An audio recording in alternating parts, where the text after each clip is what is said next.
Stay right there.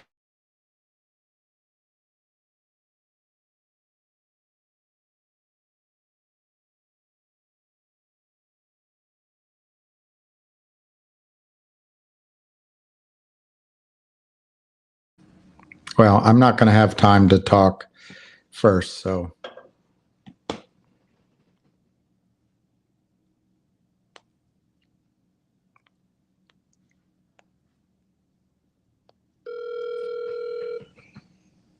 William, you there? I'm here.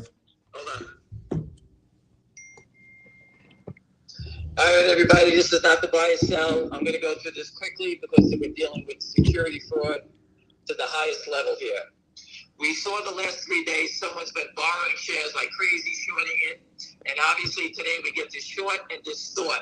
Whoever is borrowing the shares wrote the report. That's how they do it. They attack, they put a target of 1, and they just keep attacking. That's what they've done today. All right? The company and West Christian, they're gonna subpoena and get the sell ticket for today and get the guy who's borrowing the shares and get those records. This is complete fraud, manipulation at the finest. They call it a paid promotion. I didn't get paid anything. William doesn't get paid. We're here trying to explain to you what's going on here. As a matter of fact, I got paid $10,000 as a consultant to the law firm, and I donated it to the movie this morning. Right? We're not going away. Univest has been buying the stock. And for those who don't understand it, S3, and S3 is the right for the company to raise money whenever they deem they're ready to raise it. That doesn't mean they're selling anything. The shorts are using that as a crutch.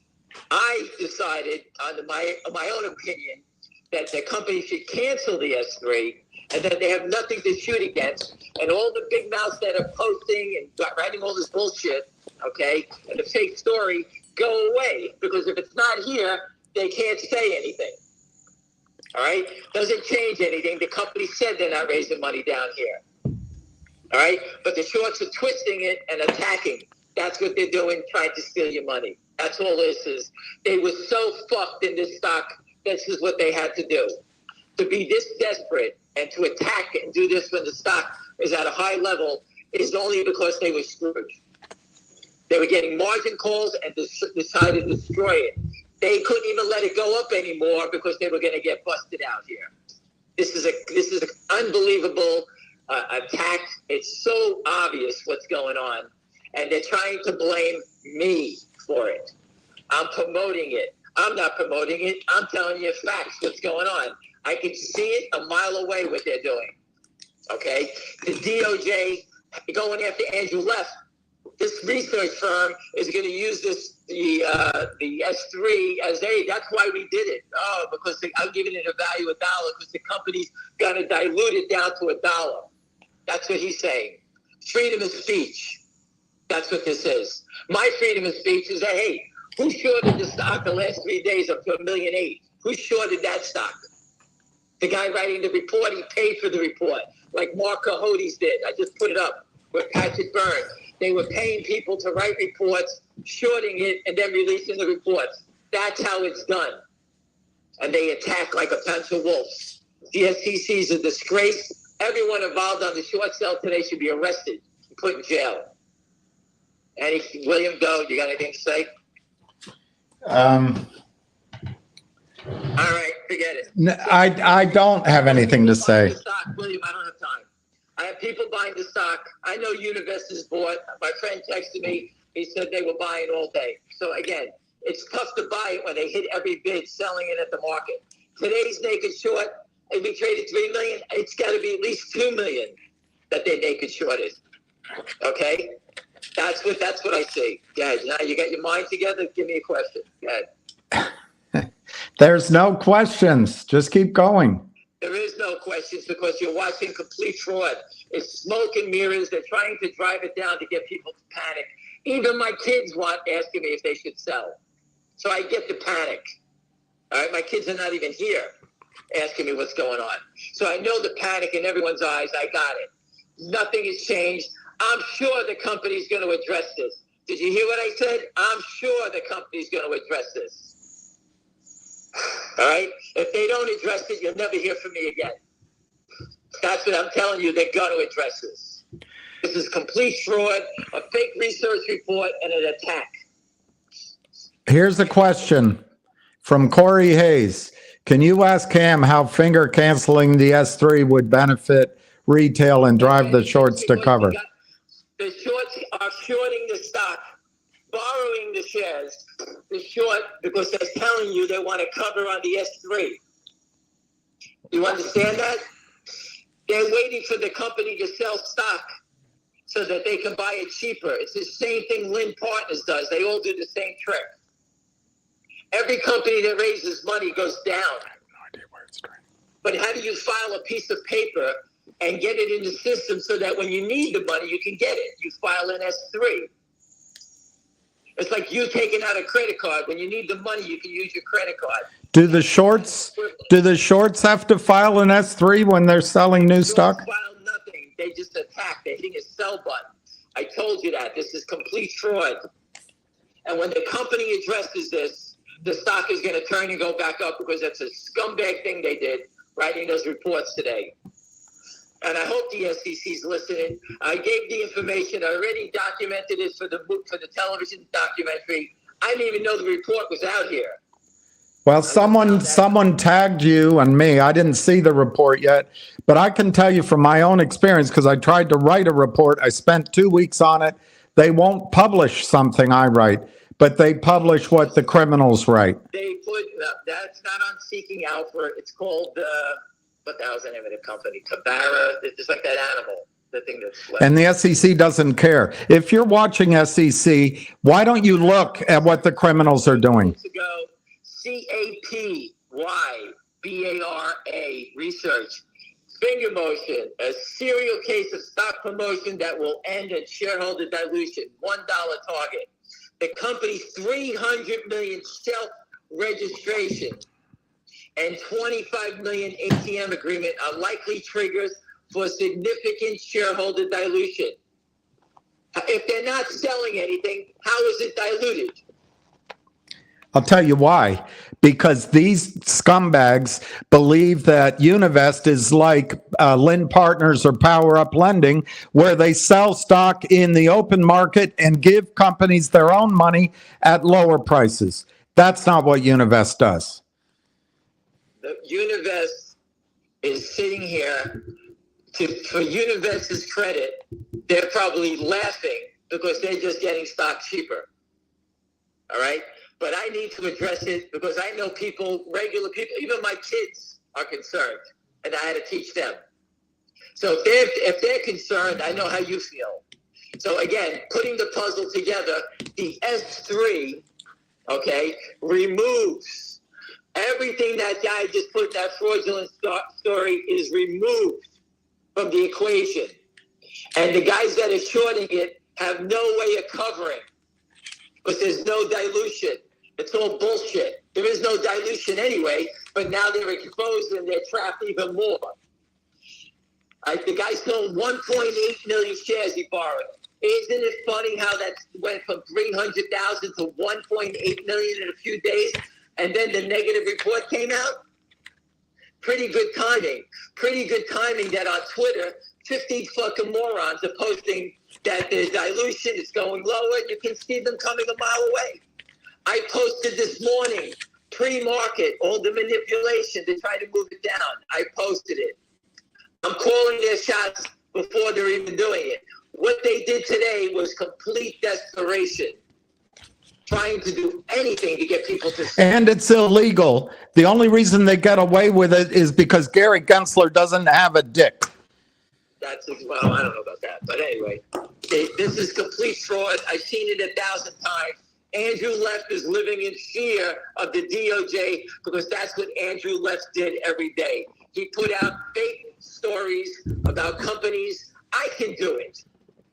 I can sit there and say the IBM.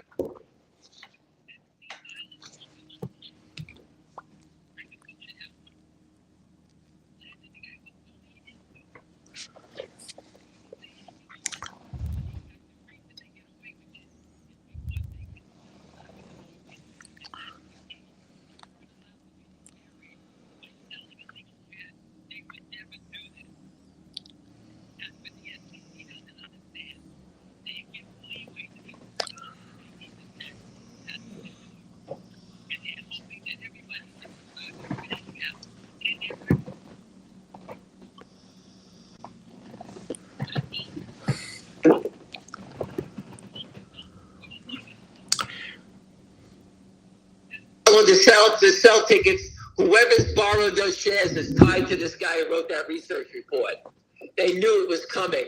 Yesterday, he borrowed 350,000 more. Isn't it a coincidence, right? Right at the top, he's sitting there borrowing shares. After he sold it at $5, it was underwater $2. He's sitting here. The shorts are trying to cover. It's a complete fraud. I can't stop this. If I had a gun and badge, it would end in a minute. All right? But what you see today will be documented in the movie 100%. I already sent them the charts and all the stock that they're selling at the market. A complete bear raid, and they're hiding under the guise of that fake report that they just put out.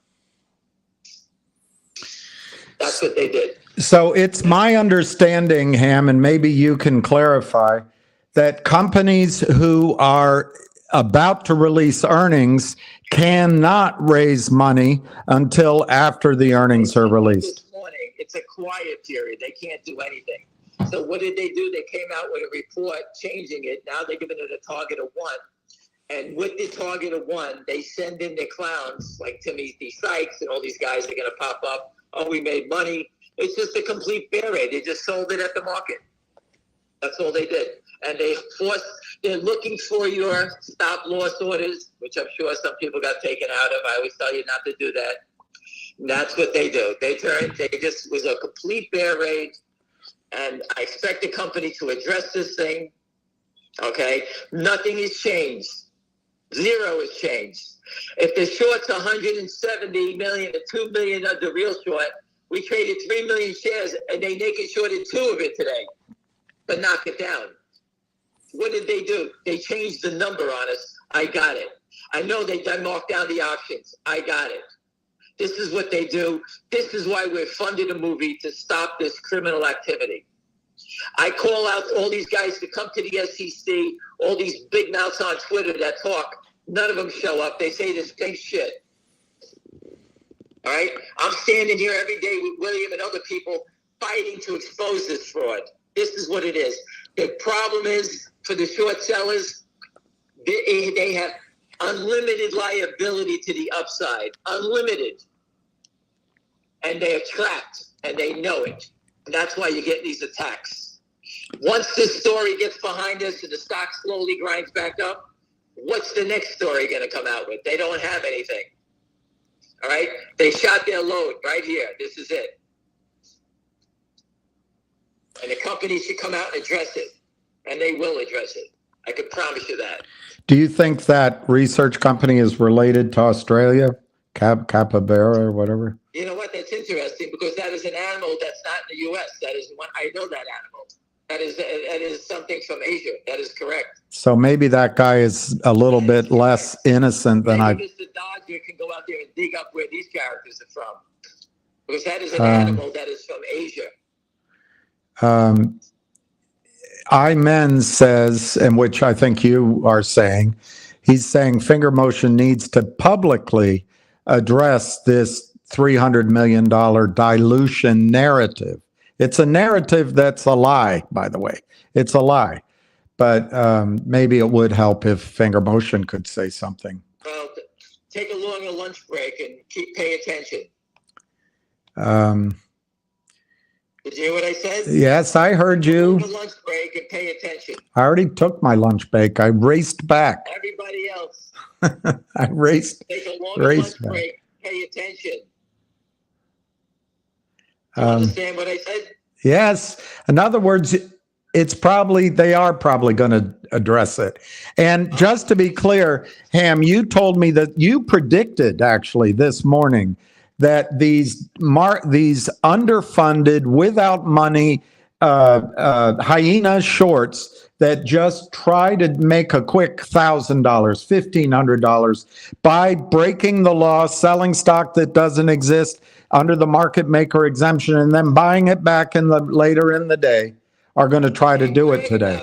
They brag about it. They brag about it. But now they're going to be trapped because there is no offering. You told me you thought that they're going to think that there's going to be an offering, so they're going to try to sell it down. But there is no offering. There is no offering. They know that. They know there's no offering. And with the stock moving up and getting viral on Twitter, everyone talking about it, they needed to do something in desperation. To me, they just got in a worse hole is all they did. It's a disgrace. This is the equity market. I didn't create this. I'm telling you and teaching you what is going on. This is your equity market at work. Right here.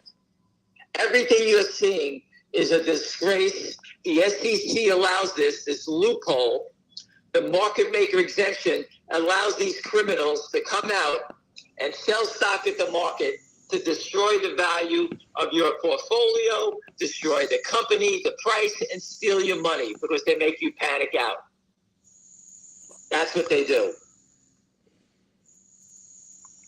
Ruby asks, and I'll just read it. Could Univest have stepped away to suck them in? Ruby? Is that her name? Yeah, Ruby. Yeah. They're buying the stock, Ruby. You want me to yell out my fucking window? Excuse my French.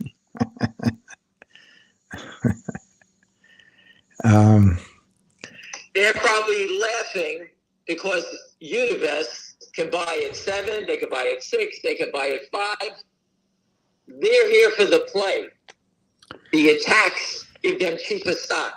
They're not here for, they don't care about that. So Chris is asking, and I'll quickly answer Chris. Remember something. This is all fraud.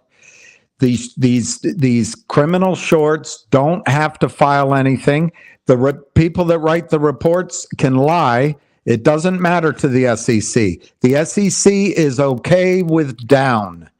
And when you ask the question, quiet period, for whom, how long, why, it's simply because the insiders of the company know their earnings. They can't raise money until they disclose it to the world. That's it. Earnings are due. If the company is doing poorly and all of a sudden they dump millions of shares before, don't you think they have liability? Right? Right. Don't look at all the people. Don't look at, what's her name? Martha Stewart went to jail because she sold 5,000 shares of Imclone before the bad news came out. She sold her own stock that she paid for, and she went to jail for it. That's why you can't do it. The rules are slanted against everybody, and the criminals have that loophole, the market maker exemption, where they try to sit here and they just sell stock at the market and can manipulate the prices.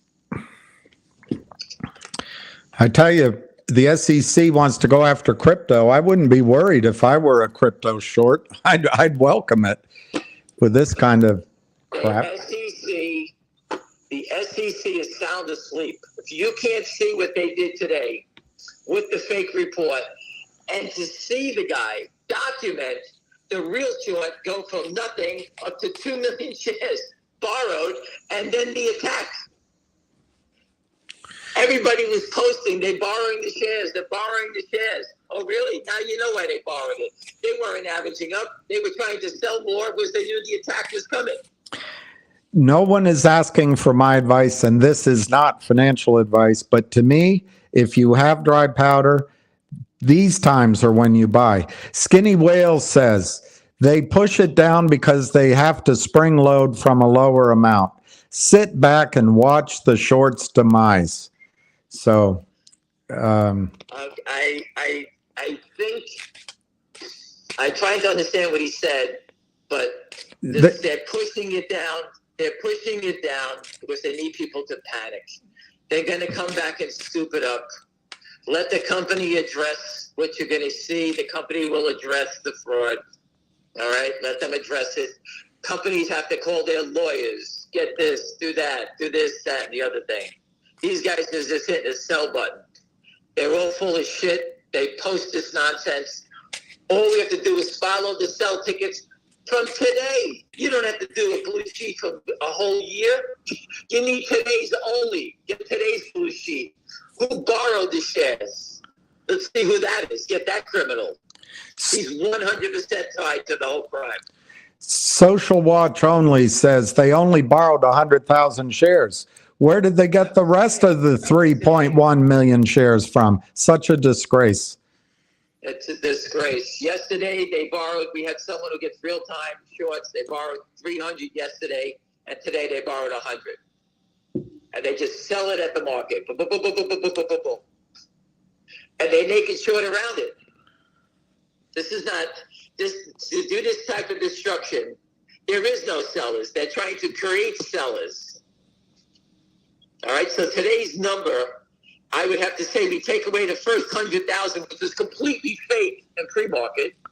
Then out of the gate, they just started to attack it. All right, and they never stopped. They knew the story was coming, and they put $1 target on a company that's doing well. Do you The think? company has nothing better to do than to drive itself down to $1. Do you think if they knew the story's coming, that violated regulation FD? Do you think that's market manipulation? I put up the Mark Cahote story on Twitter.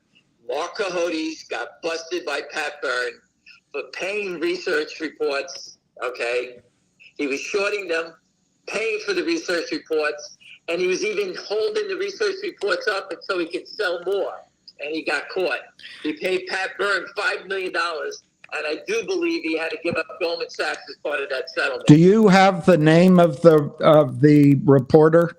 Let's put it out over so the SEC, who obviously. There is no name. It's just some stupid thing. Oh. So the SEC will have to do some work to find out who's responsible. It's a blank thing. It's nothing. How can that be allowed to be published? You know, I remember when brokerage firms had analysts, and you wouldn't get this kind of crap. But anyway, this story was published 41 minutes ago. Wait a second. This guy highlighted no clear path to profitability at the bottom of it. Oh, so it's Michael Dion? No, it looks like they highlighted that. They got a whole little, they cut and pasted a whole bunch of stuff in here. No clear path to profitability. You know, these guys doing this are evil. Potential promoters, Arca Bulls, Real Arbitrators, Stock Alert, Ham, Ace, William, RR1, Lower Tier. I don't know, the Dwayne Dobson. Stock promoter, Lower Tier, Ned Stark. They got a Busy Brands. Everybody's a promoter. Those are all promoters. But these guys are the avenging angels who are going to save the markets. Trading Henry, Avid starts promotion. Everybody started it. Tweets per day. They got the tweets per day. Avid, Ham, and William. In our eyes, they have main promoters at Finger. But the SEC falls for it. The SEC must be staffed with people right out of high school. They took everybody's stuff in here. Paid promotion. There you go. When, SEC, if you're watching, when are you going to feel shame that you do nothing? When? Right. And you know why you're watching if you're watching SEC. You're trying to catch me out or Ham or others for this, promoting. You don't go after the criminals who are destroying America. Hold on a second. Wait, hold on.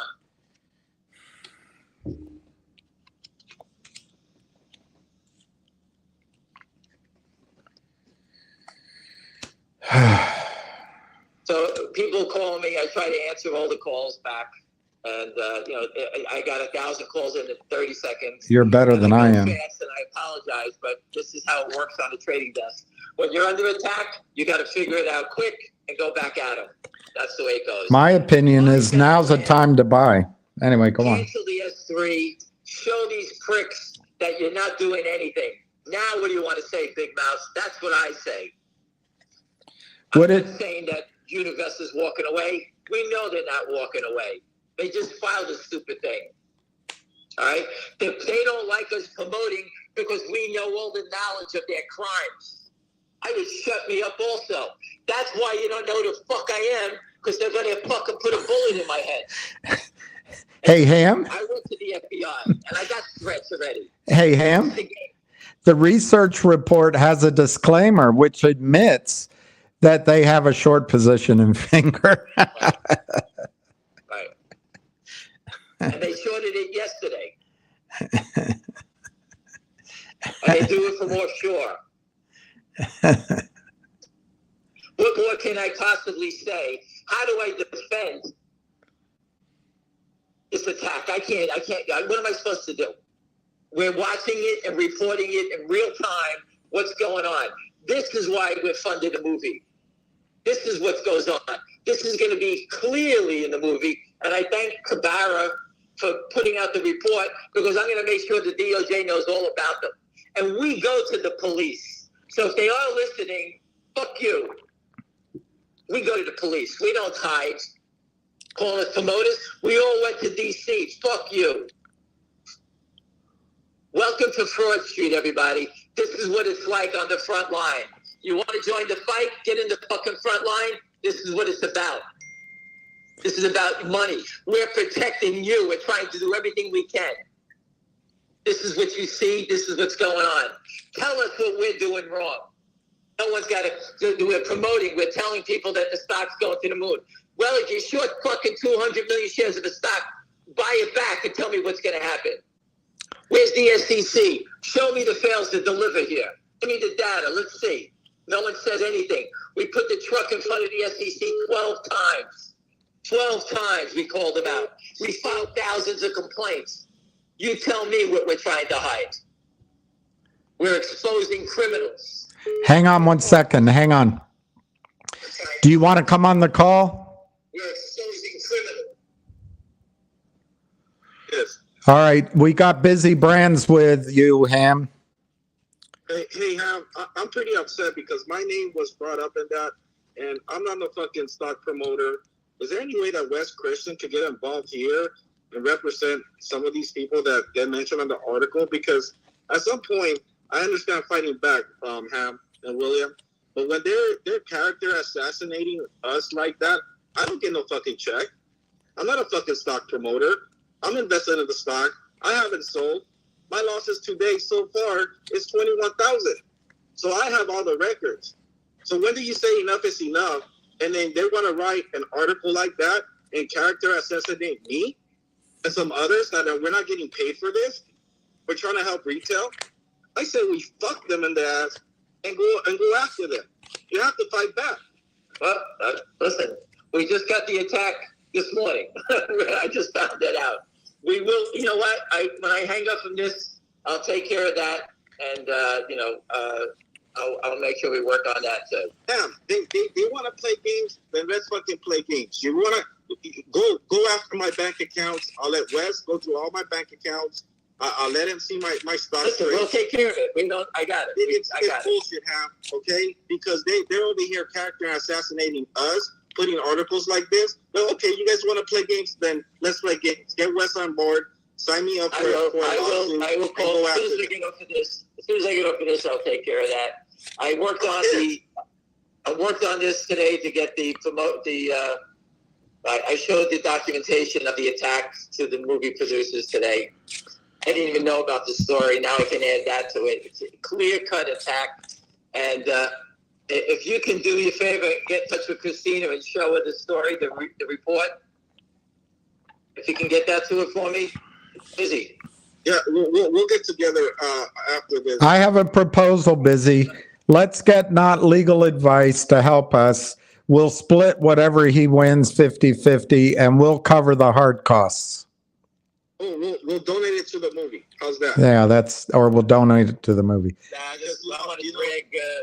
want to drag the research guy out and take him to Brooklyn for a little bit, see how he feels then. That's what I want to do. I had enough of these fucking guys. Yeah, the real problem starts with regulation. They could regulate this. Listen, everybody, this is what this is about. They're stuck. They can't get out, and this is what the rats do. Corner a rat, and this is what he does. All right? I said it 1,000 times. The stock was moving up. They're short. Their temperature, their head was going to pop like a pimple. So they came out with this thing, and they gave it an attack They got their friends, whoever else is part of it, and they attacked it. That's what they did. So I can't stop it. You know what it is. And again, we're not going away, and we will expose these. I guess because they don't have a Series 7 license, the SEC doesn't go after them. But that's shameful. The SEC allows that kind of report. William, I understand, and Ham, I understand freedom of speech, but freedom of speech has consequences when you try to character assassinate different people on Twitter. We're not fucking stock promoters here, and I'll be transparent with any documents, bank records. All right, trading history. We got it. We'll talk after this. We'll get the lawyers. We can talk to Mark Brazil also. I kind of like him for this case. Yeah, he likes this. It's libel laws. It's libel. So. I'm gonna get up. We'll go after that. Thanks, Busy. Thank you. And you can see all the creatures on Twitter posting. You know it was a coordinated attack. They started to pop out 2 days ago, right? Everyone saw them? Well, there was one guy yesterday on my feed that said, we're bringing it down, and he did it over and over again. I didn't read it out, but I think that was part of letting me know that they have an attack planned, I guess, in retrospect. So listen, remember this. The sell tickets do not go away. Everything on Wall Street has a paper trail. It's up to the SEC and the DOJ to follow that paper trail. In finger motion, the paper trail from today, we will document the charts, the story, the borrowing the shares. It'll be so easy that we can hand it to the DOJ and grab all these rats. How many of the shares sold today do you think were real? I guess they got people to sell out 500,000 shares. In a panic. Yeah. In a panic. Listen, you gotta remember, they naked shorted 2 million. I know people bought it though. They've been buying it the whole way down. So people are buying. We can buy the naked short stock, but we can't buy when people panic out. They sell it at the market. We can't do anything about it. People panic, and that's just the way it goes. I can't. It happens in every stock. They did it in the video. The video, they drove down from 500 to 400. But then went back up again. That's the game. All right? They're using the market maker exception, and they attack and just keep selling at the market. And they think it's okay to write what they did, and it's completely false. Rob Galen says they just added millions more to cover. And everyone knows it. And listen, the most important thing is, and listen, I can't stop this. And it burns me up that anybody has to lose money. All right? It burns me up. Not legal advice and his sidekick. I'm kidding. JR, they predicted this on Sunday, that he's telling me. Which isn't to brag, it's to say it's part of a pattern that is so obvious. They do it over and over and over again. That's exactly, it's the same pattern. And the game is so slanted against all of us that this pattern is allowed to exist. It's part of their arsenal. Besides having the unlimited selling of stock and the margin that these guys can sit here and actually write fake stories, sell it at the market, do whatever they like.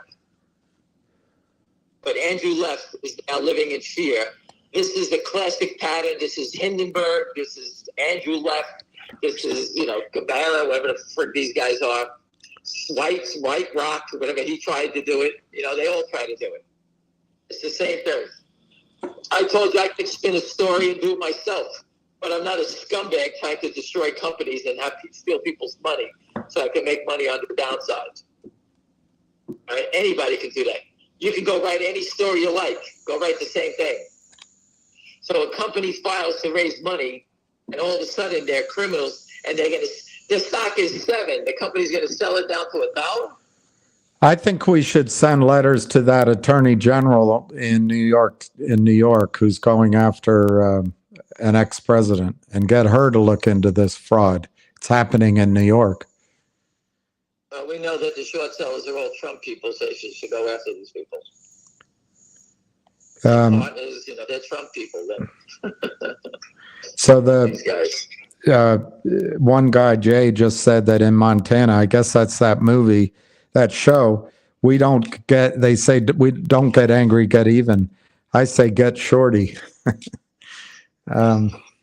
Listen, how do you get even when these guys are hiding offshore? Okay, the only way to do it is take their money. That's right? it. That's what we all say the same thing. The attack is unbelievable. They do it too. They put the attack out last week on NBOS. You know, they went after that guy Dan Borders and his stock. Everyone gets it. It's like a free shot. Anytime a stock's going up and they're short a lot of stock, this is what they do. What they did today is clearly showing you, all right, they're holding a basketball underwater. That's right. That's exactly what they're doing. They have no choice but to stay and fight and hope we get the retail grows weary. That's exactly what they're doing. They're hoping that we give up. That's what they're trying to do. That's pretty good. Danielle is saying they put something they call a dummy summary in the article. The article was so short, it probably didn't need a summary, but whatever. Right. Yeah, they just listen. All they did was rehash, put everybody's name up there. Everybody's a promoter. Everyone's getting paychecks. This, that. Yeah, well, okay. Ocean Sailing. The website for the article was just created. It's a brand new website. Was it really? That's what Ocean Sailing's saying. All right, so what more can you say? Could that gentleman put that up on Twitter? What do you think? What he found? So that's Ocean Sailing, and she will. She's from your neck of the woods. If they, this is a question. If they can continue to naked short without repercussions, how do we ever win? We're constantly. Here's the greatest question of the day. If they thought they can win, why would they do this attack? Because they can't win. You understand? They can't win. That's why they're attacking. Who would rob a bank in broad daylight and think no one's going to see him? Right? That's exactly what these guys are doing. They're trying to destroy the stock in broad daylight, not because they're doing it for fun, because they can't. They got to get out. They can't get out. They're trapped. That's why they're doing. When you stoop down to this level, you have a serious problem. Because now we know the website was just created. We know the whole story's false. Everything about it is all, it smells like shit. So one guy's asking, how does this affect a potential squeeze? Do we have to wait longer? I don't think so myself, but I'll let Ham answer. It just got better. To me, it's given me more power to tell the story because now I can see it. They're at the end of their rope. To do this sign is so desperate, but they did. The desperation, it reeks of desperation.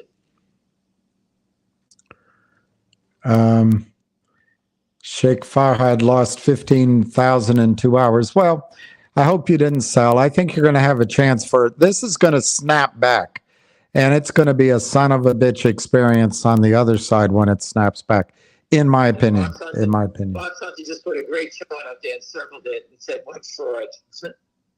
Who? Rock Hudson? Rock Hudson? Fox Hunter. Oh, Fox Hunter. I don't know. I just did a big chart. It's on my screen. I circled it, and you can see the attack straight down. I mean, they just like, This guy's saying he thinks this is their strategy, manipulation to induce frustration to get retail investors to leave the markets. I don't think so. I think they want to fleece retail. They're taking everything from you. They don't even care. The problem is the SEC has this loophole in here, and every thief and scoundrel worldwide is doing it. They're looting the U.S. equity markets at their leisure. It's like an ATM for them. Instead of going to the bank, they just pick a company, put a fake story up, create a new website, and just start over again. That's what they're doing. Well, it's too hard for the SEC to follow. Optics Matter says we knew they would use the S3 to scare people. And that might be true. That might be true. The company can't file anything. If the company files and does something wrong, they get roasted alive. The company filed their intentions that if the stock ever goes up, we're going to raise money. Kill the stock. It's down 26% because the company wants to keep raising money as it goes to be a bigger company. And, you know, if they hadn't filed that, and in the conversations we're all having, it came out that they were thinking of raising money in the future, these criminals would be saying, oh, they're breaking the law. They need to disclose that. Every which way you look, you lose with these shorts.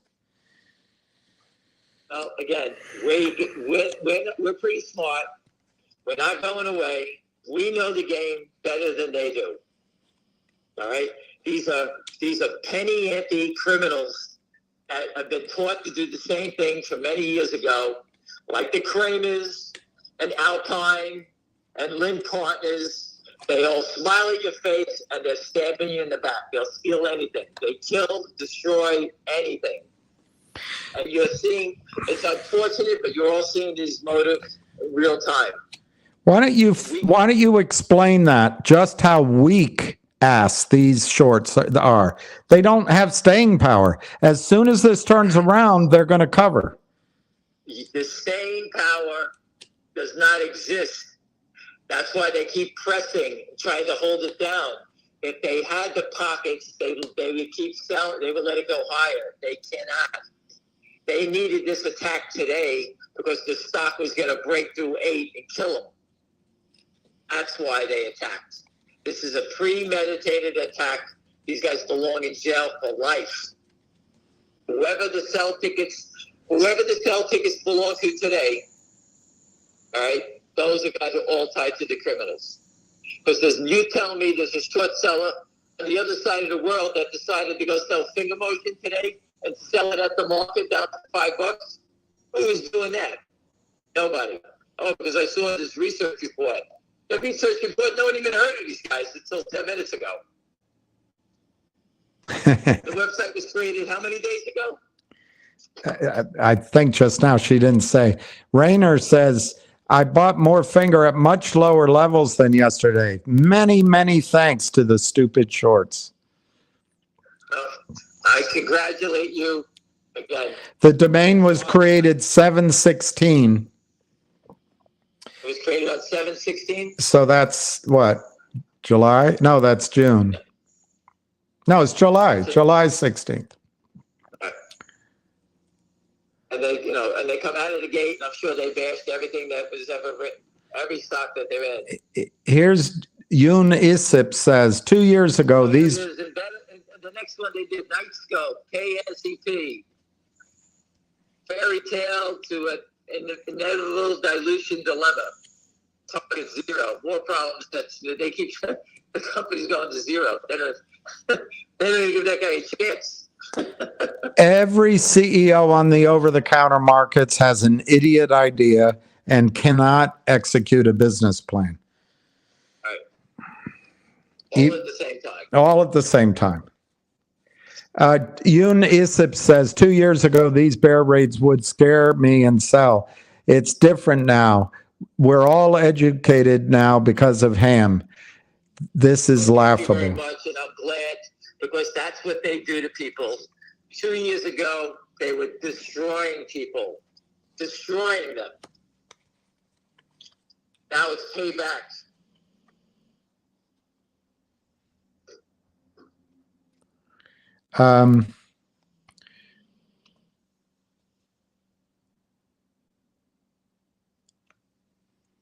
There's a lot of comments. This is great for participation.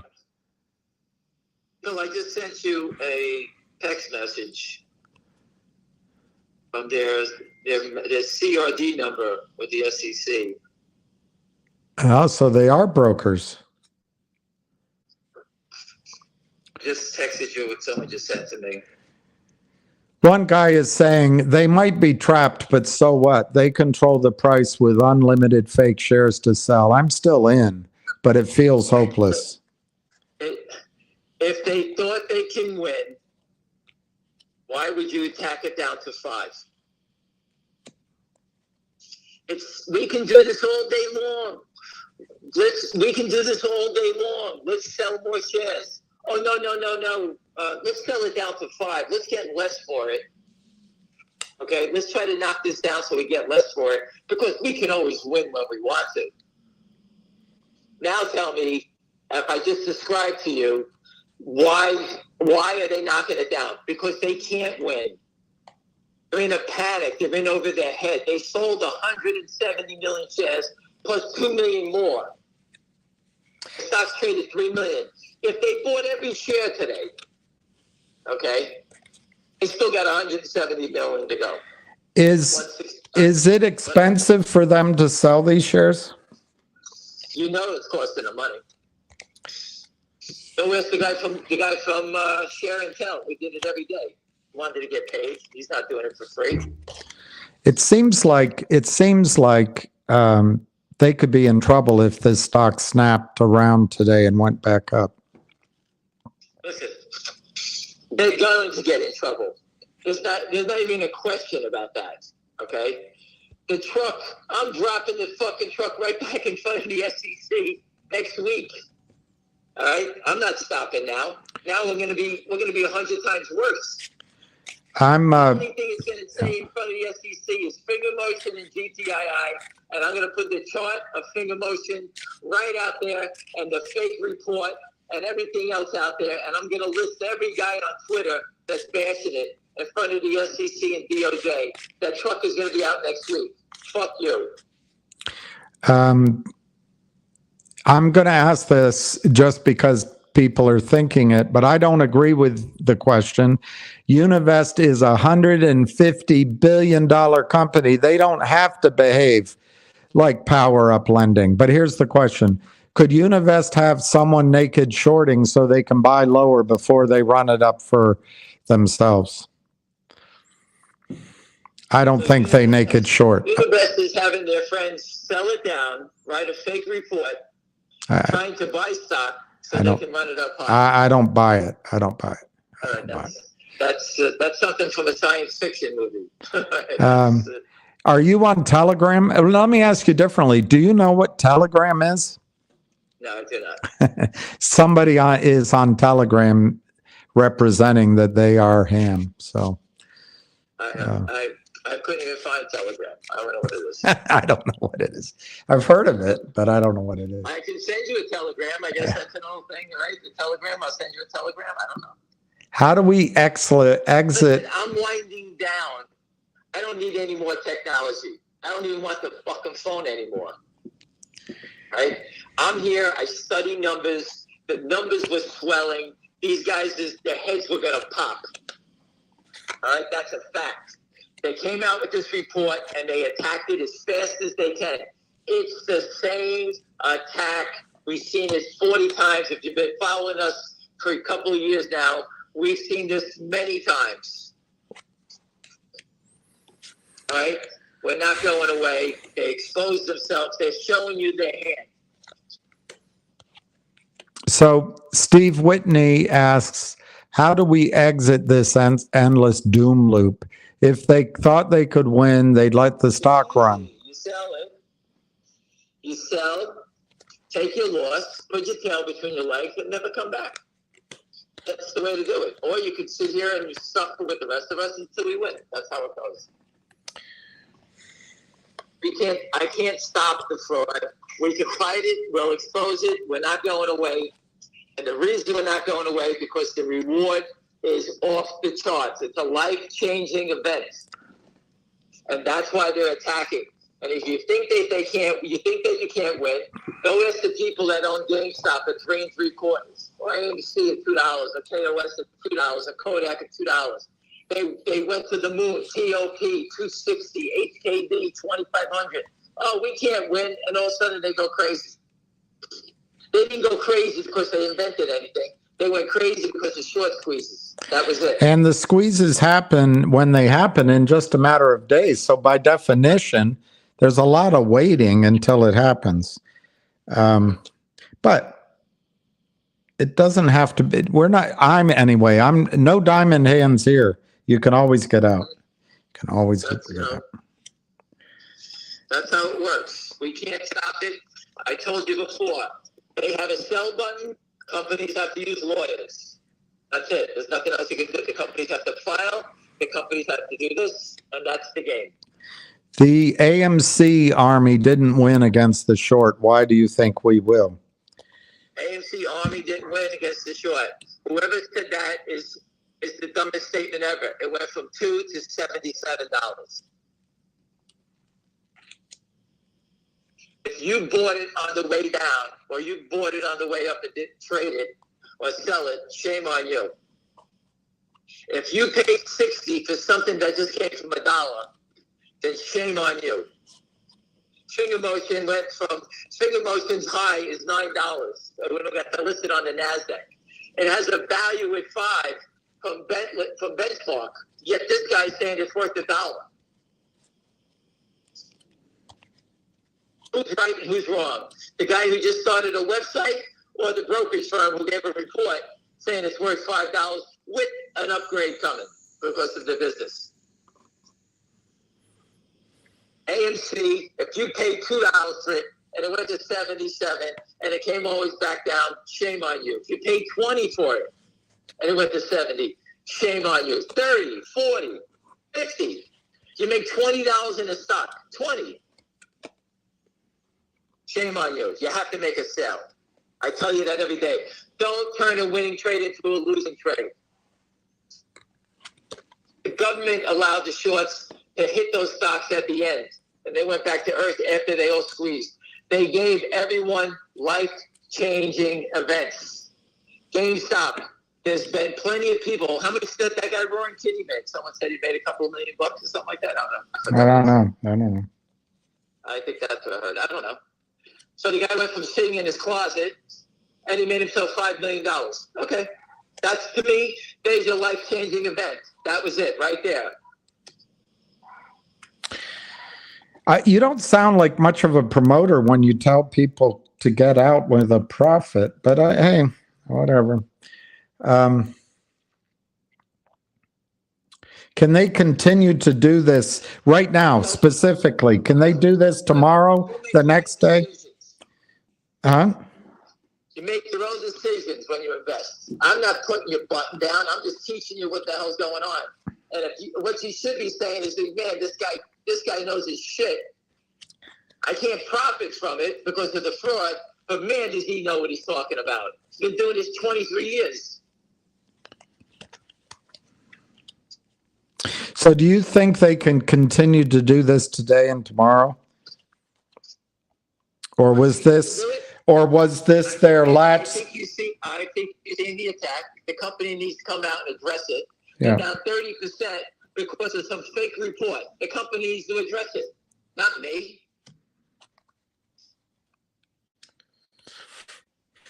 I alerted the company that there's a report out there. It's up to them to change it, to write the report. Then they got to go to their lawyers to do this, the butcher and the baker, and that's what happens. So we got a system. Roaring Kitty made 17 million. 17 million. So is that life changing for a guy sitting in his closet looking like an idiot? Dress me up like that fool, and I'll take $5 million right now. That's life changing. That's what this is about. He was in it, and it was life changing. I'm telling you, this is 100 times better than that one. Steve Petchke knows someone who made $1 billion on the GME run-up. I'm sure there's plenty of them. Because there's people that lost billions. You know, the one guy lost $9 billion. Whatever his name was. I forgot his name. The guy who was short with the Merlin Capital. Merlin Capital, I think it was. I don't know which stock you're referring to, VO Warrior. So on GameStop, Merlin Capital, I think it was, the guy that was short. He lost $9 billion.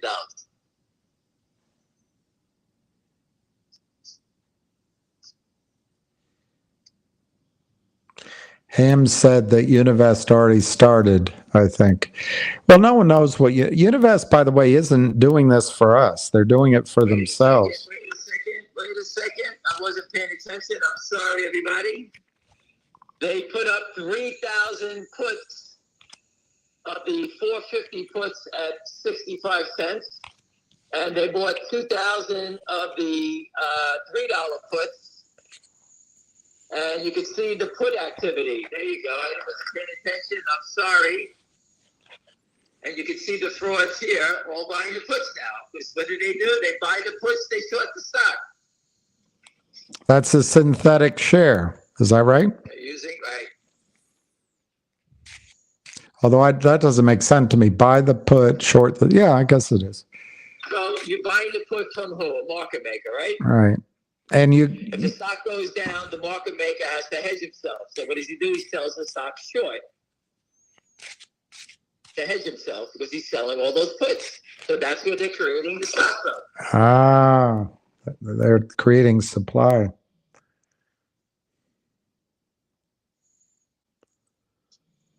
Hold on, stock to sell. Why doesn't Univest buy now? Univest isn't doing this for us. They have their own.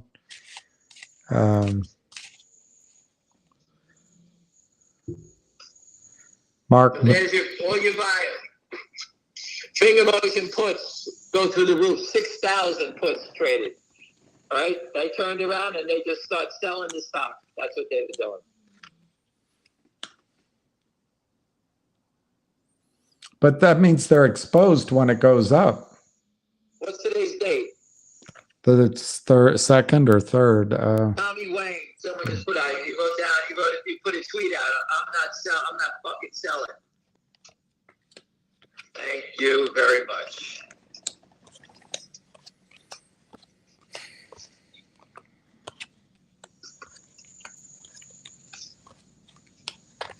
I said the scumbags will get them. Period. End of conversation. All right. People with big positions are standing up for you. What more can you say? Everybody's standing here. We're rowing the boat. We're not going anywhere. We're carrying these clowns out. All right. Just when I thought I could take a break, now I'm even more crazier. All right. My poor index finger, because I can only type with one stupid finger, is killing me.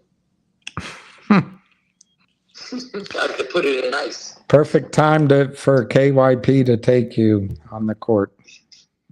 So you don't want to be on the court with me now. No one wants to be in front of me today. That's for sure. You know what? If you think I was nailing people yesterday, forget it today. I'm ready to rip a hole in the wall. Listen, we're not letting them get away. I'm putting the truck out next week. I will abuse Cabarra Research and whoever else is tied to this thing, Lynn Partners, the whole crew. It'll be roasted. If you want to be on TV, you want to see it, go to the... When are they coming to see you? They're coming up now, and I think I'll see them tomorrow.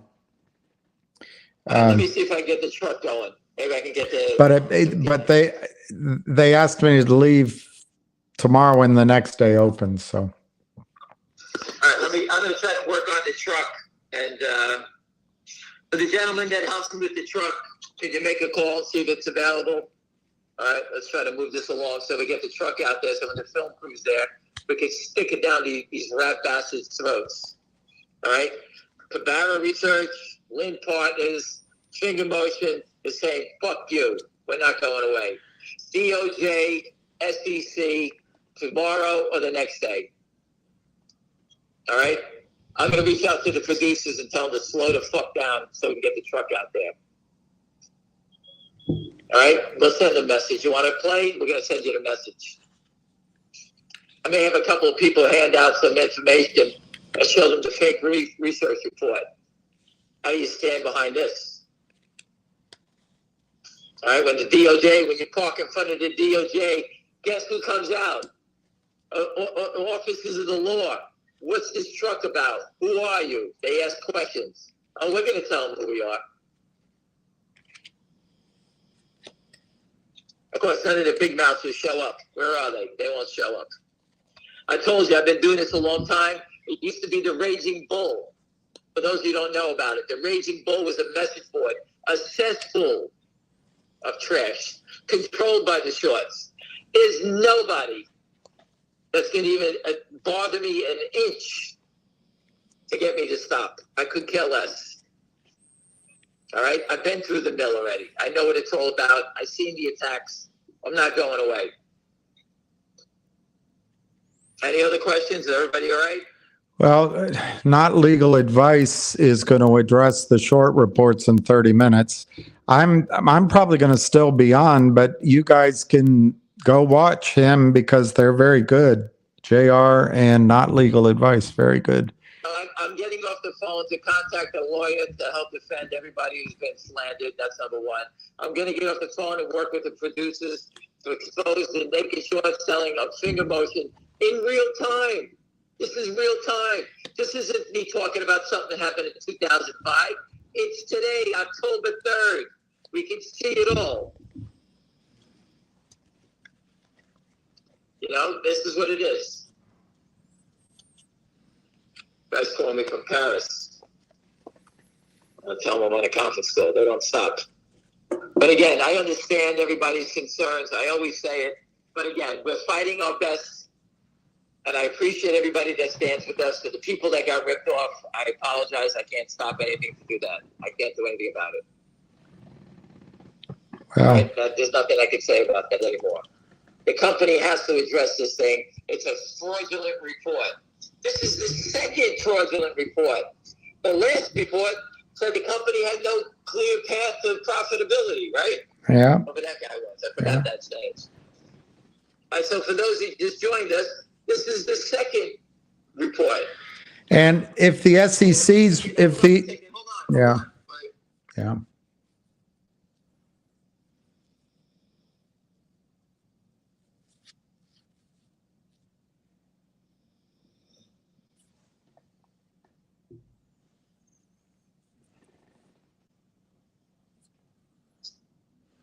I'm sorry, but go ahead. What were we saying? Well, just one guy's asking why doesn't Univest buy now since it's at a low price?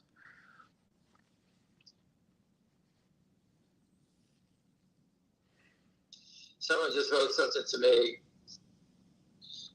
I'll read this to you. Finger Motions S2 was declared effective on September 29th. It contains base shelf offering of $300 million worth of securities, an ATM prospect for $25 million of the $300. It looks like Finger Motion can raise up to $25 million under the ATM, but I'm sure they will be mindful of potential dilutive impacts.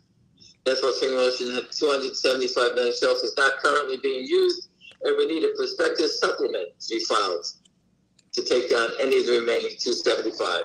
Yeah, we know that. That's all. I'm just saying that basically, you know, there is nothing. They're not doing anything. This guy's saying that dilution is, you know, it's just not. It doesn't make any sense. So these guys are trying everything they can to get the company to knock it down, and this is what it is. So anyway, I have to go. I got to get the truck going. I have other things to do. But again, you know the fraud. It's right here. You got a website that just started in business. Has done 2 stories. Some other poor slug and this company got attacked. Dilution. Hurry up and sell. Everybody get out because the company may try to raise some money. It's a crime to raise money on Wall Street. It's a crime if you do it and short the stock down and try to do it at pennies like Lynn Partners does or the Kramers do. For those who don't remember, in GTII, the Kramers were shorting the stock down. And when the note got paid off, their short guy, Charlie Mayo, called up and he was trying to cover the stock. We have the voice recording of that. It's all over Twitter. This is what they do. They short it, drive it down, and you have to pay back the notes. Instead of giving 1 million shares, they want 10 million shares or 20 million shares. That's what they do. It's called toxic lending. That's what it is. And the only reason they can carry these massive short positions is because the loophole.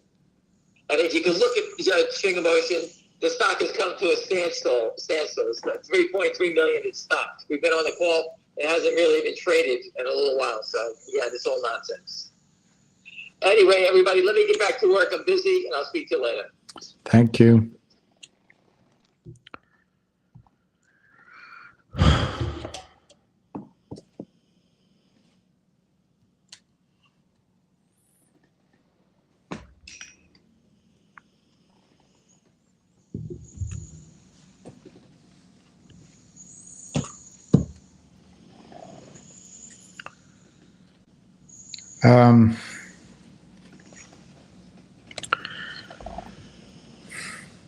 I don't know what to say.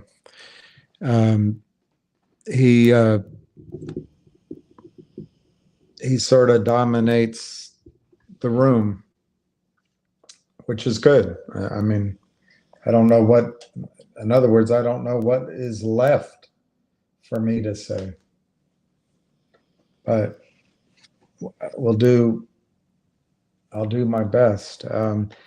Not legal advice is having a call, I guess momentarily. So you can watch that. I'm going to stay on because I don't know. I feel like maybe we can talk about things. I'm a little discombobulated after listening to all that, but I did have things I wanted to tell you when I came on, and I thought I'd have a chance to say them before Ham came on. But he covered it. All right, let's just go through some of these. we are over the target. Yeah, that's true. I think we are over the target. This isn't scaring me off. What happened? I don't know, Abdul. If they come up with a fake report, it'll happen again. At the core, this is a failure of the SEC. Since the time of Bill Clinton, we have had markets under the complete cockamamie idea that Bill Clinton pushed, because he's probably one of the best salesmen as a president we ever had, that banks can regulate themselves. This is insanity, to think that the banks will regulate themselves. You then have to pick one bank, but it's all of them. Banks pay politicians, the Clintons.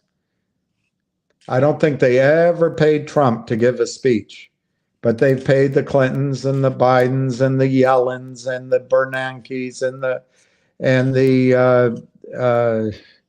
I don't know if they paid Powell. But the Treasury is run by people paid by Goldman Sachs. FINRA is cross-populated by people who both work at Goldman Sachs and at FINRA. Gary Gensler made his bones at Goldman Sachs. And you expect that Goldman Sachs is going to enforce rules when this kind of transaction is how Goldman Sachs makes 75% of its profit on the 86% of its revenue in its prime brokerage. What I mean by that is the stock loan department, the tough to borrow, which is all part and parcel of this situation. They also make money on the trades and on the lending. The SEC permits this. So it's a good question. Are we ever going to win? I think in the case of Finger, we are going to win.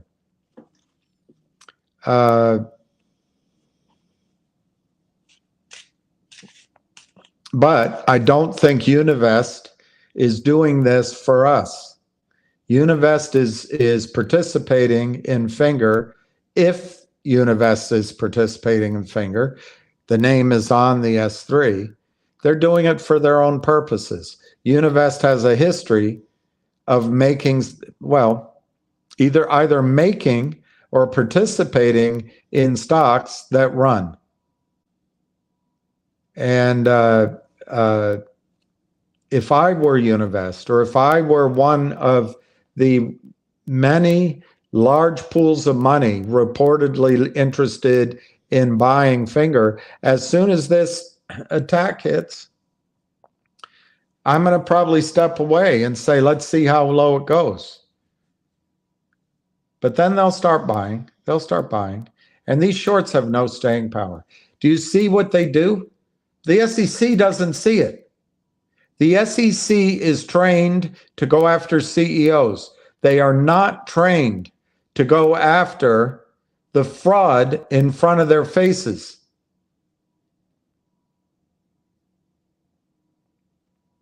So you get a guy like Timothy Yikes puts out a report. He didn't put out this report, but it's someone like him. They all, a bunch of them attack and sell at the same time, and it feeds on itself. And the premise is all wrong, but by the time Gary Gensler can get his nose out of crypto, they've hit and run. They're down the street and they're doing it to another company. I think you at the SEC, if you ever watch this, need to ask yourself one question. Why is it every single company in the over-the-counter markets who accepts capital under the toxic convertible note formula gets destroyed? These so-called capital formation groups, investment banks that promote themselves with big glossy websites, so-called because they don't raise any money. They just illegally short the stock prior to signature and then give the company their own money. They do it out in tranches so they can spread it out as they're killing the company. And you stand by and you look and see if CEOs are going to run the stock up. I tell you what, SEC, you should return all of your budget to Congress, because if you think CEOs are pumping and running stock prices up, they can't. The criminals have taken your job away. The criminals are going to drive every single stock price down to zero. But the question you have to ask yourself, how is it possible that all these self-motivated men and women who are promoted to the top and or acquire companies in the American markets, how come every single one of them has a bad business plan? Every single one of them has a bad idea. Every single one of them has a technology that should be shorted. Every single one of them, when they try to raise capital, the criminals that you allow to exist say, oh, they got to raise capital, let's destroy the stock. I'll tell you what it is. You want to solve one thing? Get rid of Reg Show. Get rid of Reg Show. You want to solve the second thing? Enforce the locate rules. You want to solve a third thing? Enforce delivery. You want to solve a fourth thing? Settle the trades. Before you go after Kim Kardashian's businesses, why don't you stay in your own yard and do your own work? If you continue this strategy of going to one of the 5 schools, glad handing when you get at the SEC, doing 2 years of work, slap on the wrist fines, and then rotating into hedge funds and onto Wall Street, good luck. Wall Street's going to disappear.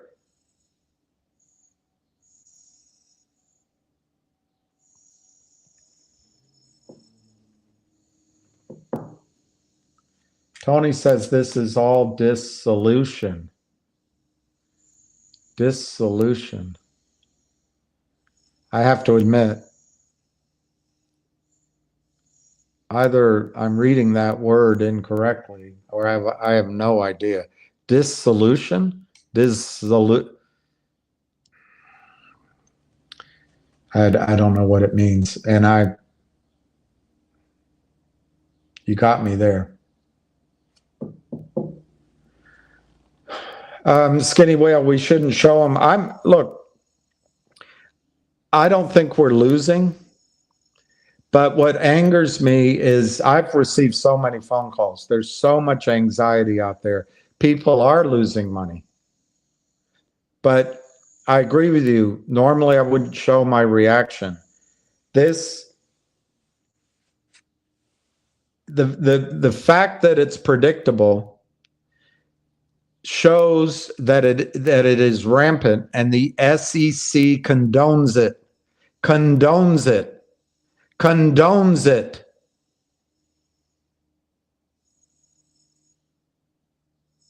Or they hire some of the stupidest people they can find out of, I assume they come out of college. Maybe they hire out of high school or junior high. This is not happening in the shadows. It's happening out in the open. There's no uptick rule. There's no monitoring like there used to be of research analysts.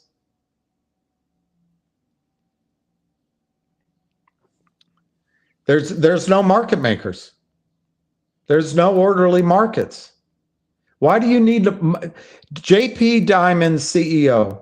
JP Morgan CEO Jamie Dimon came out yesterday and said he's using artificial intelligence to hedge all of JP Morgan's portfolios. Why do you need a market maker?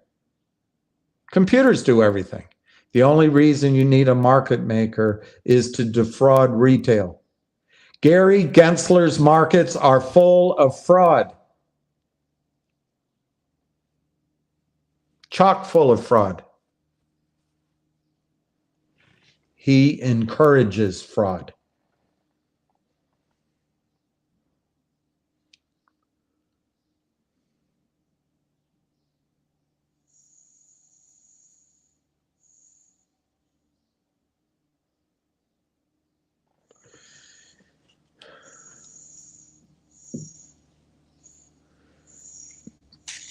Well,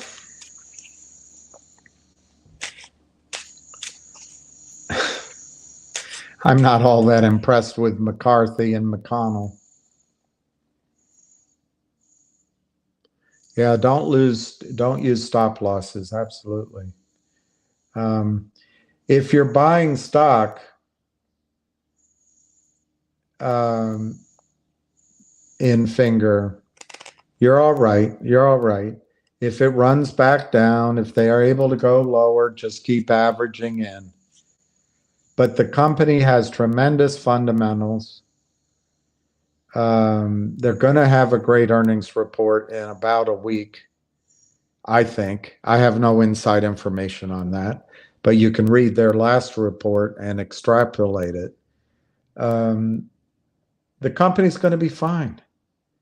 Just because Gary Gensler allows fraud doesn't mean good management teams can't make it. But Gary Gensler stacks everything against the CEO, everything. And then they go after the CEO. They don't go after Jeff Easton and Philip Vallier and the Kramers. And if they do, the Kramers sign something, promise they'll never do it again, they go do it again. Power Up Lending got kicked out of New York. They're now down here in Virginia doing the same thing. But the SEC doesn't care. That's the real problem.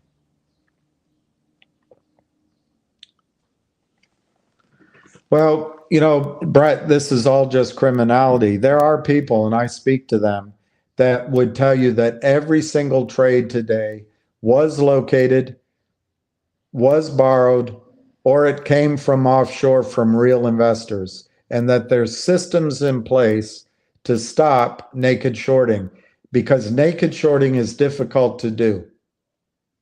Well, I think today disproves that point of view, but I can't prove it. I can't prove it. We need Univest to buy Finger today right now. They won't. They won't, Stephen. The one thing the market does is when it's going against you and you need the market to rescue, it never does. It never does. It'll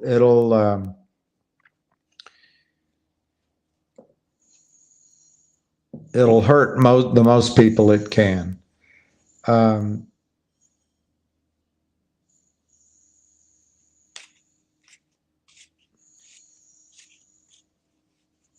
I don't know what to say to that because we've been under the impression that Univest has been buying all along. 2 weeks ago, the theory was that they, Univest and others, would not let the options expire worthless, and in fact would run it up in hopes that it was the perfect setup. Well, not only did they let the options expire, they let the stock be driven down 2 points. So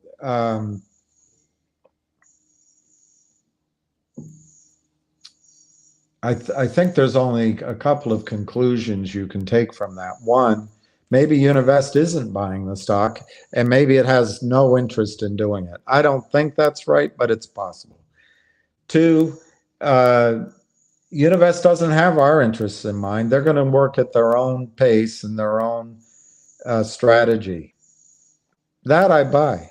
I don't think they're going to try to help us today. But Finger is going to have good earnings in 3 weeks, and of course, the criminals will write a report after the earnings comes out. They'll pick something. Finger doesn't have a path to hiring women and transgenders or something. They'll put it out, and it'll crash, or they'll try to make it that. So, to me, they need the good earnings. They need real buyers, and we're going to get there. We're going to get there. My own opinion, Stephen, is there are buyers in Finger. They will come in, and and I think they'll come in now, but maybe not today. Maybe not today. If they don't come in today, maybe the stock opens lower tomorrow, and then then unfortunately it's another 2 months of rebuilding momentum. So that would be frustrating. I don't even know where the stock's trading right now. Let me look.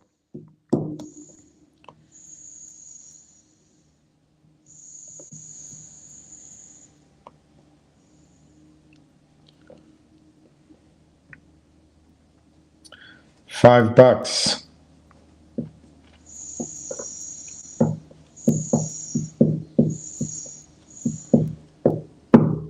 So they got it back down to where it was 2 weeks ago.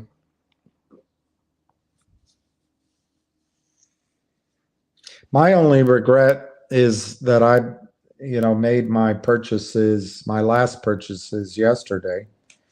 I think this is a great time to buy the stock. And I don't have the charts, but if you look at some of the plays that ran, you'll see the price come down first before it spikes upward. I'm a little surprised, I can't lie, that they got it to 486.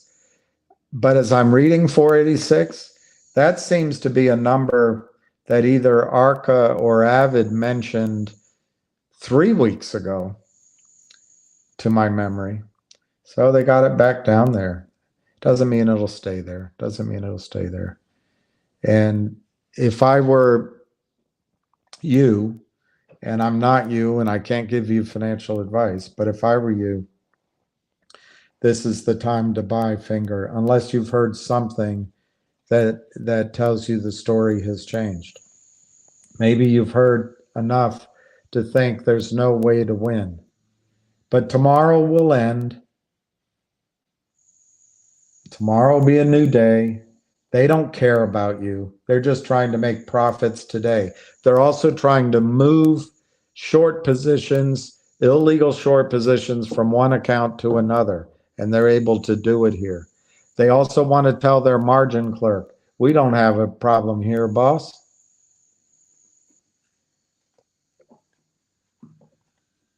But I wish I had waited to buy in.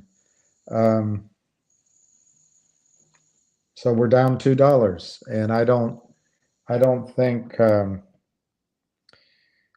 think Stephen Univest is going to be buying now. My guess is they'll buy over the next days. This is bad what happened today. This is destruction in the stock price. But it's been done by people who are breaking the law with the SEC's permission, and they don't have staying power. So it can snap back very quickly. But I don't think it'll be today.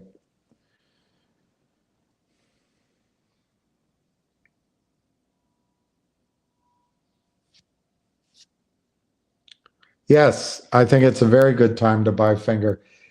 If you believe in the story, I think it's look, the worst case, you hold it long term.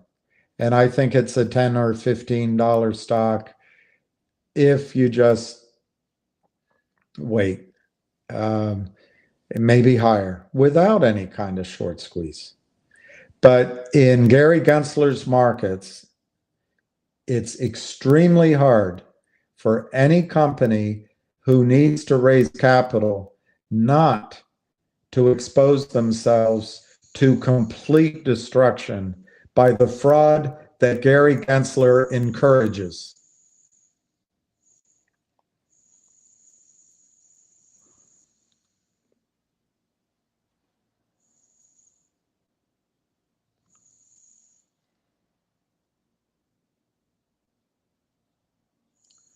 How can NBH hit the shorts hard with Nuco? Well, the shorts hard with Nuco. How can NBH hit the shorts hard with Nuco? I think they've already been hit. They got trapped along with you and me.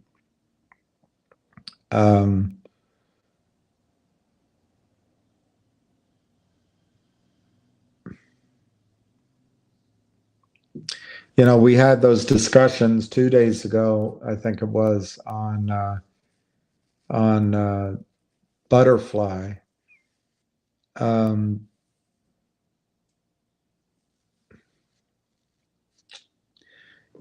If the Butterfly stratagem works, perhaps NextBridge could follow that strategy, set up a new co, and split it with NextBridge or something, and MMTLP holders, and then I don't know if that strategy works, but don't worry.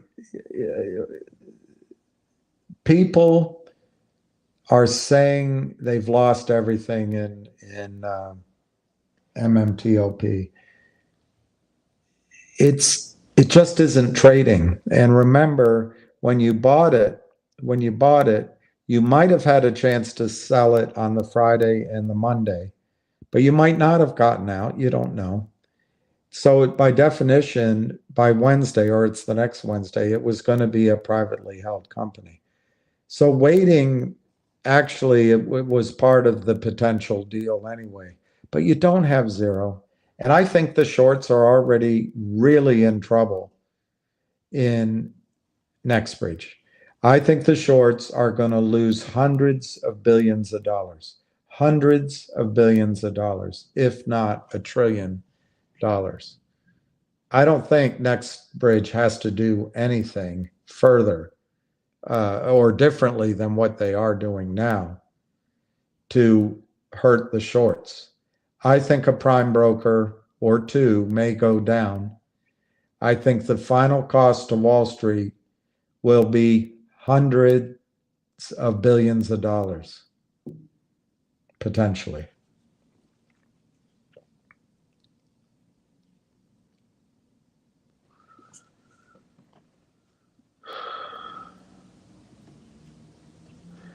Unfortunately, I no longer, this is Stephen Whitney, I no longer think a short squeeze is imminent.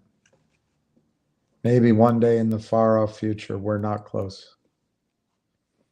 Well, Stephen, if that's your analysis, I would suggest, and I say it, I'm not upset, but if that's your analysis, you should sell the stock. Why? Because if it's not imminent, if it's a long way off, that means probably more downside in the stock, if your theory is correct. I don't happen to agree with it. What happened today, Stephen, and yesterday is market manipulation, lying in research reports, and a coordinated attack, which is illegal. It's all okay with Gary Gensler. And that's really the problem. It's really, that's where the problem is. And people say, lay off Gary Gensler. He knows what he's doing, does he? What happened today was illegal. Others may say, oh, the stock never should have been $7. Of course, they are going to sell it down. Who? Where did they get the shares from? Oh, that's, you don't know. It's people offshore. The first, who? Who? What I think happened, Stephen, is I'm trying to use a non-provocative example. Well, you can use it with GTII and Power Up Lending. Power Up Lending gave GTII,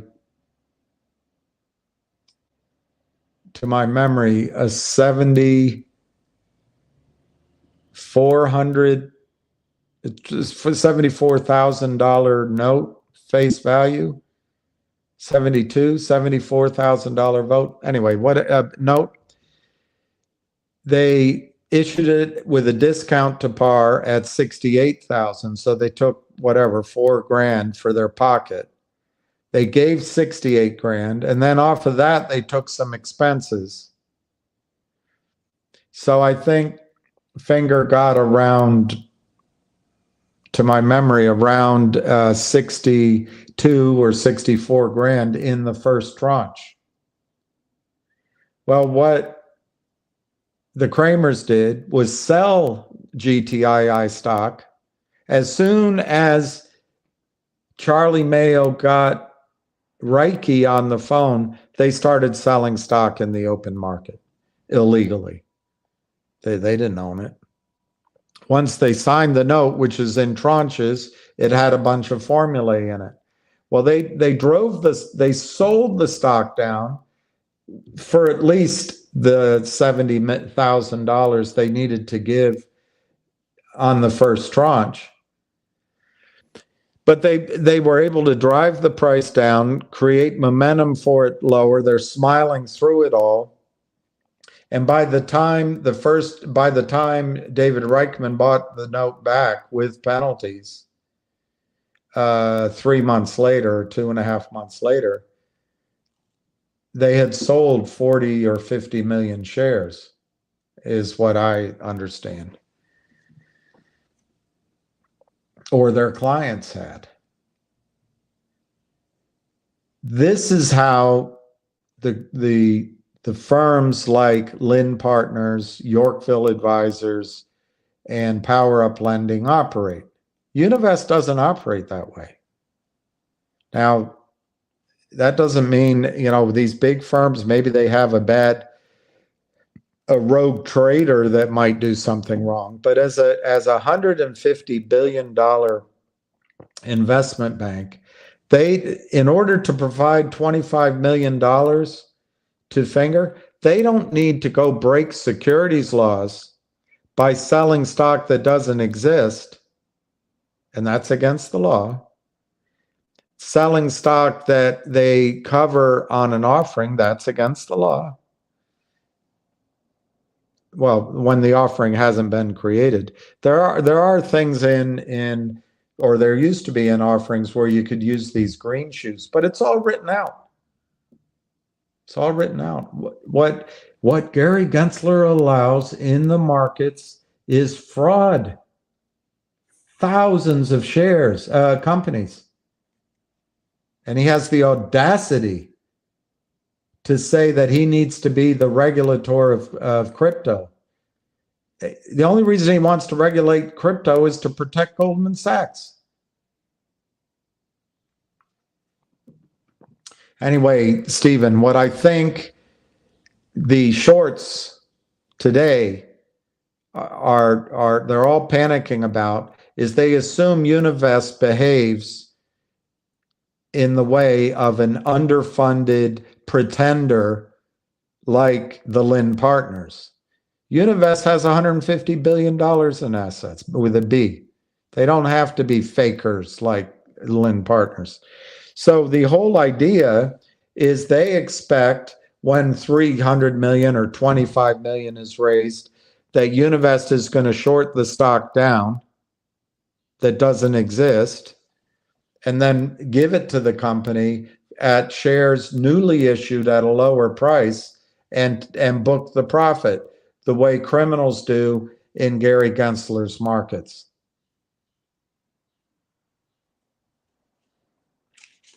I don't think it's going to happen. And so I wouldn't be quick to sell. I could be wrong, because as soon as this turns around, these underfunded shorts are going to have to cover. And this could snap back so quickly, you're going to wonder why you didn't buy while it was low. So, but we'll see. We'll see. Where did you get your math on how much MMTLP shorts will lose? I didn't say trillions. I said billions. I said 1 trillion. I said 1 trillion. Maybe sometime in a call in the past, I might have said trillions. I can't remember. But right now, I said hundreds of billions and possibly a trillion. I can go through that. I can go through that with you.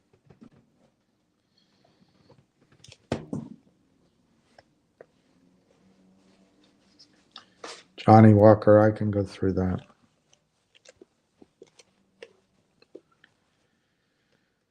The problem is, I can't prove it, Johnny Walker. And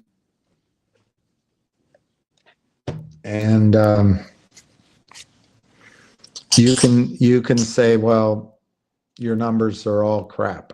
Well, until Gary Gensler releases the blue sheets, all we can do is speculate. I've heard, well, number one, a year ago,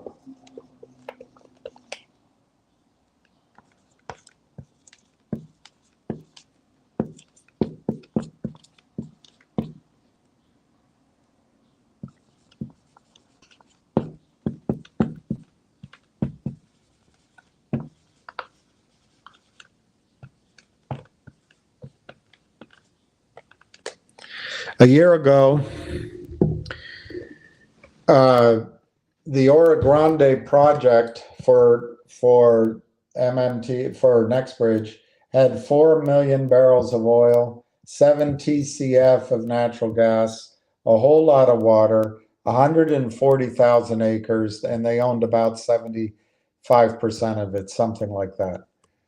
And I still don't know who the CEO is of Nextbridge. So I took the water, I gave 0 credit. The acres, I gave 0 credit. The natural gas, I gave 0 credit. I focused on the 4 million barrels of oil. That's what I did with my calculations a year ago. During this year, 2023, Nextbridge has announced that the number I remember is they have over 3,000 locations.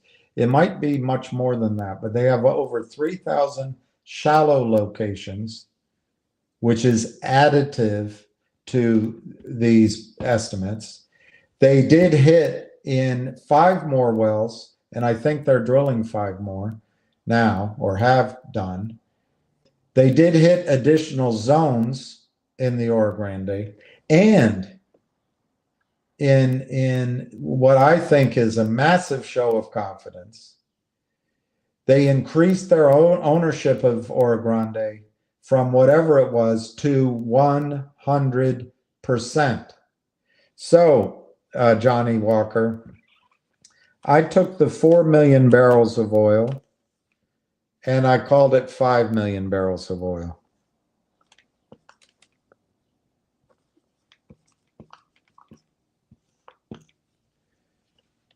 So my numbers start with 5 million barrels of oil. You can quibble about that, but I'm leaving out natural gas, water, and the acreage itself, the potential, the upside potential. I'm just saying 5 million barrels of oil. It could be 10 million barrels of oil for all I know. But anyway, I'm using 5 million barrels of oil. Last year, oil was trading at $35 a barrel or $40 a barrel. This year, it's essentially trading at $100 a barrel. It's less. I will admit that to you. But none of the oil, if an acquirer came in, none of the oil Nextbridge has would be sold in October, in November, in December. It'll probably be sold next year if they bring it online, the acquirer. Several investment banks, and I believe Goldman Sachs is premier among them, are calling for $150 oil next year, $150 a barrel. So I would say when I say oil is now close to 100 barrels of oil, that's a reasonable number. So last year, Johnny Walker, I used $5 a barrel as my acquisition of that barrels in the ground, as my acquisition price when I did my calculations. Now, I've either used $10 or $12. I don't know why I used 12. But for right now, let's just use 10. Oil's gone from $35 to $100 a barrel. Let's just use 10. I'll probably come up with a smaller number than I did in previous times. But let's use $10 a barrel as the price that an acquirer is willing to pay. I think last time I did the calculation, I used $12 a barrel. So the number is going to be down. But let's just use $10 a barrel. So you have 5.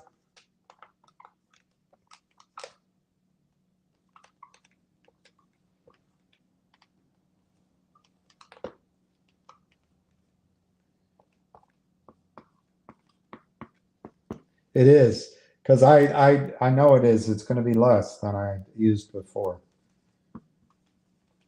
which is making me wish I hadn't just done that. But if you take 5 billion barrels of oil times 10, you have $50 billion. Make sense? 5 billion times $10, $50 billion.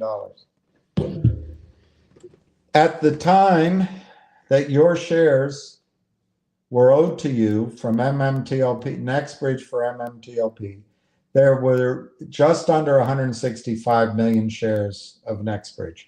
It was something like 164,759,200 or something. Basically 165 million. So you divide that out.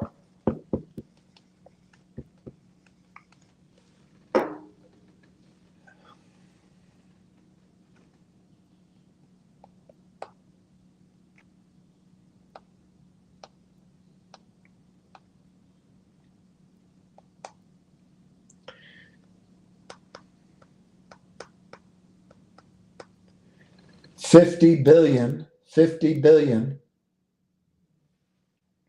You divide it by 165 million. It is lower. $303 a share. $303 a share. So we'll start with that number.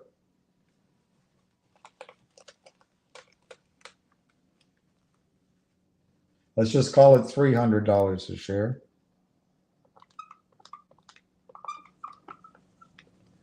That's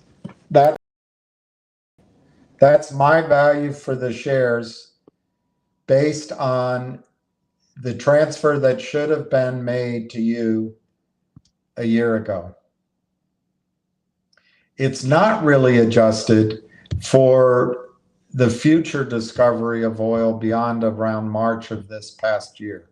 But anyway, $300. But remember, the longer that the system goes on, they're going to have credible evidence of what Oro Grande is worth, potentially. There's a whole lot in here that I'm leaving out that could kill this number. But the main thing to remember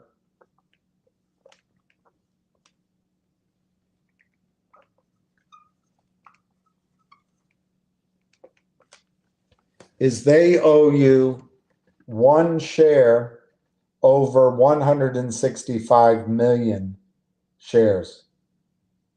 Not a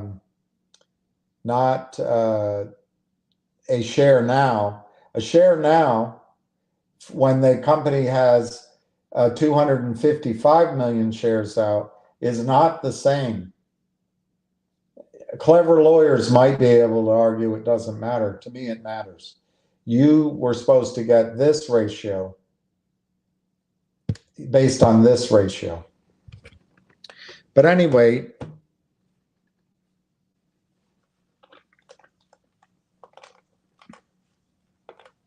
I don't know, Johnny Walker, how many counterfeit shares of MMTLP exist. I've heard as low as 400 million, and I've heard as high as 2.2 billion. So in my numbers, which gave me the high number, I used 1 billion shares. Why did I use 1 billion? Because you can cut it in half or you can double it. I heard numbers from 400 million shares to 2.2 billion. Call it 500 million shares to 2 billion. If I use 1 billion, you can either cut it in half or you can double the number. That's why I used 1 billion. I think it could be 1 billion. But you'll be able to chop it whatever way you want to. Now, to me, the only way to cover this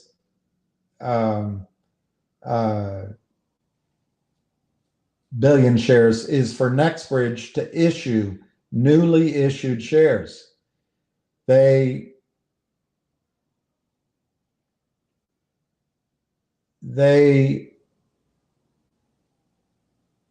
won't do that for free. They didn't do anything wrong. So the criminals would have to pay NextBridge for that. I don't know what price, but I don't think it's $300 a share.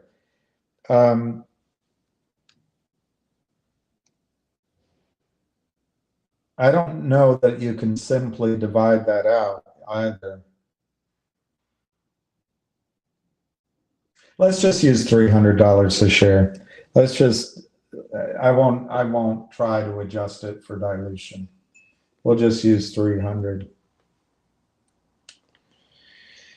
I keep cutting the number back, but I had done a calculation based on the fact that the stock, there's now 255 million shares out. That didn't seem fair. We're supposed to have an undiluted share. Let's ignore all that. So to get 1 billion shares issued,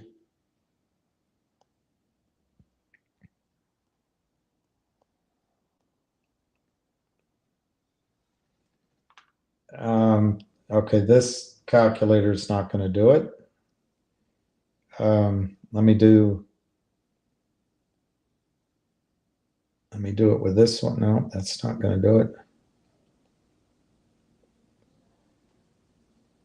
Oh, okay. So it would be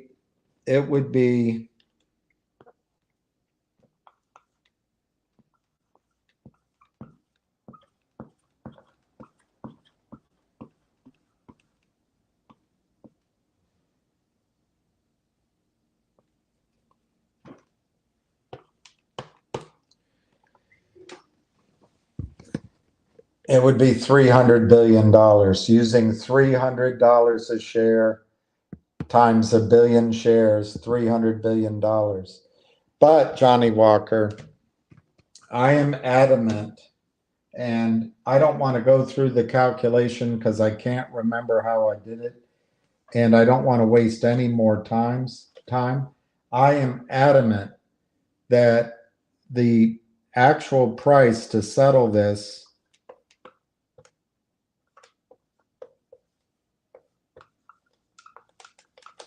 will be over $1,000 a share. And if you use that level times a billion shares,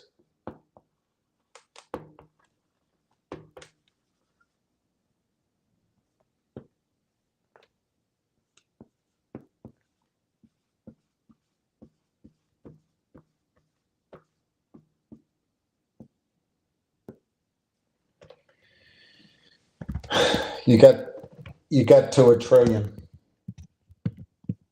You get to $1 trillion if you use a settlement price of over $1,000 with a billion shares that have to be covered. You get to $1 trillion. That's how I got to those numbers. That's using $10 a share acquisition price. That could be off by a factor of 3 or 4, depending on how much more proving up they do. Is that likely? We'll find out. But an acquirer would pay cash and stock in a NewCo. So that's possible. That leaves out all pain and suffering. That leaves all criminality out. That leaves out penalties. That's how I got $1 trillion.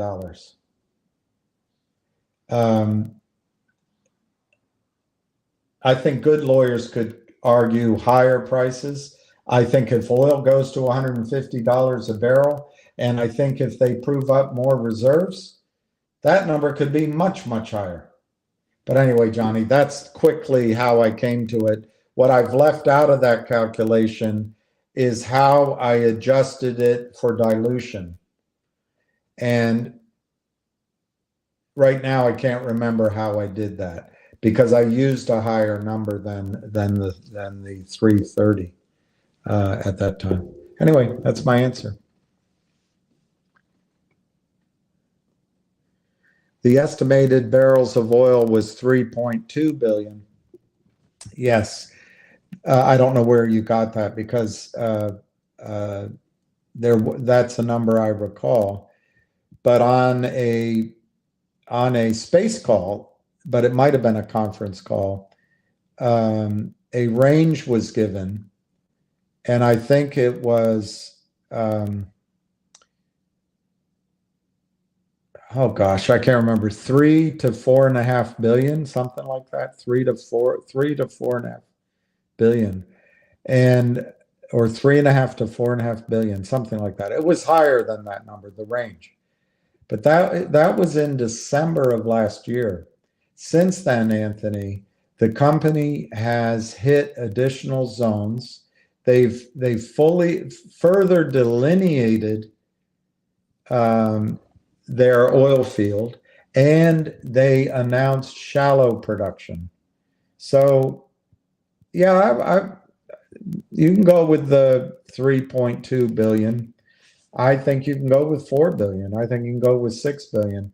The other thing that estimate of 3.2 was based on their ownership of the field.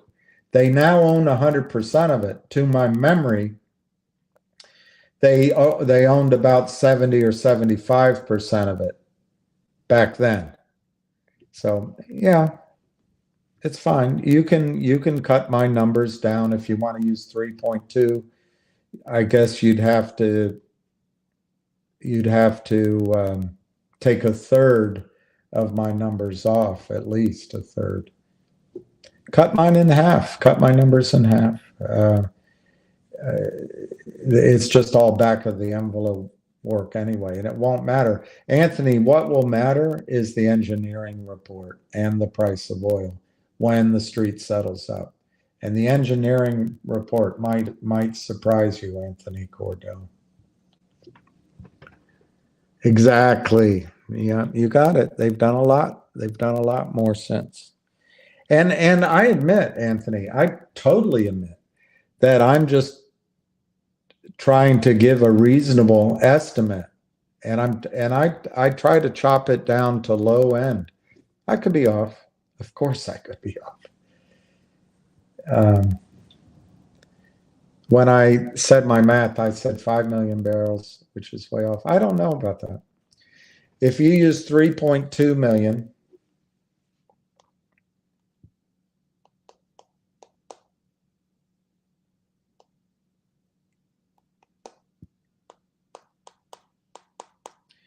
if you use 3.2 million barrels divided by 0.75, when they buy 100%, it's 4.3 or 4.2 billion, 4.2 billion. So I don't know if it's way off. And then you add in the shallow zone, which was not included in the 3.2. I don't know how much that is, but say it brings it up to 4.5. Just give it a little bit. 4.5 billion. I don't know that 5 is, I don't know that 5 is way off, because they increased their ownership. And then they drilled additional wells, which it's not so much. It's not so much that each additional well adds to the estimates. It's that it might prove up the size, the volumetrics of the reservoir, and it could extend the geologists' estimates of the size, the volume. And so I just, by this just a little bit, I just added half a million. So I don't think my 5 million's way off. I beg to differ, but I don't know. I don't know. And the only way to be sure is to look at the engineering report, and you may end up being more accurate, way more accurate than myself. I don't want to run back through the numbers at 3.2, but if you want to use 3 instead of 5, that's 3/5. So if you want to use 3/5 of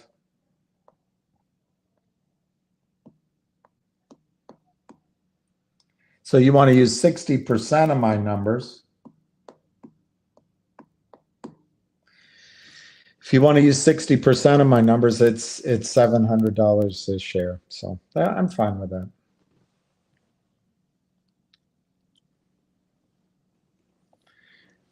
Optics matter.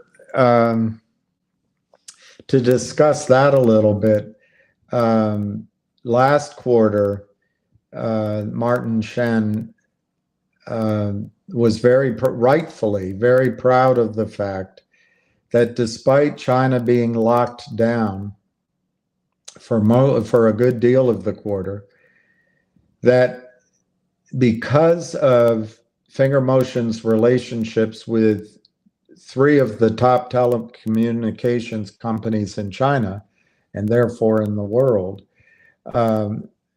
they were able to push their revenues for the quarter to $12 million. 12 million.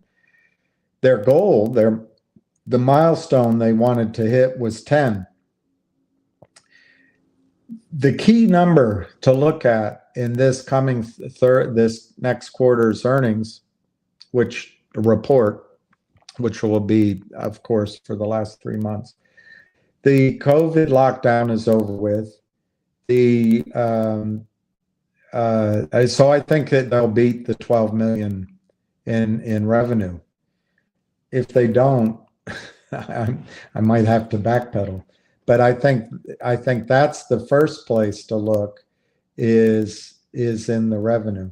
Remember, as they buy minutes at a discount, those minutes sell out right away, and then they can use that cash to go do it again and again and again. I think that the cash assets or the near cash assets could be really big. I mean, if I had to guess, I'd say $20 million, maybe more, up from 17 million. I'm saying more than just the cash plus the, for lack of a better word, near cash, the short-term receipts. And that will be huge. But more importantly, optics matter.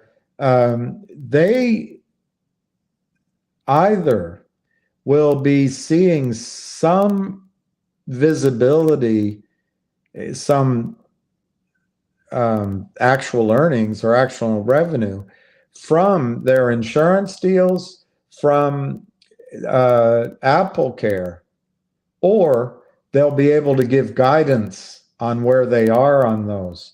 And those sources of revenue should push the company into huge growth and extraordinarily high profit margins, so that positive earnings could happen in this report, but maybe almost certainly will happen within the next 2 quarters. That will be clarified at that time. So you're right.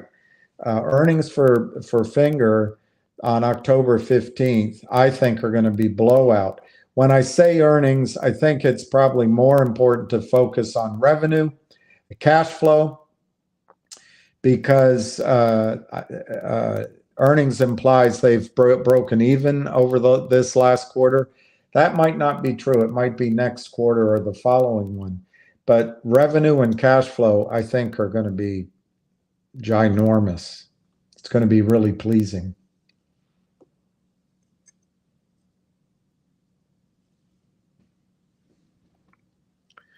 They obviously need this to be under $5. Tom Ronk said weeks ago the price was.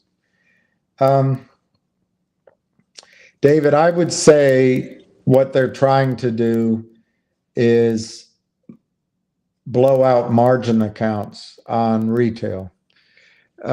Most brokerage firms, not all, but most brokerage firms have a $5 cutoff. The margin, there's essentially 2 kinds of margin when you're talking about margin calls. One is a Fed call on the retail side, a Fed call. The other is a house call. The house call is up to the house. It's up to the firm. So if you're a really big account, a huge commission generating account, your ratios might be different than others, the assets in your account, the diversity of your assets.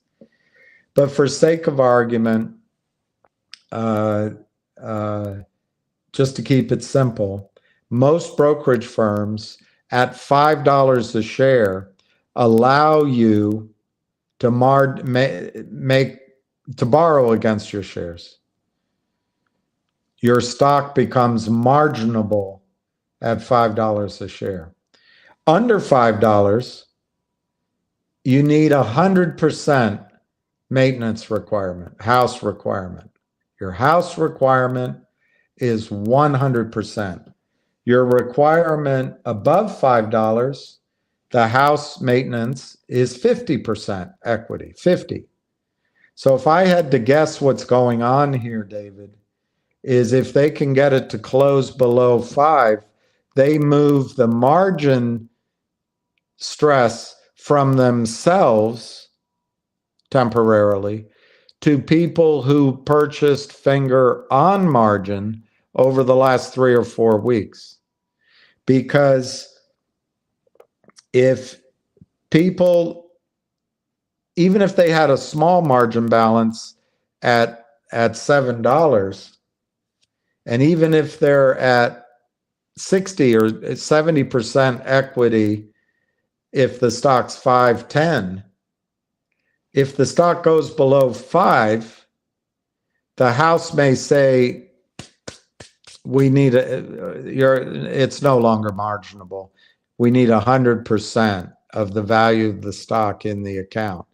And that could cause further sell-offs because Wall Street will sell out retail margin accounts instantaneously if they don't get wire money in within whatever the time frame is, by the end of the day, within 2 days.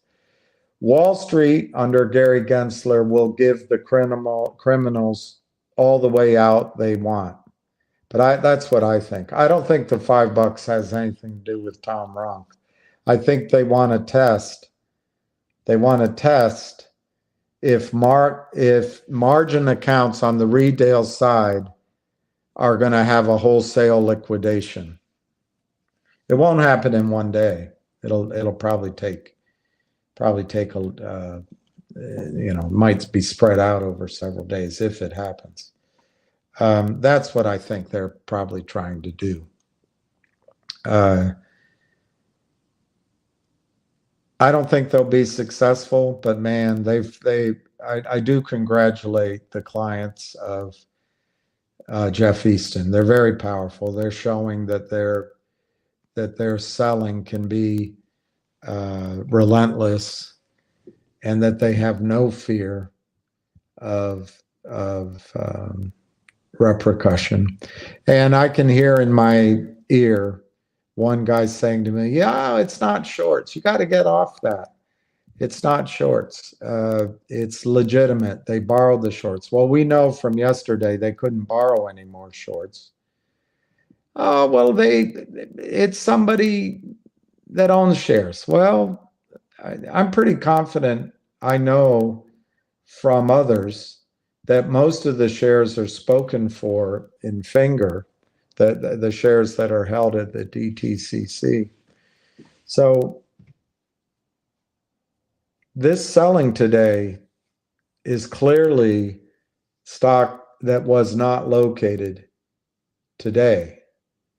Maybe they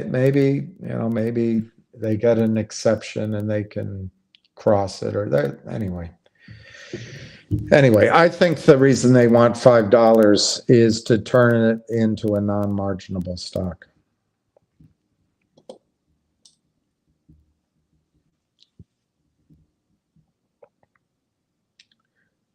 Who short is my client? No, I'm not short the stock.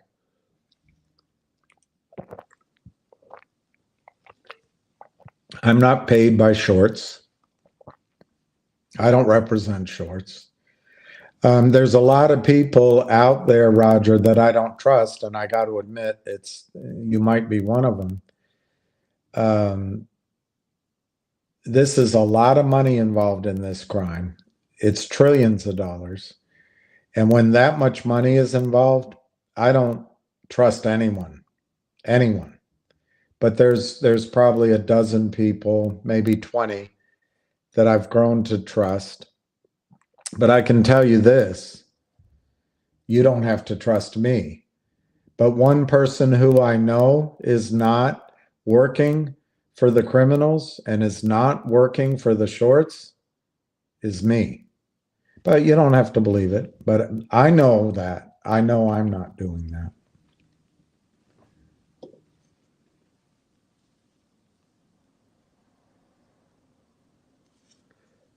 Oh, that was come out suggestion. All right. Well, then I do trust you.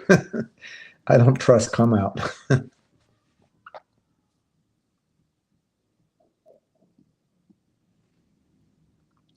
Yeah, that makes sense. But I want to tell you guys the best thing about Univest is that Martin Shen does not have to go back to the prevaricator, the underfunded, the pretender, Jeff Easton. And, you know, it's late in this video, but I do feel I need to point out that everything I say is my opinion and in my judgment, as in every video I ever do. But the biggest benefit of Univest is it's not a schlock firm like the Lynn Partners New York City. Any CEO listening to this, have someone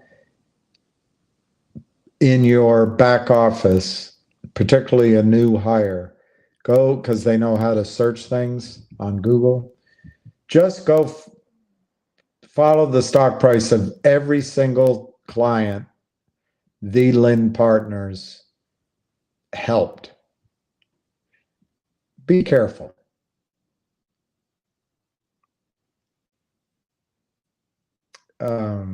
Univest won't do that. You know, I was asked on the phone today, Spiny, would Univest short the stock? And now they're able to make money by buying in. I don't think so, but anything's possible. Univest is not our friend. Univest is the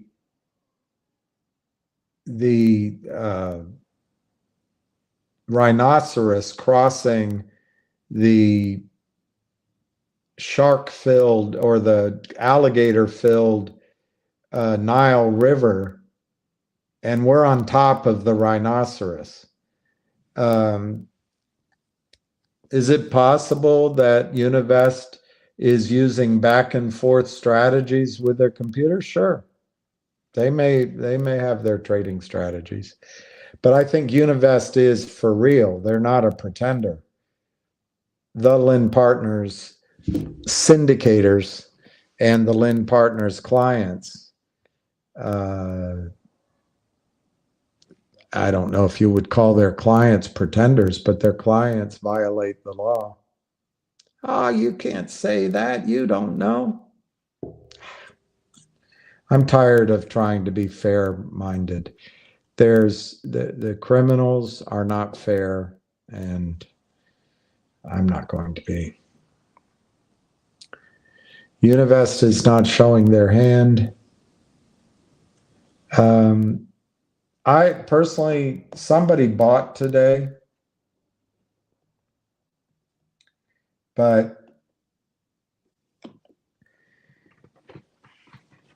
look, it's possible, David, it's possible Univest will wait until after the earnings report to try to get the stock go up. That's possible. And we have to admit that possibility. However, those earnings are coming before your options expire if you own options. If you own the stock, so what? It's another 10 days or less. It could be less. That's a possibility. But I think Univest and its clients, somebody's been buying these last 3 or 4 or 5 months, and it's been real buying. The selling, I really have to question. Oh, you got to get off this short selling. You got to get off that. Well, I don't know. I'll leave it to you guys to judge. Do you think the sales that were sold today were real?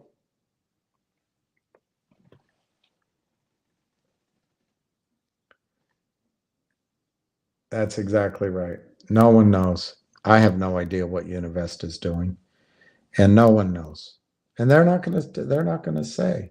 But Univest has participated in stocks that have gone up dramatically before.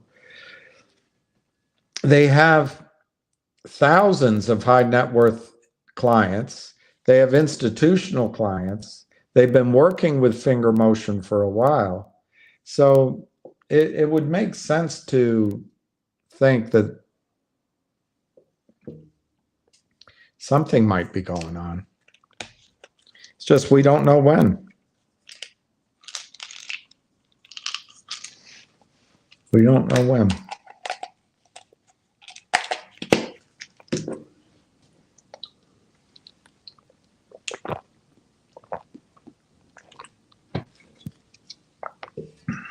Let's see where the stock is.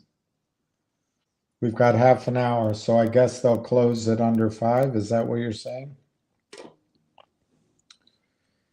463.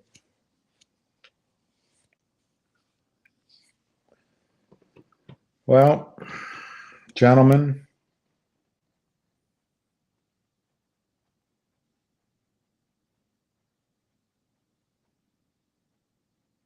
I don't think this is particularly good, to state the obvious.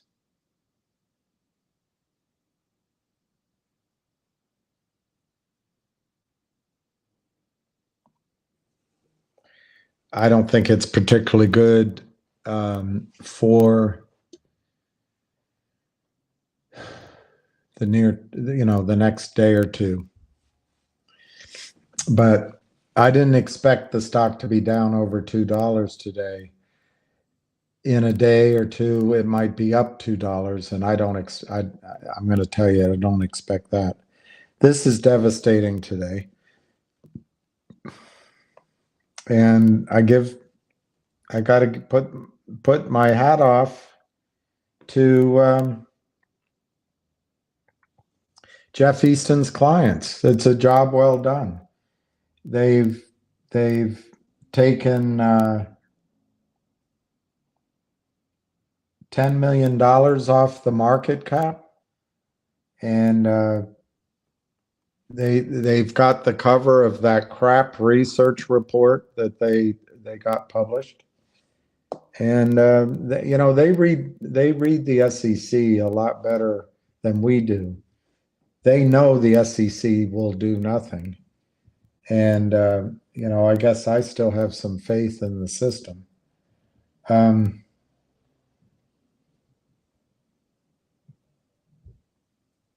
Unfortunately, I think for this to turn around, you've got to have a crescendo of selling before it snaps back, and I don't see it. I just see steady selling.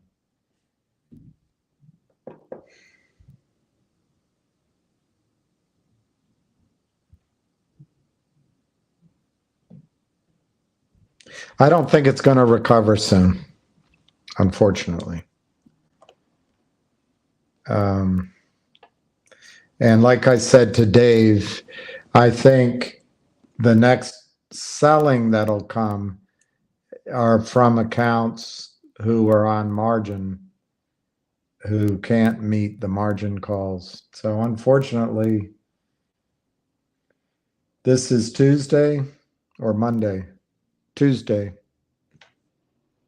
I don't think it's going to be a good week. Darn it.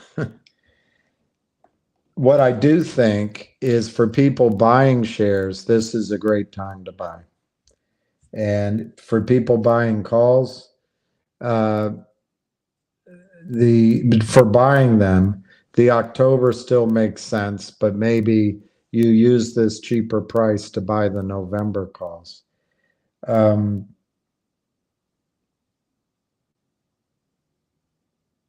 You have to question everything I've said and ask yourself, is that real selling?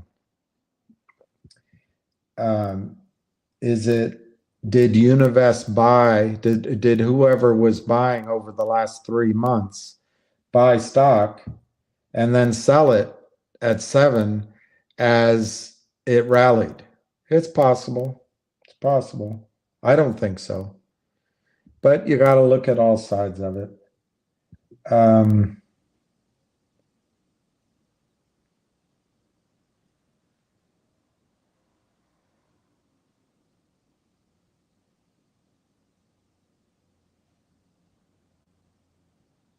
Anyway, I'm not going to look at the price. I think you just have to steel yourself that this week it's a bad week, and we've only just started. But if you get a turnaround, it has to be. It'll be. That's the problem. It's all manipulated markets. These are Gary's markets. Gary Gensler. These are his markets. He's proud of them. But it used to be when you had real market makers, real buyers, and real sellers, instead of fake sell, sell, sell, sell, you could see when the bottom came, and it can come quickly just like that, hit and rally back 3, 4, 5 points. It can rally back in an hour. But I don't see that right now.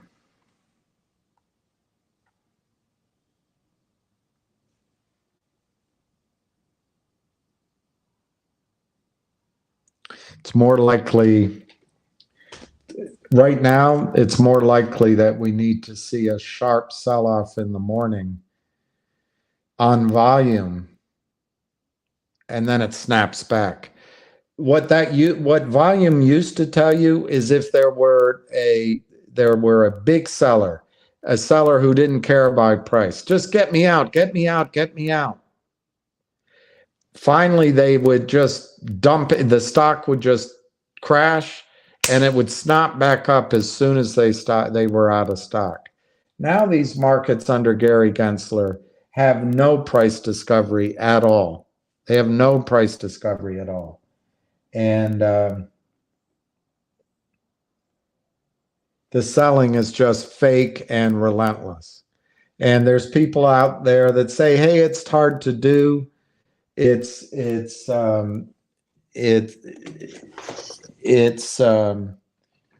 can't prove it. Well, I recommend reading Naked, Short, and Greedy. I recommend reading some of the articles on the selling that comes out of Germany. Remorseless selling. But hey, we love Joe Biden in this country. We love the Democratic Party, and we trust how the SEC is being run under Democrats. At least they're not the greedy bankers that Republicans are. Do you think Ham is right about the company coming out with a news round that could help us?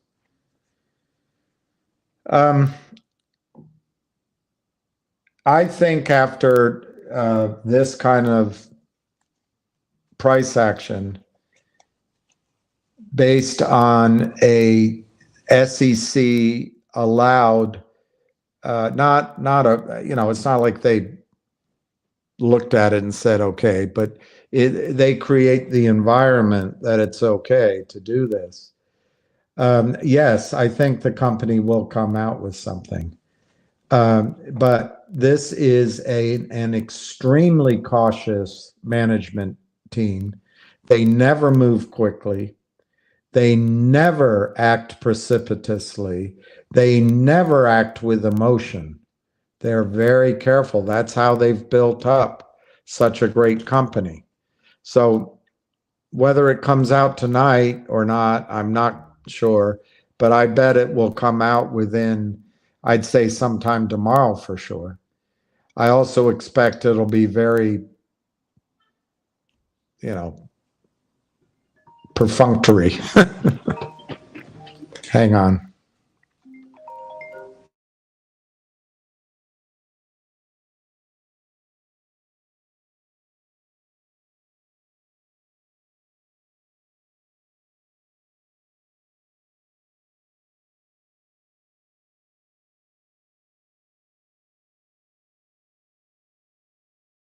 All right, everybody, you've got a special guest star.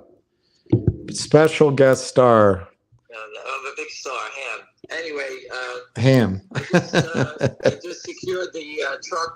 It'll be in front of the SEC tomorrow. William, Mark, it'll be in touch with you. You will be there to greet them. They will videotape the truck and you telling your story, whatever you have to tell them that in your words. You can tell them the story. Is that tomorrow or Friday? Tomorrow morning, and you got to be there. Oh, Lordy. Okay. And they'll be there in the morning to do your interview. They're going to take video of the truck. And the slide presentation will have fingers, symbol, and all the information about it as big as it can make it. We will have Lynn Partner. It'll be just finger motion. I'm documenting the bear raid for the producers to show everybody this isn't 2008, 2010. This is 2023, October 3rd.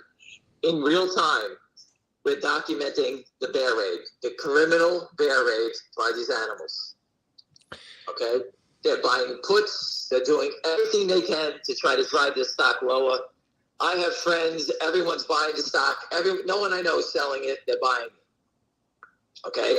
My friends have been loading up between here and over 5, 5.25, 5.30. They've been buying it. Everyone wants to call me up buying the stock. All right, but you can see them putting up puts, and they keep buying the puts, and the guy shorts the stock versus the puts. That's what they're trying to do. They're trying to create stock. So we will document this thing in real time for the movie. It'll be finger motion, as bold as it can be. Lynn Partner's face will be it'll look like a Goodyear blimp. That's how big his face is going to be on that thing. I'm going to put all their faces one at a time on the truck. It'll be the whole slide. There's no more little photos of it. All of them. They're going to get exposed one at a time. And then the truck's going to go park its ass in front of the DOJ. Are you going to put Kawabunga research on there? Oh, we're going to show them the fake report too. And I'm going to list all the bashers' names. All the people that popped up on Twitter bashing the stock. That came out of the blue in the last couple of days. They want to be movie stars. Their name will be at the DOJ. Let the DOJ see their names. It'll be all over Twitter tomorrow. Let them. They want to play games. We're not going away. All right. So I just want to let everybody know that. Is $5? There's a couple of questions people have asked. Is $5 a key number for them? No, nothing makes it. Listen. Nothing makes sense what you think is going. This is just, they're so trapped and so desperate. This is what you see. This is what you do when you catch a rat. I told you before, we got them trapped. This confirms everything that I've said. It's right there. You can see it. Do you think there were real sellers other than people panicking out? No, I told you that. There's people panicking out. There's no. But other than that, do you think this was people that thought, you know what, it's up. I'm going to sell millions of shares at the lowest price I can because that's how wealthy people make money? I bought millions of shares up to 7. I'm going to sell it. I'm going to sell it back to 4. Yeah, exactly. So that doesn't make sense. And then my question, how quickly can something like this snap back? In a blur. Yeah, exactly. This was a complete attack. We can't stop it. And if you listen to me, I told everybody, if you bought cheap, you bought options as they go into the money, try to rotate up the cheaper ones because I don't know when they're going to do this. Yeah. Right? Keep doing that. Yeah. You know, I can't stop that. Yeah. They just do it all the time to people. But some people have done it. And I know someone who bought 400 of the 550s today. And he bought 50,000 shares of stock. And he stepped in. And you know what? He's down $1 in the stock. And he's probably down in his calls. But he feels comfortable. He readjusted his position. Right. Good for him.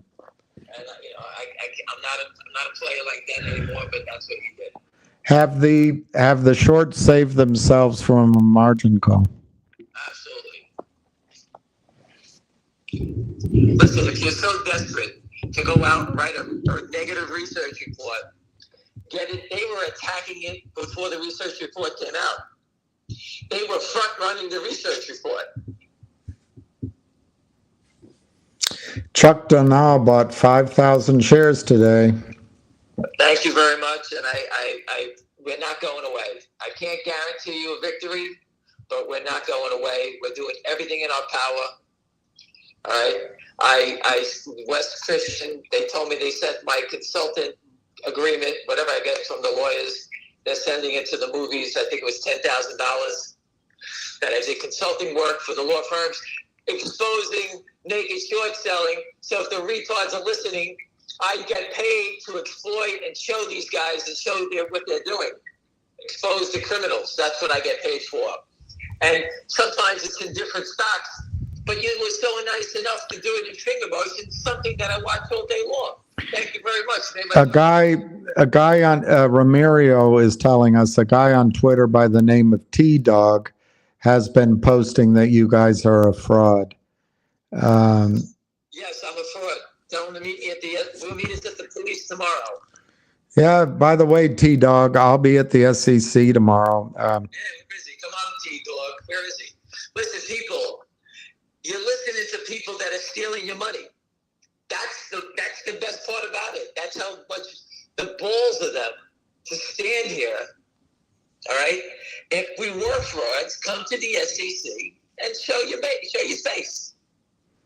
We'll walk in with you, but they don't. We've been saying this for years. Not one of them's ever showed up.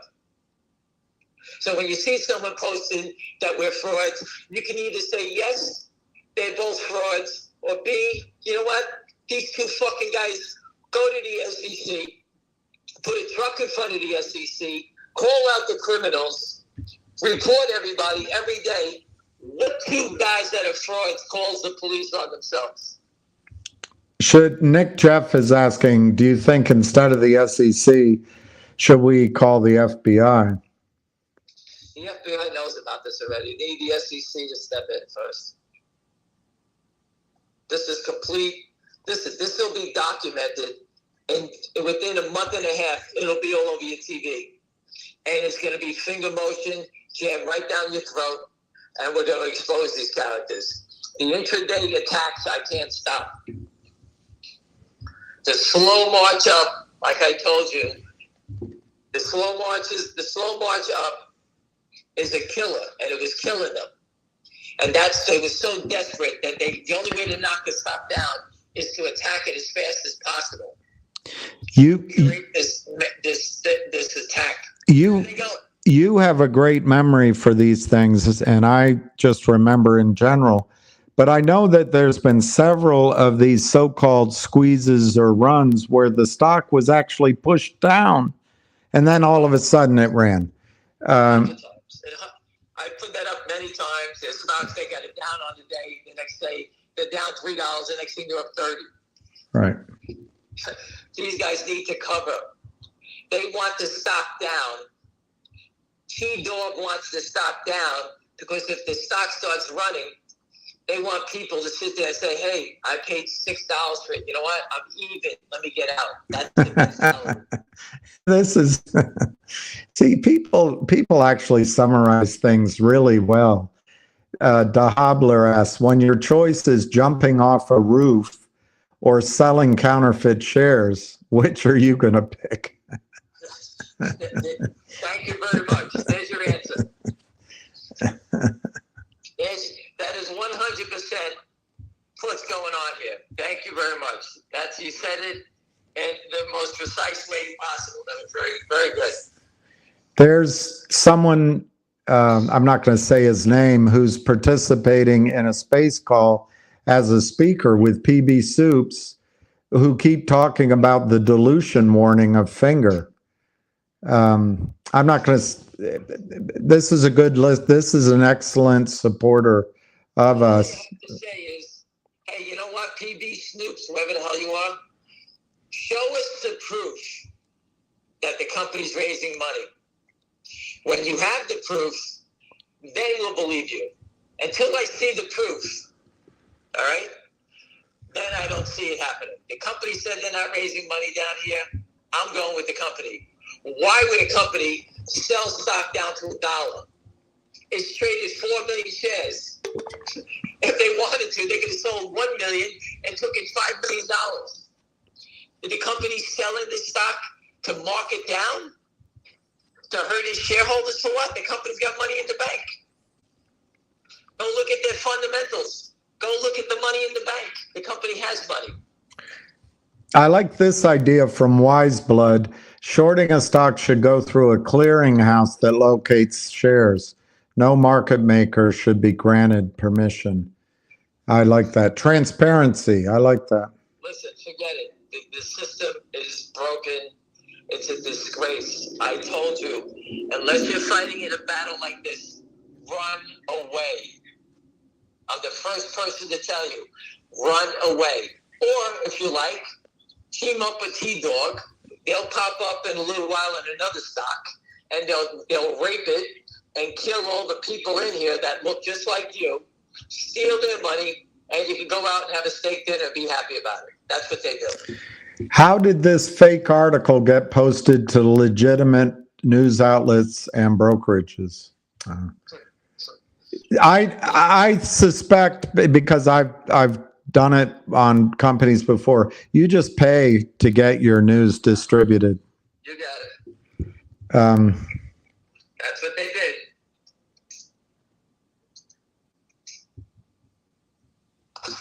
And what they do is all the little short sellers.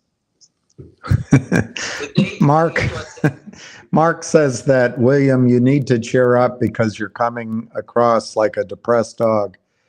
The whole market is down today, so there might actually be an excuse for what we're seeing. Maybe. And I'm sorry I'm coming off as depressed. Mark, I agree with you. But to completely, stocks do not act like this. This is as they say in Young Frankenstein, this is abnormal. This is not normal. All right? This is fraudulent selling, buying puts. Just look at the puts, people. I reported on it. I'm not making it up. They crossed, look at them.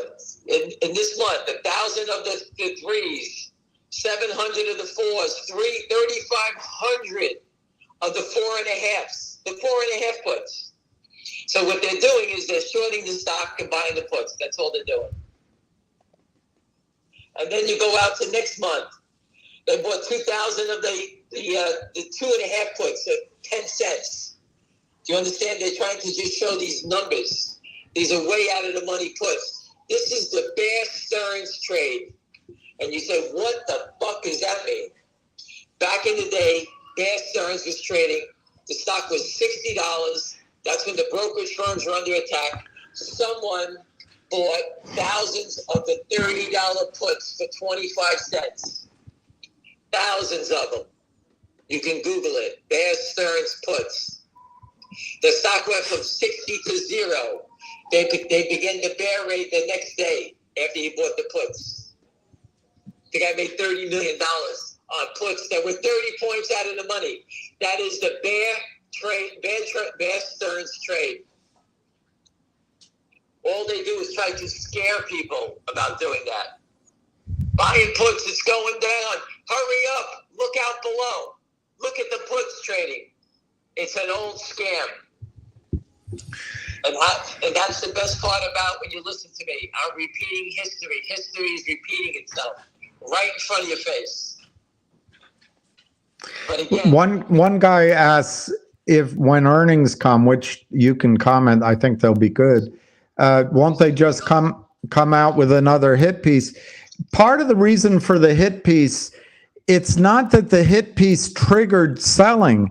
It's a cover. While they commit fraud, they can say, oh, when the SEC asks if they ever do, oh, we did it because we saw this report and we didn't have time. But that's the normal way they do it. The peasants that we have were doing it before. Right. All right. They were front running. The report came out at 12 o'clock, and then you could see the attack, whatever it's tied to it before that. So they were doing it from the morning. They were starting it. So they probably don't have the immediate pressure on a margin call now, but they're not out of the woods. If this stock snaps back up, they just sold what? Another, what do you think? 2.5 million fake shares? Easy 2.5, 2.7 million today. Yeah, I mean, that doesn't disappear. They just created. Think about. I can knock down Apple Computer selling 3 million shares at the market. Trust me, Apple Computer. I can knock it down 3-4 points doing this because the people don't have their bids and they just keep hitting it. You keep hitting bids, it just goes lower. No one knows what the hell's going on. That's how dangerous this stuff is. But it's been explained to the producers. William, tonight, I got a few things that we have to do and to document this thing so you're ready for tomorrow. Oh, Lordy. We'll go through everything. I need you to take a snapshot. If someone could put a snapshot. Can you send Bubba down with me? Now that everyone knows where I'm going to be? Said someone take a snapshot of the option chain, the put side. Only the put side, and post it on Twitter for me. The activity on the put side, the volume. If you can do that for me, it'd be great. William, make note of that. If you see it up there, let me know about it. Because that's going to be part of the crime scene right there.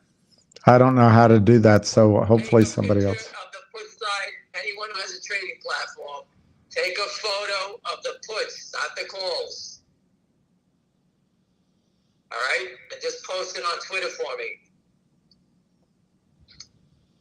It reminds me to make sure I want it up there because I read on Twitter and I remember to include it in the report. So I have to fill out my own goddamn police report to report these criminals. Here's Ramiro Garcia, and I hope the SEC is listening to Ramiro Garcia because you obviously have to go back to SEC school.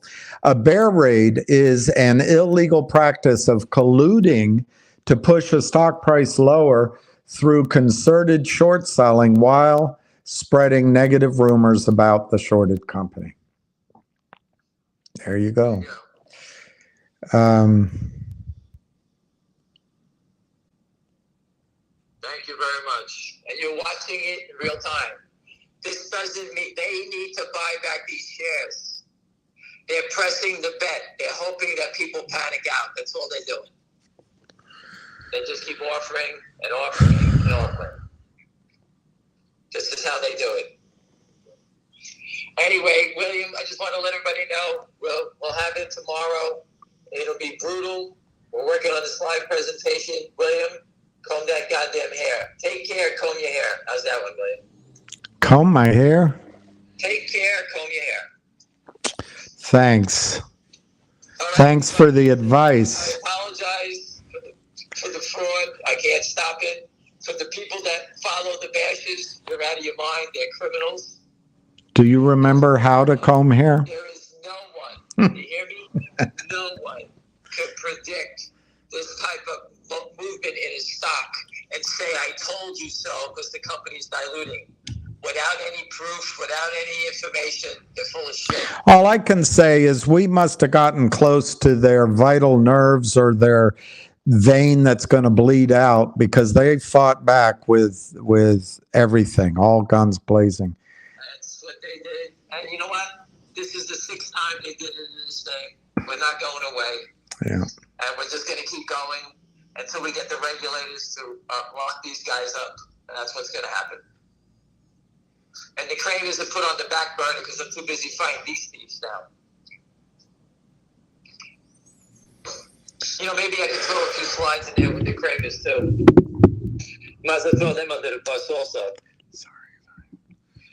All right, everybody. Okay. William, I'll speak to you later, but we got a lot of work to do tonight. So. Oh, that article hit TD Ameritrade. How do they let that? You can't say anything, but they can say it. It's remarkable. Anyway, listen, I can't stop the fraud. It is what it is. All right, so we'll just get back on the horse tomorrow. But William, tomorrow morning, all right? I'll speak to you later. Thank you. All right, have a good day. All right, so So who said I looked like a depressed dog? Sorry about that. I think this is bad in terms of time. This is bad for the calls. But there's still almost 3 weeks on the calls left. So that's a long time. That's a long time. They're definitely worth a punt. But you can't look at this as good news.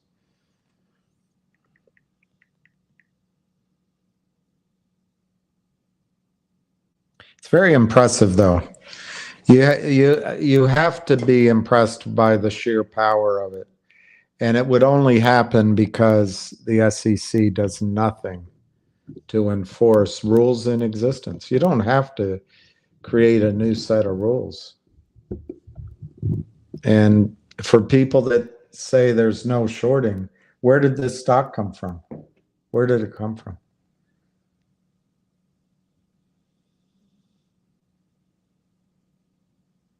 Oh, well. Sorry, Shake and Bake. I didn't know you couldn't hear him.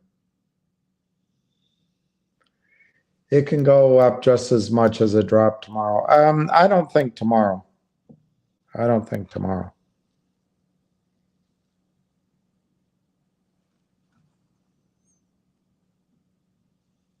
It can go well over 5 tomorrow, like 5.75, $6 tomorrow.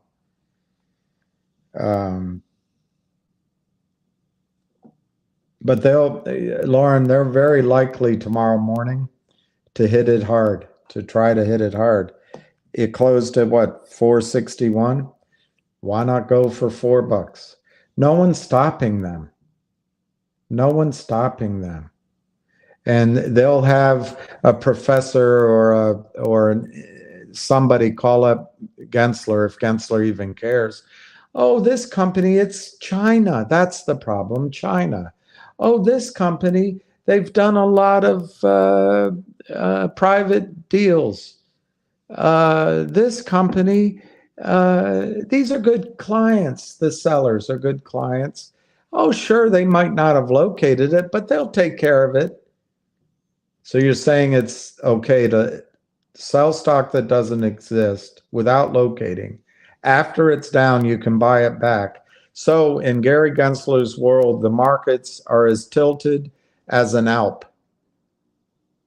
And the privileged guys can sell stock that doesn't exist, organize an attack, put out false information, sell stock without a prospectus, and then when it's down, they can cover it, and hey, that's no problem.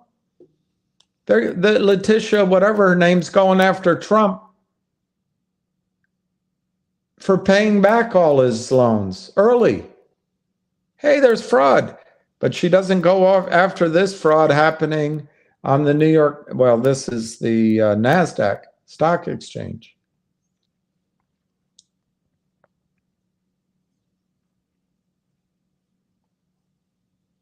It's not a victimless crime. It's not a victimless crime.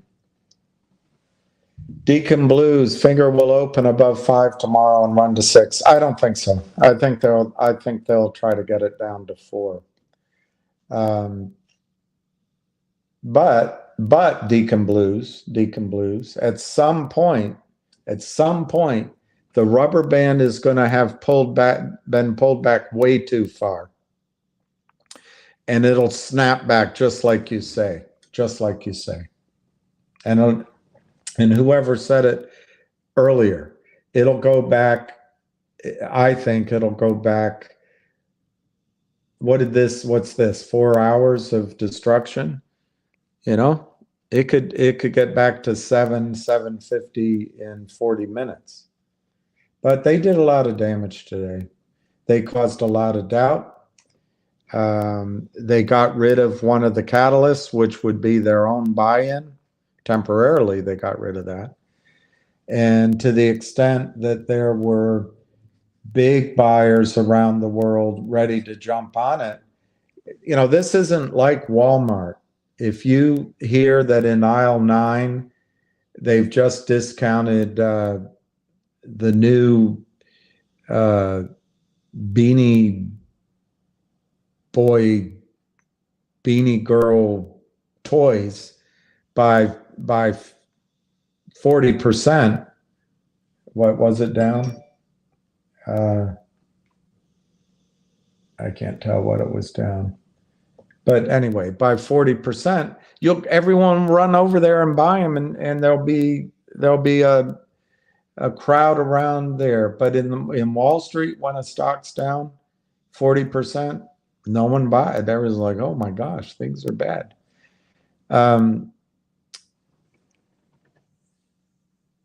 I think they did a lot to destroy the momentum today, a lot. So it's going to take concentrated efforts on our part, concentrated efforts on the part of the big whales, and hopefully the people that have been looking at this as a buy recognize that this is an opportunity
All right, there. The when he called in, he used FaceTime audio, and it blocked everything.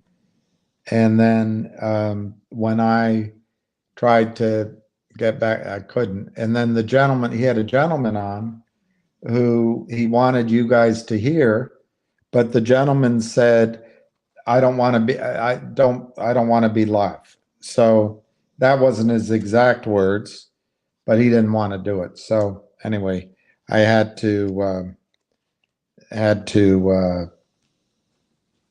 honor his request. So I put it on mute.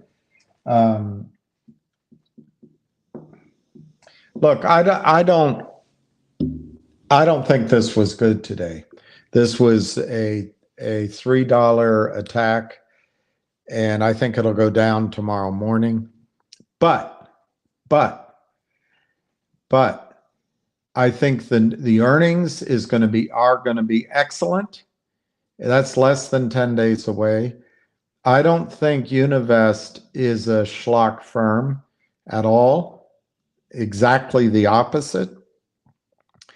So I think these shorts are going to be caught out. They didn't cover today, as best I can tell. And I hope everyone that's watching, and I hope the SEC did, this is not normal selling. Even if you argue that insiders wanted to sell, they wouldn't sell it down in a panic. They're normal human beings. The stock's trading at 720. As soon as it broke 7, they wouldn't want to sell. If it's us selling, same thing. Hey, it's 7. I want to get 710, and it breaks down. I'll wait till I get 7. It's not retail selling. It's not insiders selling. Oh, well, maybe they borrowed it. From whom? There's 24 million shares approximately at the DTCC. One of you probably knows the exact number. 15 million, we know where is. If Borders can be believed, his people have 2 million. That's 17. I think from people that I've talked to, I'd be willing to say I know where another million is. That's 18. So 24 minus 18 is 6. But I would say some of that, you guys know where it is and I don't. Where's the stock coming from?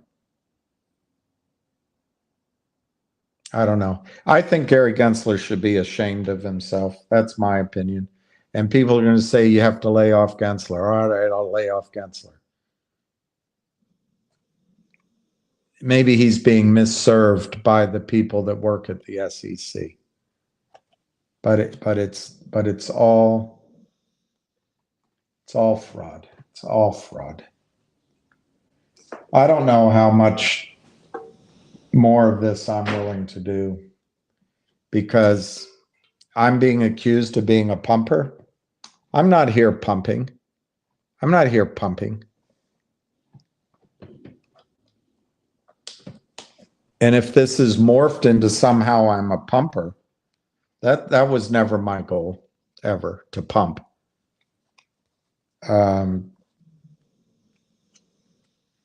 I wanted to protect you guys from what just happened, but I can't protect you. I can't protect you. So I don't even know what I'm doing. I really don't. So let's see. Hey, not legal advice. Yeah, I know. It's not a good day.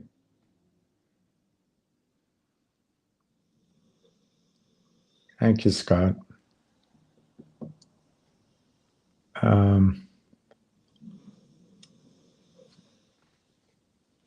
Maybe I need a break so I can consider what to do with Cap Yiba Research has, if the SEC's there, they're not there, has written a total of 3 articles ever, 2 against a company that they are short. Unbelievable. Unbelievable. Absolutely unbelievable. Here's their disclosure.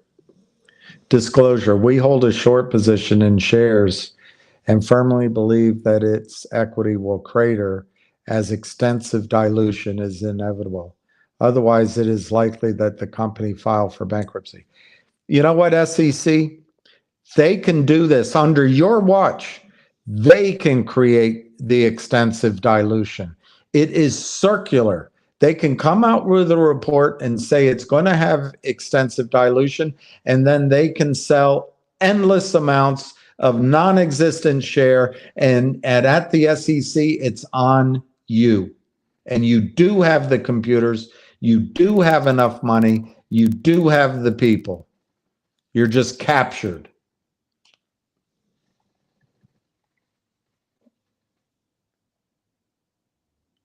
Today was global, not, I don't agree with that. Maybe they took advantage of it. Maybe they took advantage of a downturn in the market, but this was a coordinated attack. And it's a lie. It's a lie. And I'll tell you something, you guys.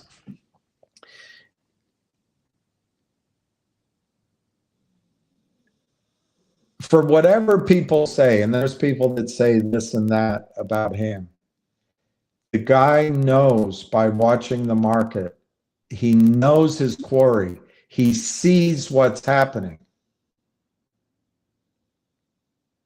Other people, they need proof. Oh, you can't prove that. Well, all right, let's go on and on without proving it. You see what they're doing. If you walked into a field and 20 cattle were shot dead, and there's a guy with a smoking shotgun in the corner, you'd assume he did it, but you're going to say, well, you can't prove it. And the next day it happens again, and the next day you can't prove it. At some point you're going to get your cattle out of that field. Exactly, Pete. I'm glad you bought more.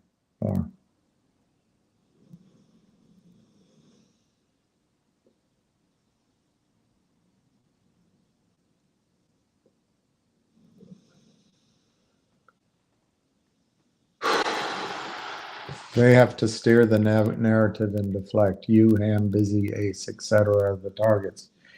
I'm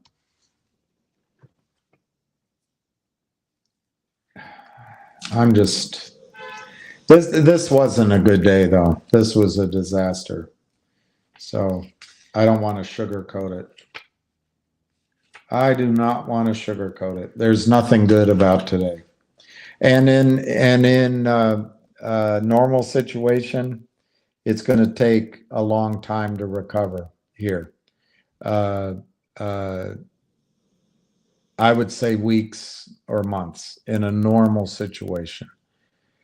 What's on our side here is good, I think, good revenue projections in less than 10 days, good earnings report.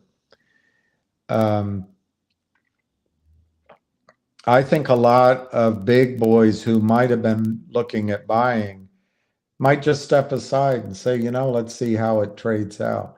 But that doesn't mean they step away forever. So they're still there, ready perhaps to come in if they're there. I think Univest is for real. And I think all the Univest high net worth clients are for real. So I don't think that goes away.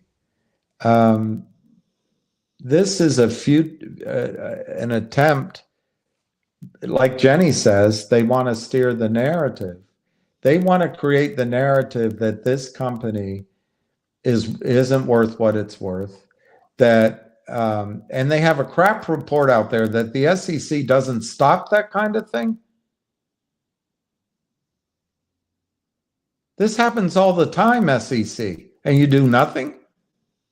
Nothing.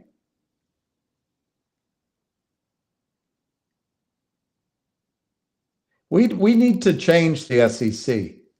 People shouldn't be allowed to work at the SEC for 2 years and then go get a high-paying job with the criminals. We got to change that. The SEC shouldn't be a box checked on a CV. It should be a career. But if you take a job at the SEC, you should stay long enough to finish the job, not just check a box.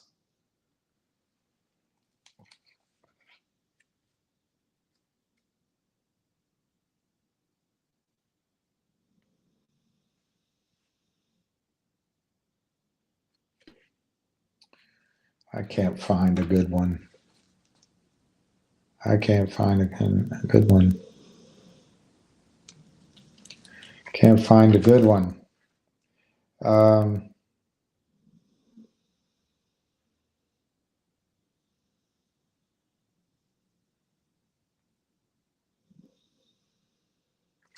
Can't find a good one that you guys won't get upset with. But thank you, Lou. I would like, I didn't have time because Ham's always push, push, push. I was going to print out a prayer. And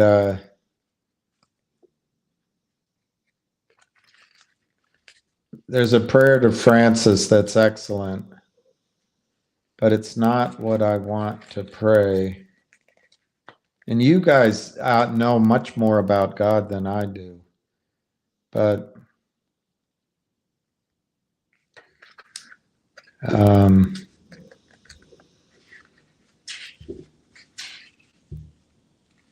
that's a good one. The Memorare. The Memorare is a good one.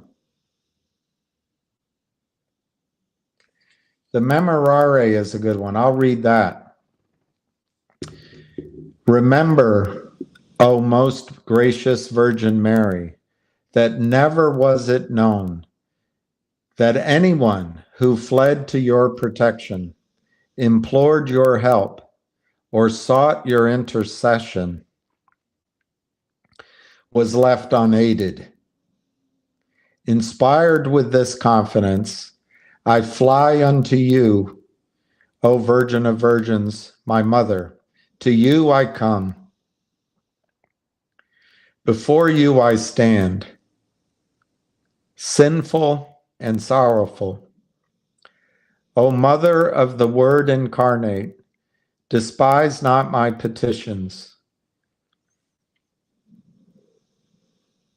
but in your mercy, hear and answer me. And then this book has her favorite prayer. O Mary, conceived without sin, pray for us who have recourse to you, to thee.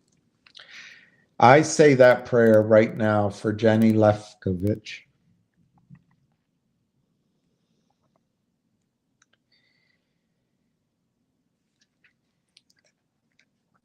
And I pray that she has strength and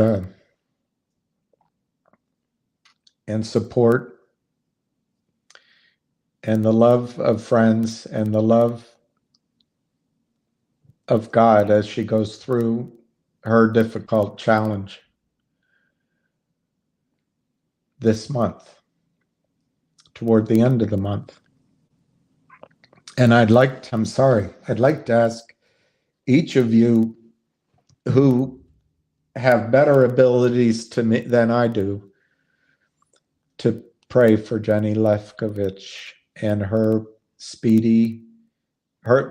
so that she has courage, so she's not scared, and that she has a speedy recovery and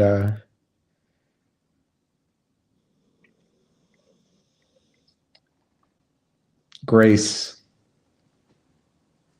and a long life ahead, a long, happy life ahead. Anyway,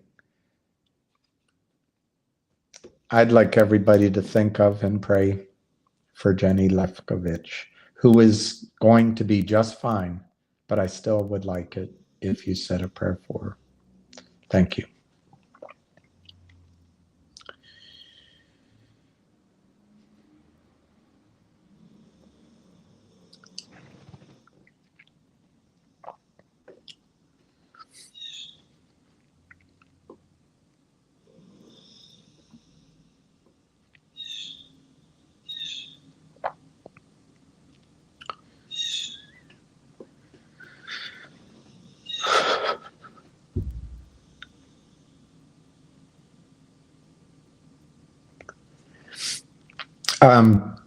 She has to face a challenge which none of us would wish to. I'll let her, if she knows you, she can tell you, but she's going to be okay. That's my opinion, but it's a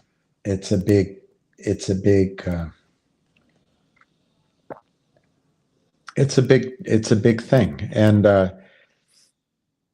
I just think a lot of you were really good, and maybe you can help, because I believe prayer helps, and I think I've seen it happen, and I think God helps. So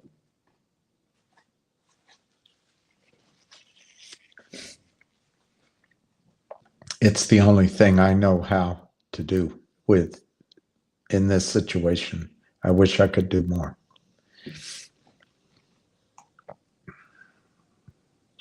Wow, I didn't know that. Today was the worst day since March 2020. Well, CB, that's a shame. I thought we would make money first before we had to talk about that. But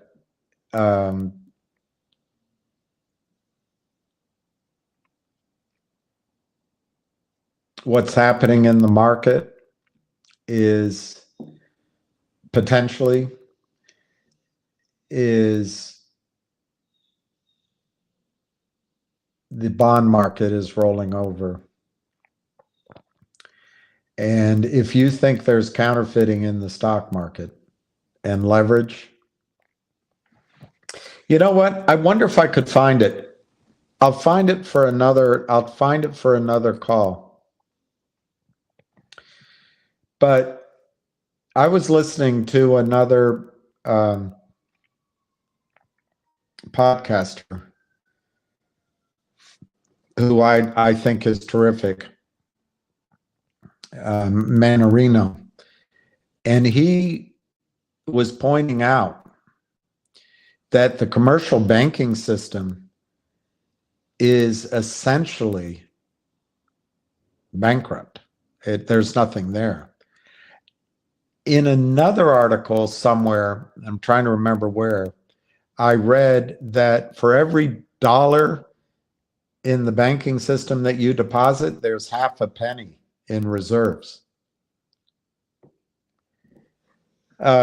Peter Schiff pointed out, I think it was Peter Schiff pointed out, that banks would like to see defaults on mortgages because they're losing money on the mortgages they wrote.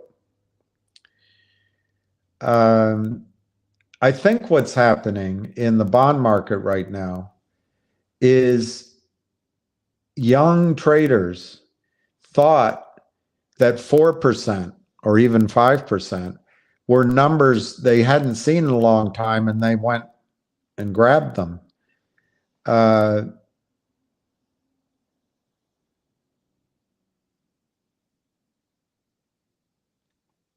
They're not proving to hold. Those aren't the highs.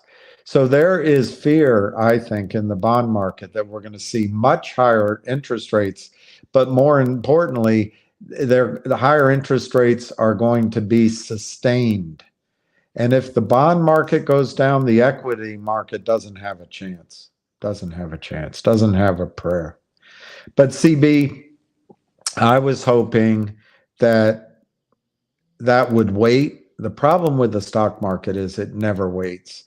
People discount that stuff and it spreads like wildfire. Once confidence is gone, it stays away a long time. And anyway, we can talk about it again.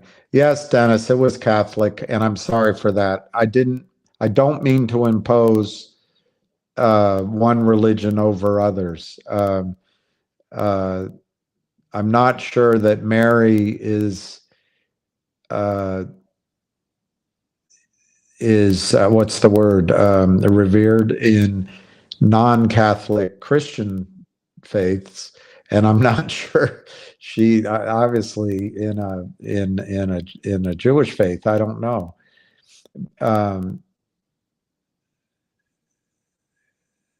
But in Islam, I know Mary is.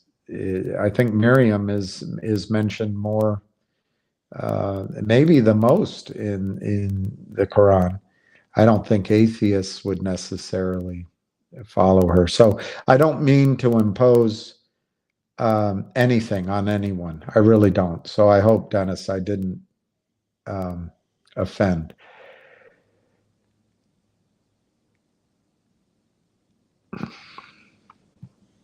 She's just the only one I know to turn to. That's all.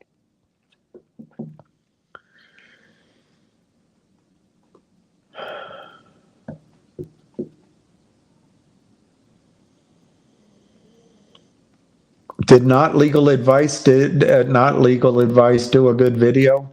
I want to watch it, and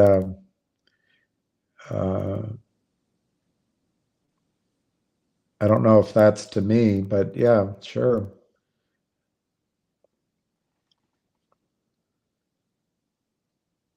Oh, CB, that's awfully nice. What did Lalija say?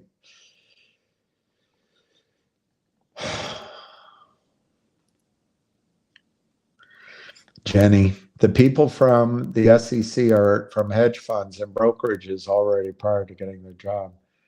Most are from Goldman Sachs. You know, the gentleman that called that interrupted the stream and then didn't want to be live, he looked into the research company, Jenny. He was just like you.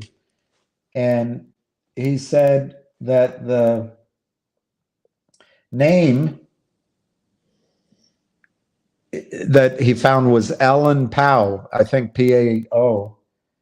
And then it led to a brokerage house, which no longer exists, and then to an LLC, which led to her husband, Alphonse Buddy Fletcher Jr., and he's from a hedge fund. And he, according to this guy, is behind this attack. This is what you guys and Jenny, so it confirms exactly what you're saying here. It's a hedge fund. And he has all sorts of violations on his CRD from the SEC.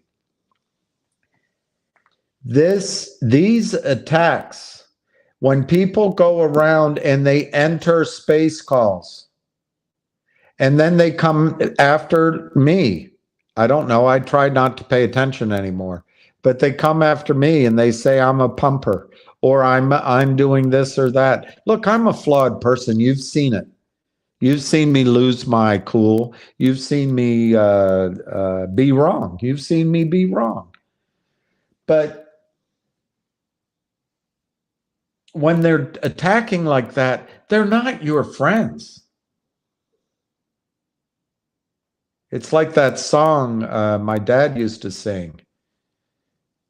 Two men walking across a desert and with very limited effort left. Don't you listen to him, Dan. He's a devil, not a man. And he fills the burning sands with water. These are devils. These are people behaving in an evil way. And to them, it's just about the money. They're not here. When they tell you and you don't have to believe me, you really don't. But when they tell you that I'm pumping or I'm a fraud, as someone just said, they're not telling it because they care about you. They are being paid by a guy like, I don't know for sure, Alphonse Buddy Fletcher Jr. Jenny, I bet you could find out about him. Alphonse Buddy Fletcher Jr. And I'm going to get a copy of his CRTD. But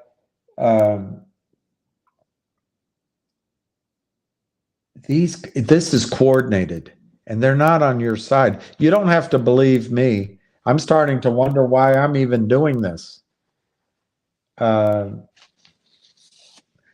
But they are not on your side. And when they come out with reports like that on Finger, it is to try to cause, it's to try to cause, it is to, I wanted to talk to that guy. I'll call him back, but it's to try to cause you to sell. They're not on your side. I try to be on your side. But you know what? This group, Univest, isn't on your side. They are on their side. But what I see here, and what I thought might happen yesterday, what I thought might happen 2 weeks ago, and you got to remember that a lot of the information I'm getting was the same information I got 2 weeks ago and the prior month. So maybe it's not 100% reliable in terms of timing. So, protect yourselves accordingly. But I think you're going to see a battle with what I call sharks, Wall Street sharks versus Wall Street shorts.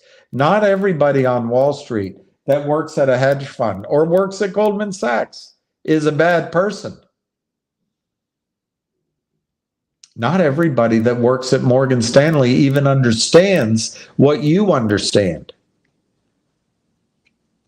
But I think you're seeing a battle between the Wall Street sharks potentially and the Wall Street shorts. And this might just be the first engagement. I think these shorts did this because they sensed there was momentum coming in. They couldn't let that momentum build. All you needed was one institution to put in an order to buy 5 million shares, and a second institution and a third institution. And the next thing you knew, the stock is $21 and they have no choice. They're bought in. I think that's what happened today. Today was weakness, not strength. Not strength.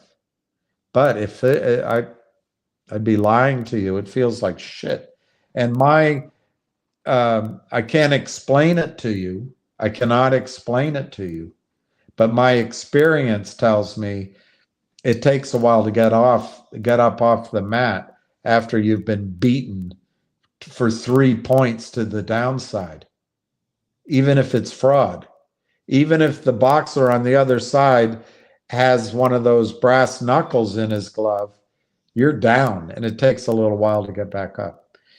But hopefully the company will respond with a well-written response tonight or tomorrow against that report, instead of being, hopefully the letter's not written by their lawyers, but written from the heart by the CEO or someone he turns to. Because what happened today was theft. What happened today was fraud. What happened today was a violation of the United States Security Act laws from 1933, 1934, and as amended.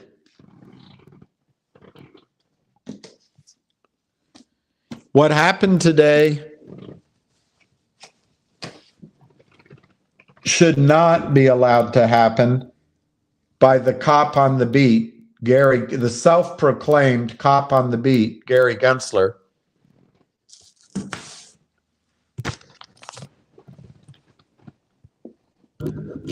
Federal securities laws with amendments, the 2012 edition. I got it at a yard sale, so I couldn't pick. But if you want me to next time, I will read for you about settlement, about the penalties of market manipulation. those are the securities laws that Gary Gensler is supposed to enforce. And before he starts,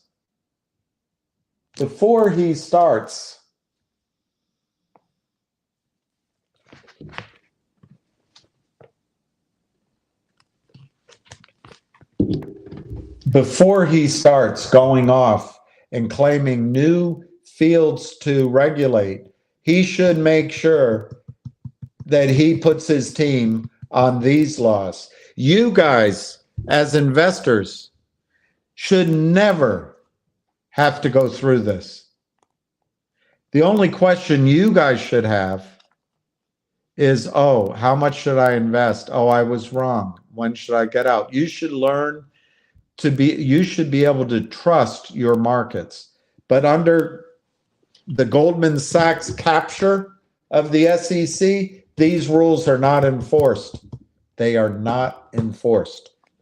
Or more accurately, they are selectively enforced. And it's not fair to you guys. You shouldn't have to go through this. You just shouldn't have to go through it. What happened today, you should never have experienced. And there should be someone swooping in so quickly that all of those trades are reversed. Every single one of those trades should be reversed. And the errors taken by the prime brokers. But it's just, it's unconscionable how Gary Gensler runs this sacred duty he has. It's unconscionable. But then if you replace him and you just get another woke candidate, or you get another shill for the Clinton organization, it's just going to be the same crap. My nominee to replace him is Gabir Grewal out of New York. I think he should be the one. Jenny just sent me something. Let me see.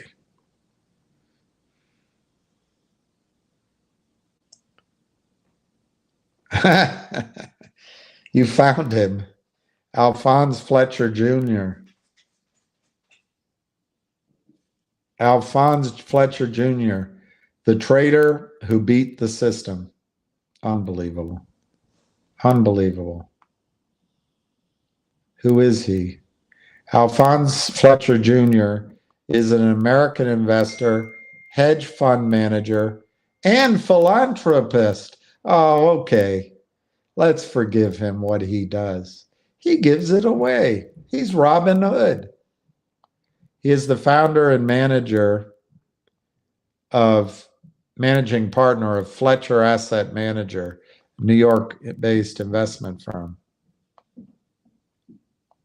He has investments in real estate, energy, media, and technology. Well, we don't know yet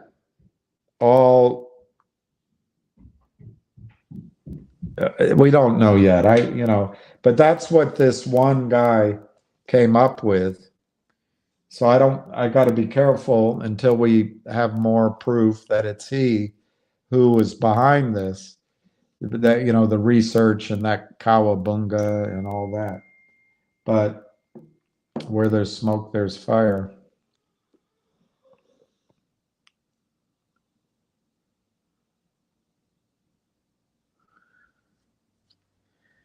You must be really threatening the shorts, otherwise they wouldn't come after you. You have the power to hurt the criminals, and they are naked and afraid. Well, thank you, Moody. I don't know if it's me. I find the power in you guys and in people like Jenny, but like Anna Trades, people like Dirty Mayo and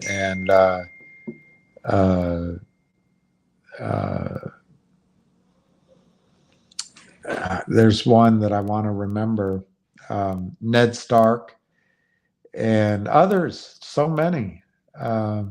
Busy Brands, not legal advice, amazing.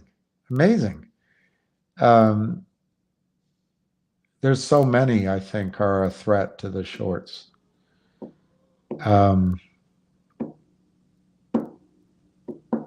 But so far, I feel like they're winning. New toupee. Stephen Whitney, a fun further perspective on today's events. If we look at it from 30,000 feet, exactly. It totally reeks of desperation.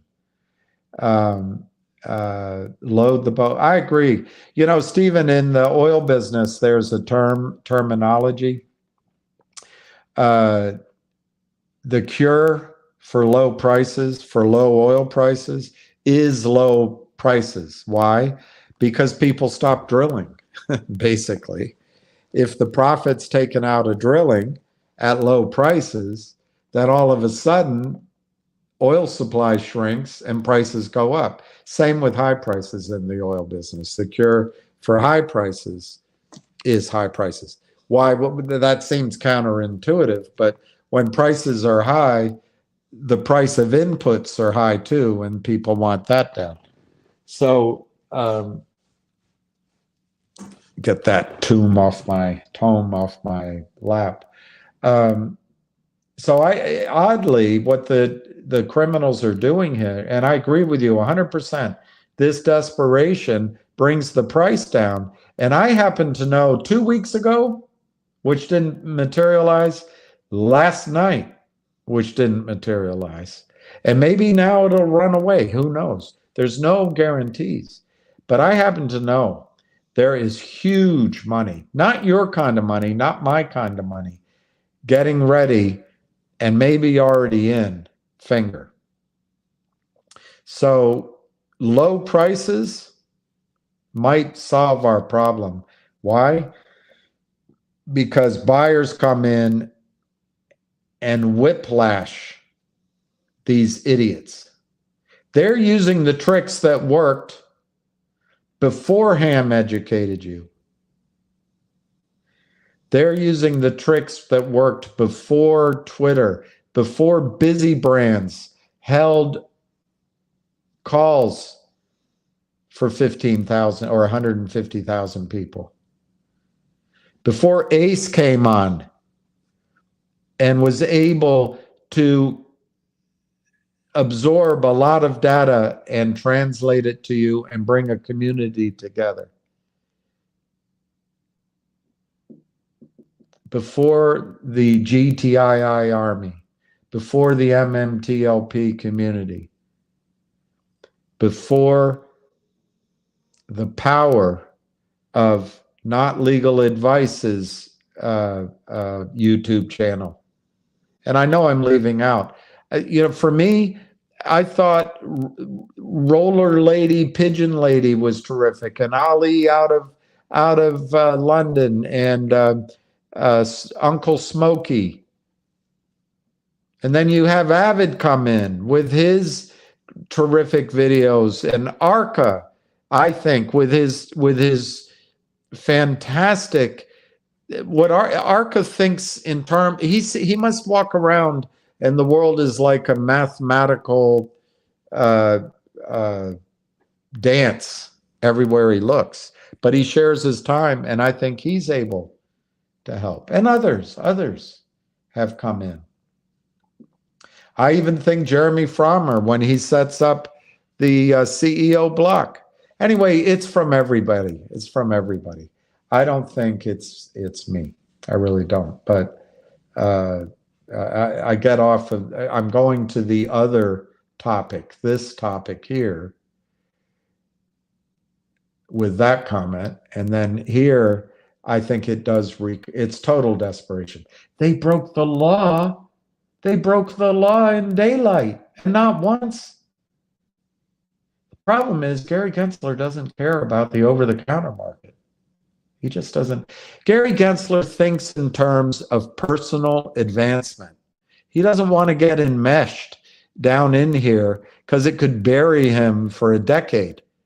He wants to glad hand, and wherever the next power wherever power moves around in Washington, like the crown in old day castles. And he wants to be there when power is handed off to Kamala Harris or Gassom Newman or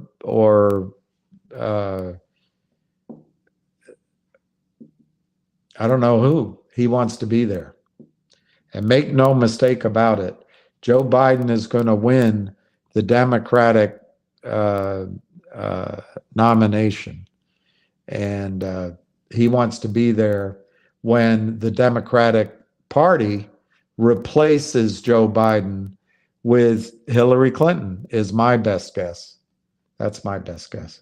After the convention, which Biden will win, I think the powers that be in the Democratic Party will replace him with Hillary Clinton. Gary Gensler wants to be there. I think he wants to be Secretary of Treasury. Well, that's what. Now, all right, JC, let's talk about that. It's horrible. It's horrible. But what I think will happen, and I'm trying to remember the terminology. Yeah, I can't remember the term. But what used to happen in stocks, there would be this exhaustion, this sell-off, cataclysmic sell-off. That's not the word. There's a word for it. But anyway, I know what it is, and it always happened. You would have this just final washout, boom, and the stock just, and you're like, ugh. But then that is where, on a dime, the stock turns and runs, potentially to all-time highs. There's a word for it. I just can't remember it right now. But it's back in the olden days when you had real markets, that would be just the final capitulation. You would just finally have everyone give up, dump the stock. And remember, sellers can only sell once in legitimate markets. In Gary Gensler's markets, I'll lay off of Gary. All right. In the SEC, current SEC markets controlled by Goldman Sachs and the rest, sellers can sell 100 times. They don't even need to locate. Look, Reg Show, and I have it printed out here on that Savvy case. You have to locate the shares before you sell. Even if you're day trading, you have to locate the shares. You're not allowed to sell stock you don't own and cover it later in the day. If you did that in your account, you bought stock and you didn't pay for it, but you sold it later in the day and you made a profit, you'd get away with it once. Your back office would say your account is restricted for 90 days or 6 months. And if you did it again, they'll shut your account.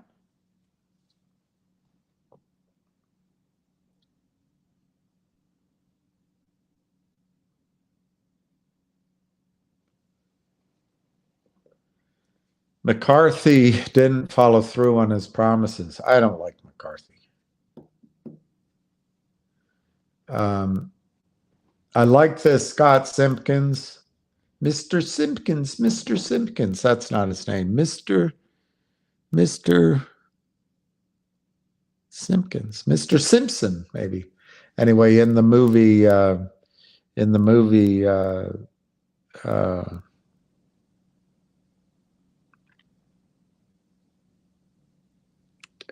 God, I can't remember it. Clockwise with John Cleese. Mr. Simpson, Mr. Stimson, something. Mr. Simpkins. I agree with that. It could be setting up for a dip and rip. The only thing that I caution you is this kind of damage sometimes can take a while to recover. But Scott, um, I really think we might be about to see a battle between sharks and shorts. And then the sharks know all the tricks. They have all the money in the world. The hedge funds and the institutions, they can roll over these Timothy Yikes types shorts and put them to bed. So I think you could be right. Yeah, I'm tired. I'm tired. Ready for dinner? Why is that an offer? Is that an offer? Has he? Is that in the news? Wow.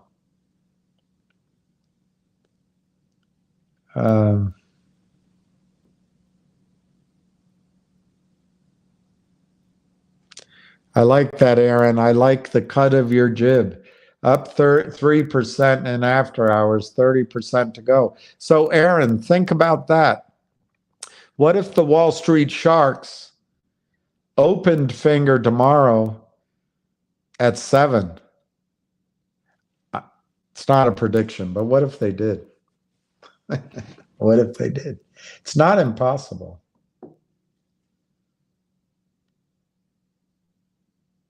I don't remember the points I made, but I had a friend in college that used to say to me after I would go on one of my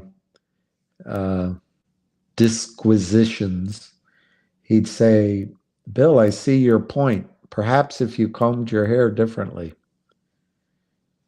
And unfortunately, he still has a full head of hair. I have another friend who is a dear, dear friend, and he called me the other day. I won't use his full name, but I nicknamed we for 1 year I lived in the Russian house, and we were roommates, and it's no longer there. And it's not that he became a Russian scholar, but he did extremely well, and he went to the toppermost of the uppermost at the State Department. Literally, he couldn't go any higher. I always say for 2 months. He says it was 5 weeks. But anyway, he's a great guy. And one time I saw him after a few years, and he was sitting, and I walked up to him and I said, "Hi, Foma." And I said, "Oh my gosh." I don't know. Sometimes I say things without thinking. I said, "You've lost hair or something. You've lost you." Because he had a full head of hair, and then so being a wit, and that's what he is, a wit. He stood up and he said, "Well, at least when I'm standing, I can see the top of your head," because he's like 6'5". Anyway. So anyway, that's my comment on my points.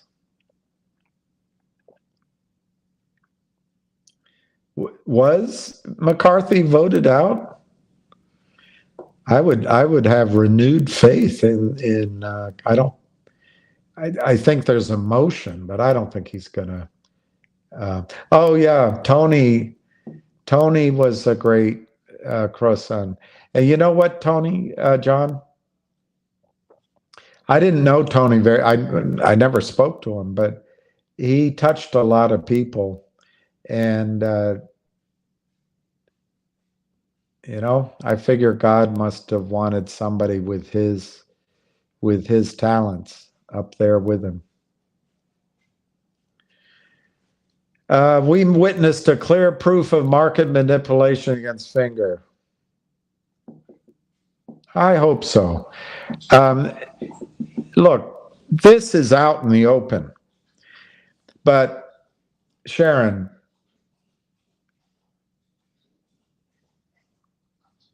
make no mistake about it. Maybe the risks are taken. Maybe. I don't think it's really risky. The SEC does nothing. It's white collar crime. It's white boys, best lawyers. They're not going to prison.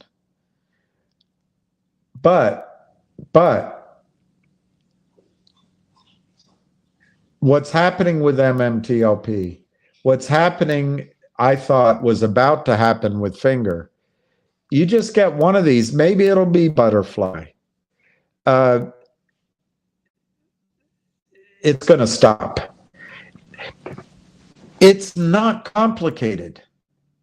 They use all sorts of different terms. They turn us against each other. And then they focus on tiny slices of the pie instead of the bigger picture. When you look at the bigger picture, it's obvious. It's what they call down in Texas. Wes Christian said, we have a name for it down here in Texas. We call it stealing. It's as simple as that. It's no different than under the Joe Biden crime bill and the Bill Clinton and Hillary Clinton crime bill, and now in New York court, a very smug attorney general is going after a white man because she's convinced that white man is racist and misogynist. And so anything she does in a very communist, Marxist way, the end justifies the means. But she should look at who her president is. He wrote the crime bill. And these white boys who are breaking the law out in the open, more than 3 strikes, you're out. What they do is no different than what thousands of young men who happen to be African American without the resources did, but they did it the 3rd time. 3rd strike, you're out. In a show of Bill Clinton's smuggery. And Joe Biden showed his true self.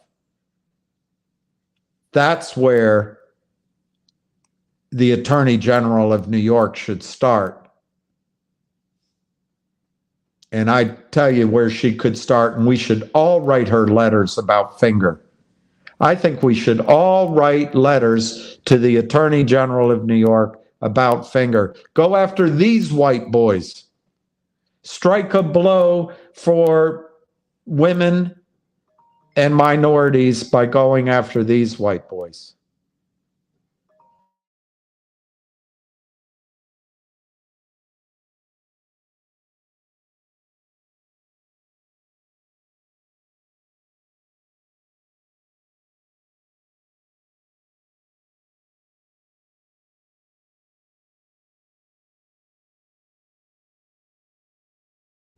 Relax, everyone. You've got the hardest working.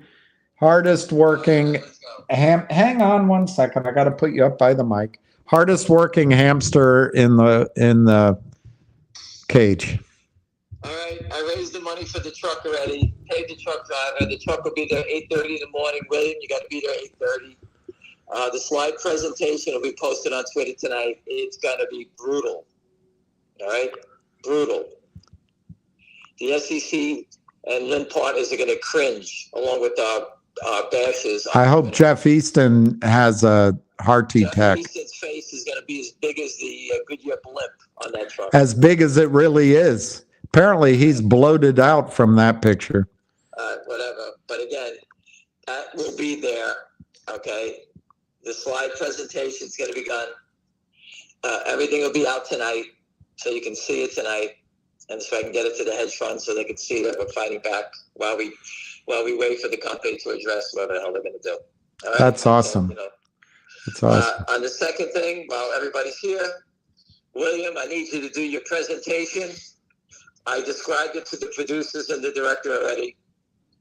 This is a crime that didn't happen in 2003 or 10 or 15 or 2 months ago. Just happened today, October 23rd. All right? Today, October 23rd, we have real-time proof, less than a day old. You're going to be out there telling them before the market even opens up again. Excuse me, they're going to be there at 10 o'clock, I'm sorry. But you'll be giving them the information that you saw on the attack. Finger motion will be the star of this show. All right? Why? Because it just happened in real time. I didn't plan it. The shorts were nice enough to give us this opportunity.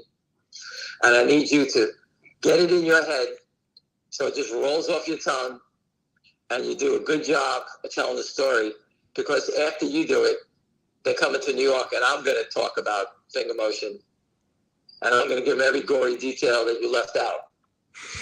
So either you get it all done or I gotta make you look silly and fill in the blanks. I'm sure you can make me look silly. You're the man. But I need you to focus, jot down what you're going to say, get it in your head so it just rolls off your tongue, which I know you're good at, and just tell the story about what you saw.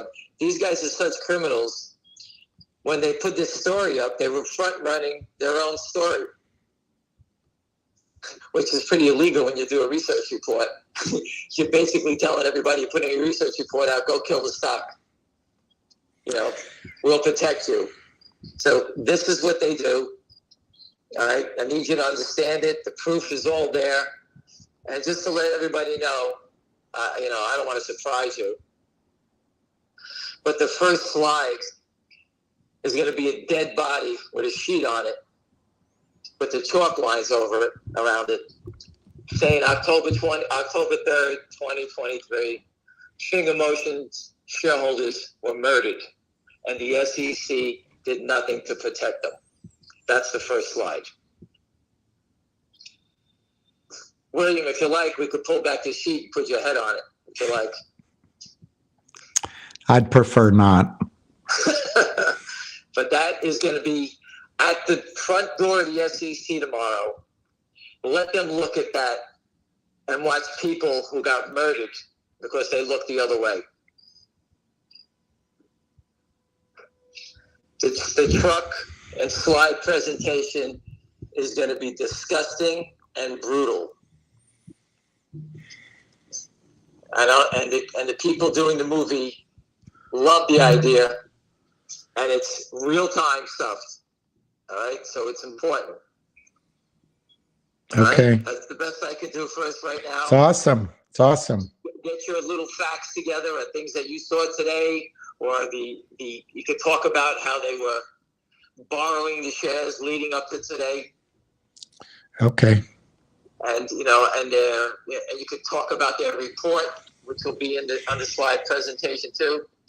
And for those of you not paying attention, I have a friend of mine that's doing a little detective work on the cabara. Is that what you say, cabara? Yeah, it's some sort of rodent from South Africa. I've seen them before. America. I watched the videos on them. They're big. They look like a big rat. They're gigantic. Yeah. They're very nice though. They're friendly. But it's tied to Asia and South America. And there was a woman who had a brokerage firm under that same name, registered with the SEC. It's defunct. And it turns out her husband was a hedge fund guy who was super fraudulent activity, actually been sanctioned many times, a bad guy. And we have that information. So we're going to dig into that to see if that is tied. Because that's a strange name to come out for a research report, right? But the past doesn't go away. And we're doing the search into the name, Cabara, and it popped up, led to this woman, and now we see her husband, who is a hedge fund criminal. All right, so we're doing the legwork. We're not stopping, and we're going to get the information on that, and we'll make a package, and we'll deliver it to the FBI if that is the connection. Cool. All right, so we are not fooling around. It's going to be It's going to be disgusting, but you know what? This is what it is. That's And I'll get it to everybody on the street tomorrow. We'll see you tonight, hopefully. And 8:30, William, I expect you there. 10 o'clock, the producers will come there and film you swell. and interview you. And I told them the SEC is the perfect place. It's Wow. real time. And, all these other people that are being interviewed are talking about the past. Swell. We are prime time, my friend. It's what I live for. All right? And just to let everybody know that I was compensated $10,000 by West Christian for consulting work. And I have to get up tomorrow morning and wire. I wonder how much that guy that questioned you on that was compensated. Heck of a lot more than that. It went into my account, and I have to wire it to Christina Copeland at 9:30 in the morning tomorrow. Well, So I did it. The only reason I did it is to support the TV project. I know that. I know that. Listen, I just want everybody to know I did it, and it's going right out the door. I understand. That's I'm trying to support this whole thing using my knowledge, whatever I can, to support this other fight. All right, so I'll leave you with that, William. All right. I have to go out. It's my wife's birthday, and I'm sorry I have to disappear. I have to take a break. Tell her happy birthday. I raised the money. I raised the money for this. I raised the money for the truck. I'm working on the slide presentation, fighting the criminals, and we'll see what happens tomorrow. All right. everybody? Well, happy birthday. Okay. All right. Thank you All right. very All right, much. thanks. All right, everybody. Have a good night. Swell. All right. So let's go to the bottom and see where we are.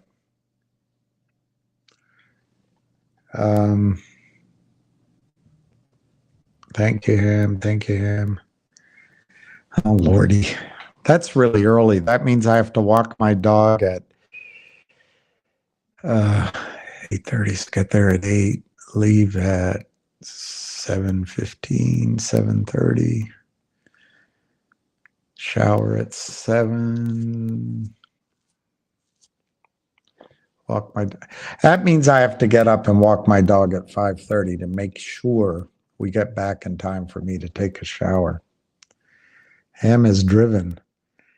He's driven to the nut house, driving me to.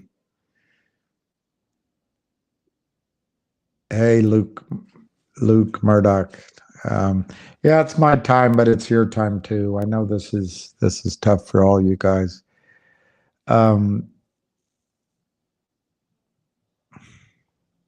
Yeah, I don't know. Thank you, but I'm not complaining. I'm not complaining.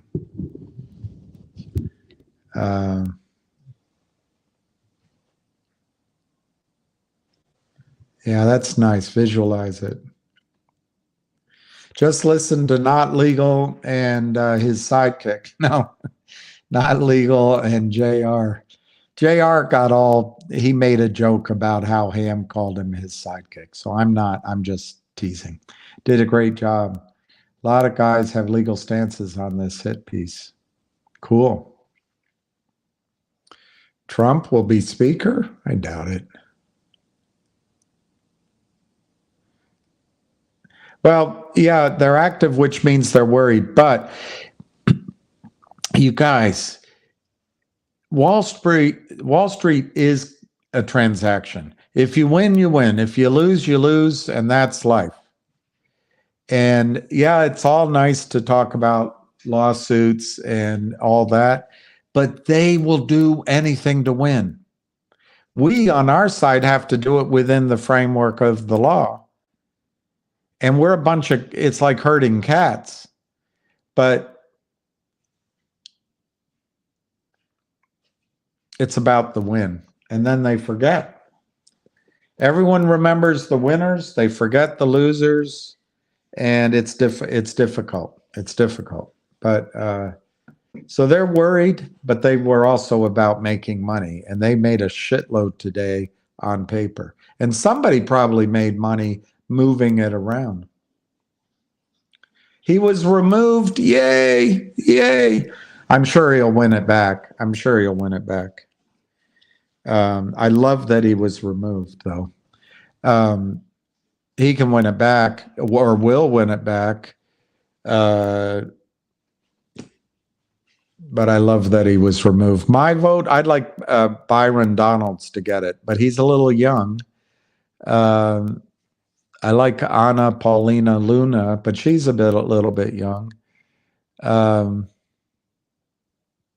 Getz said Scalise would be a pick, but I don't know about his health. We'll see what happens.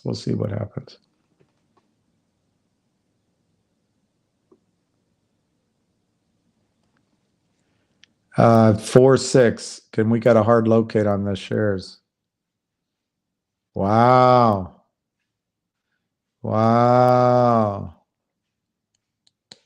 That's a good idea. Dumping lumps. Kitteridge, Karoo. I don't know what I said, but thank you, Sideshow Bob. I'm not sure what I said, but did you print out? You have the details. That's great. The website will disappear. Republicans will vote temporary House Speaker. Wow. Finger was the third top loser. Damn it. We should have.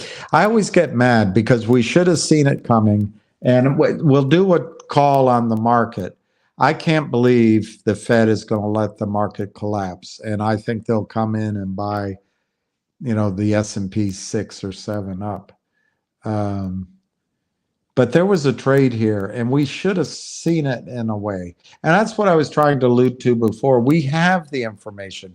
We know it's fraudulent. We know the SEC is captured. So in there was a trade. We could have bought puts for next to nothing, I bet, on the 6s or the 5s as a hedge. But anyway, live and learn. CJ Yukon. Thank you, Ham Ace, Busy, Anna, Counselor. Oh, yes, Counselor Diamond Hands. Forgot about him. He's great. Jenny and everyone in the fight and everyone else we forgot. Wow. OTC pimpin'. OTC bragging. I'm not yellows. Don't get me wrong. I'm not yellows. I'm not envious, but that's a nice ticket. That's a nice ticket. And you go get them.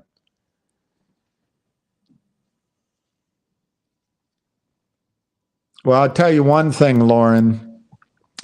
The SEC, if the stock went up, when a stock goes up, the SEC will be there. What kind of manipulation happened when it goes down? Hey, caveat emptor. The one argument, Lauren, that the SEC can't say, they announced the S3 at September 11th. They put out the 8K. There was further follow-up this weekend. It's going to be really hard to say that they went out and ran the stock. All right. Should I go get dinner 5:30? Yeah, I'll try to end it. Thank you. I like my eyesight. I'm sorry, Niked. I hope I said that correctly. Being myself, I thought of a different word. Naked.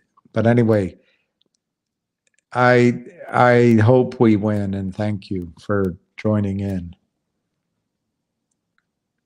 I'm not going to say the second word because it might. Anyway, you might have me there. But thanks for joining.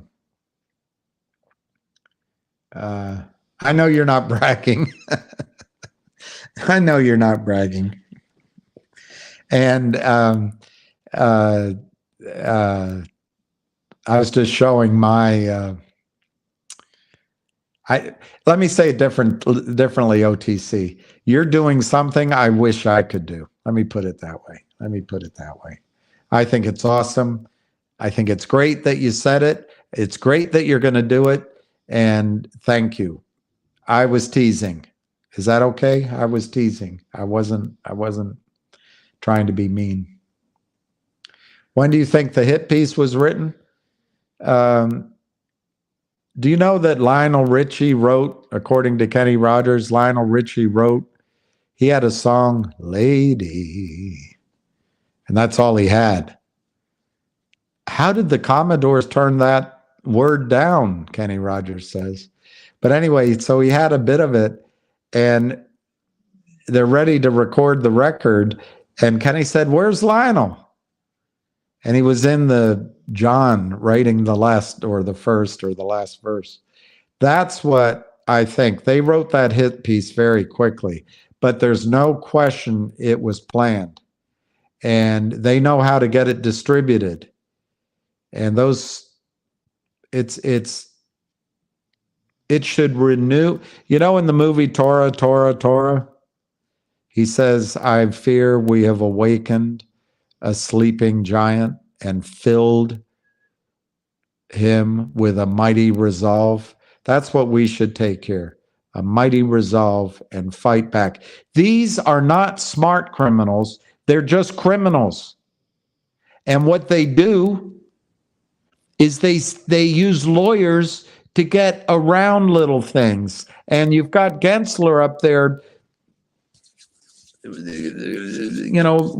telling Congress, we'll do what the court system tells us to do. He is the head of the regulatory body. Act. That's right. We are that sleeping giant. For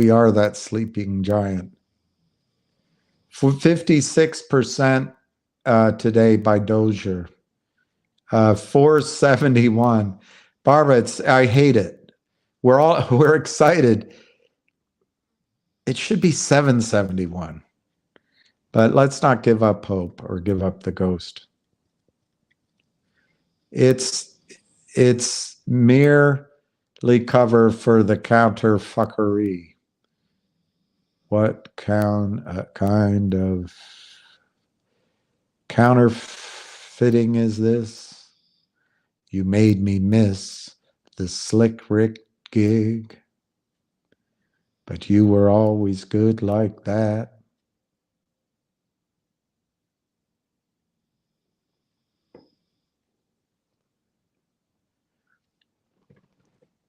TD says they're not liable for what's written. I'd like to test that theory.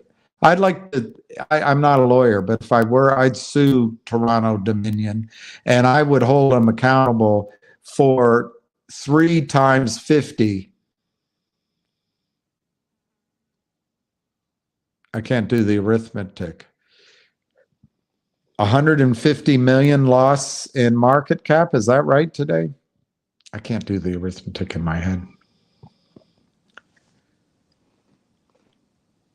Well, Brett, the short volume doesn't record tickets which say long. I call it long marked wrong. Instead of shorting, they just sell it long, and then they won't deliver it later on. So it's really short. But if it's marked long and they have no intention of delivering, which is illegal, if it's marked long, it doesn't show up in the numbers.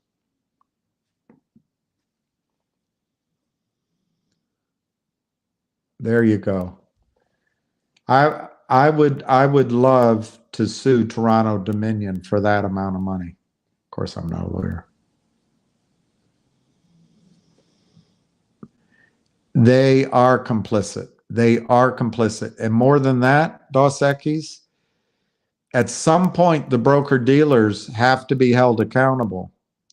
They are selling you shares which don't exist. Get off that. You can't prove that. All right. Peanut gallery. It's right in front of your eyes. You can see it. But they are selling you shares which are not registered. Remember S3, S1, S4? They are not registered. There's no prospectus. There's no use of proceeds. There's no cap table. There's no financials. They are selling you those shares. They are violating securities laws. It is their job to make sure the shares you buy are not fraudulent. And at some point, hey, our systems didn't catch it. Hey, it's an inadvertent error. Hey, the people we hired in the back room are 12 years old. They didn't know. At some point, that doesn't wash anymore.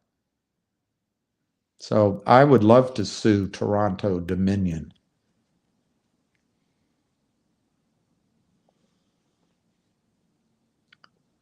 And so there's two ideas I have, although I don't have time to do it tonight.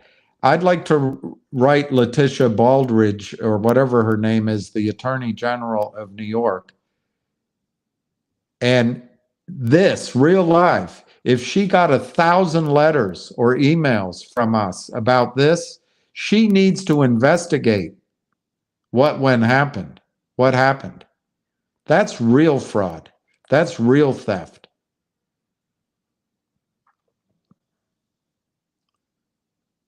And it has real harm on minorities and women.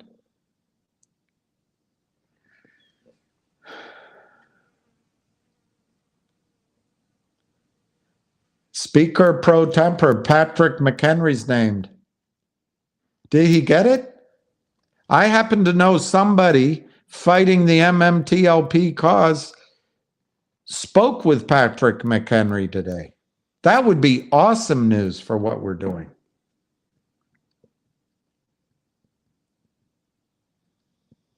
Eric Rosenfeld is the trustee. Rosenfeld.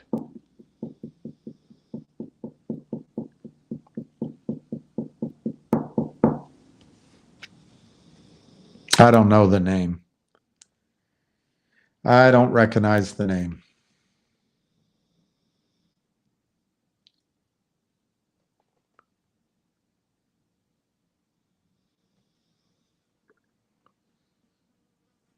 Speaker pro tempore. Pulled Patrick McHenry. That is amazing. Something good's happening. Just raised my average.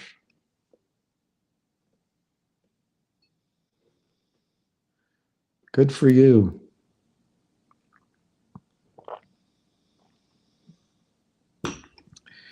I'm not sure that's ever going to happen.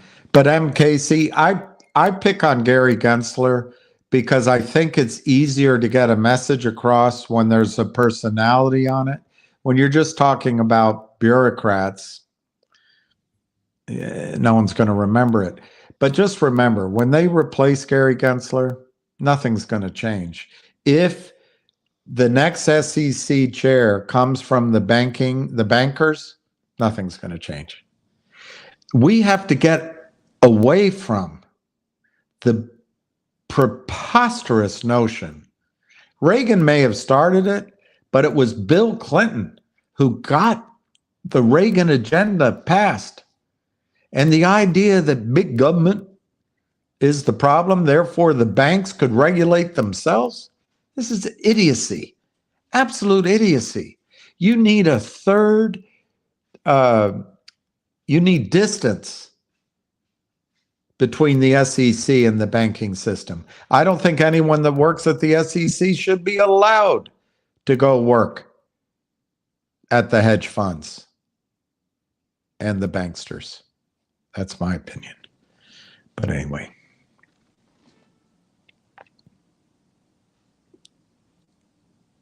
I love it that McCarthy's out. Guys, I will be blunt. Just got into this play, but I have to warn you, I've been through this in AMC. These crooks don't give a damn. Keep faith. The fight is just starting.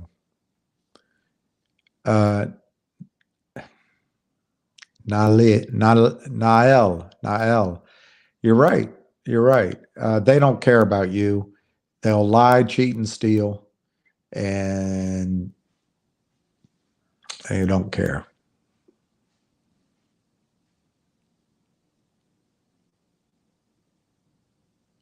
They'll blame it on retail. They'll blame it on Bernie Bros. I'm not going to call you crazy.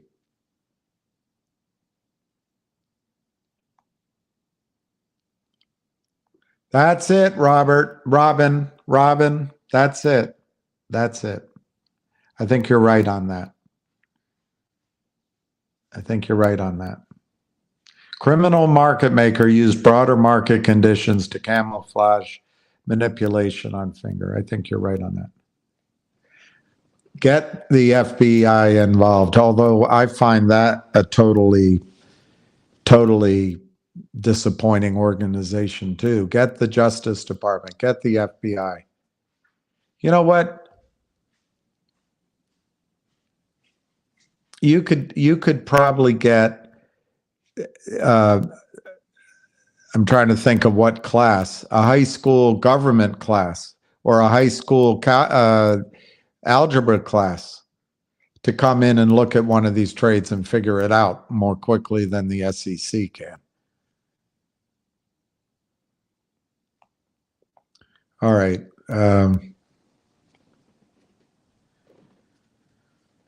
Well, see, MKC, this is what's unfair about this. You shouldn't be in so many stocks way deep such that you're trapped. You shouldn't be. And it shouldn't have to be that way.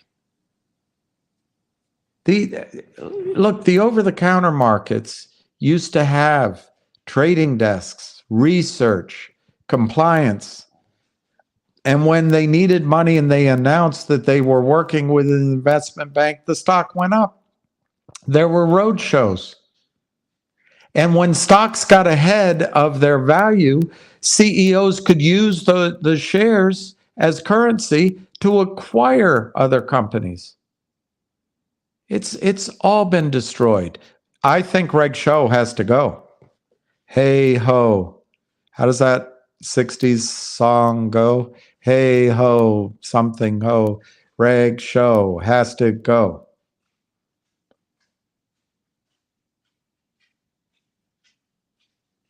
Yes. Yes, yes, yes.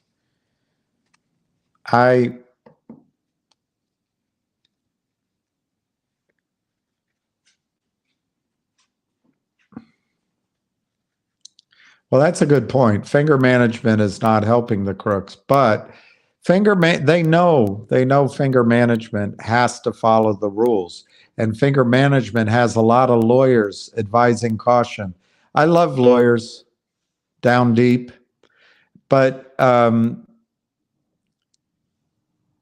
when you're a CEO, sometimes you have to say, "Damn the torpedoes!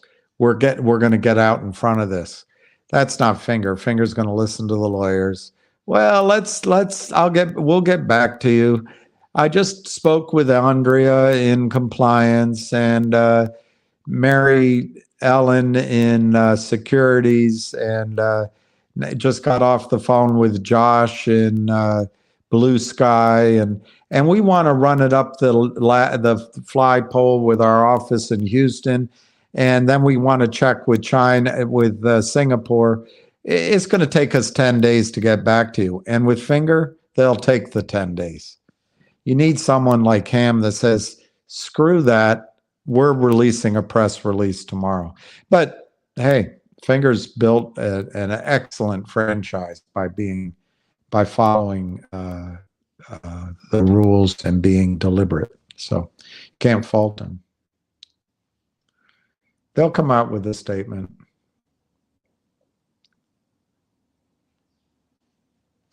There you go. There you go. All you would have to do, Diego, all Gary Gensler would have to do, he could have done it with the Kramers. Refer it to justice. put him in jail. Every other prime broker, every other hedge fund would stop allowing this stuff. This is why I say that this goes on with Gary Gensler's blessing, because he doesn't act.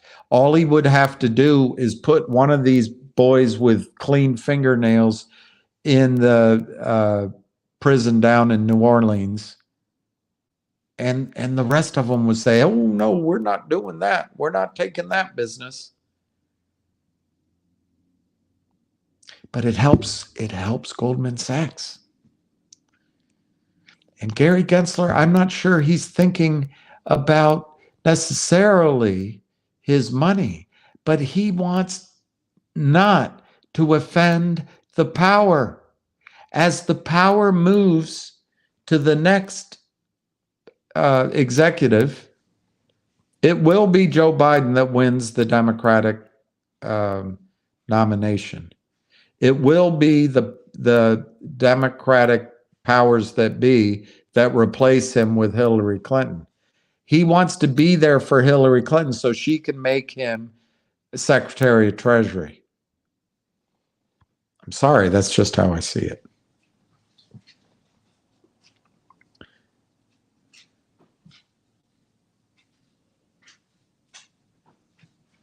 I know it's a long game and we have to be patient. But can you get it done by the third week in October?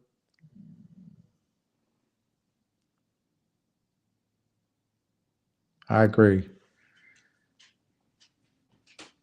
Ooh, I'm not calling for that. I don't know this Eric Rosenfield. Is that what it was? Rosenfield? I thought it was a different name. I thought for a moment I did, but I don't. CEO of Crescendo Partners LP. New York City. Crescendo Partners.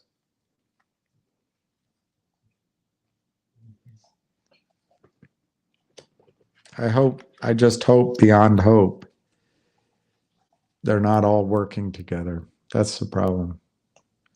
All right, so Lucky's making noises. And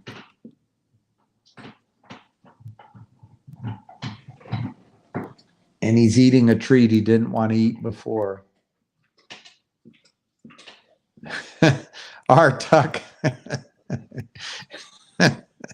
I'm laughing because my friend in London always says that. He'll say to me as he takes a puff on his cigarette, he says, Bill, don't worry, Bill. It's always darkest before it goes totally black. But I like your version better. It's always darkest before the light shines through.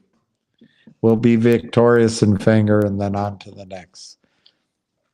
Thank you. I love your message of optimism and faith. Thank you, Tuck. We must break them. Ivan Drago. I like this. DBM. Look at VW 2007. There was a huge sell-off just before the squeeze. I like that. I appreciate AMC play for one thing. It exposed the dirty reality of this game. Play to win or play not to lose. Just understand you know the play.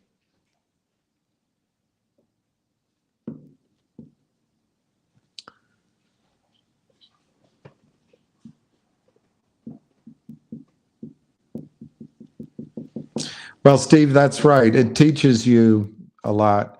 And just remember, even if you lose money here temporarily, there'll be other plays. And it's odd because we don't really know each other, but if we stick together, I'm not saying collude together, but if we stick together, I think we can build our financial independence that That's what I want for each of you.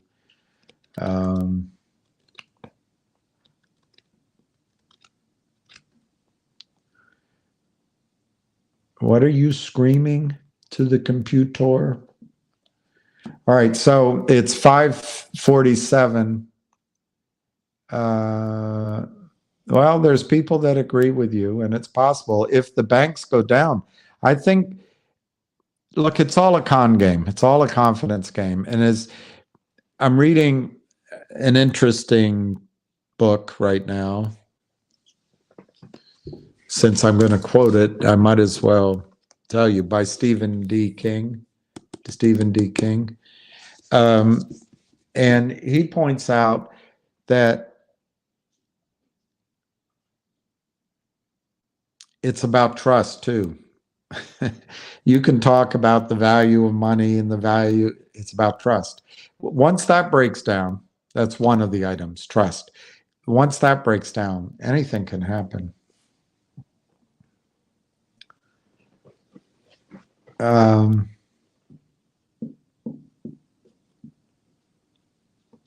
Okay, so it is 5:48. I'm going to try to wind it down. Please, with less emotion, if you guys have space and can think of it, a prayer a day will keep the fear away, and I think it'll work. So there's many of you who have and still deserve prayers. But for now, through November and maybe longer, I'd like to ask for your help to say a prayer each night or each day or when you think about it, or just a thought each day for Jenny Lefkowitz.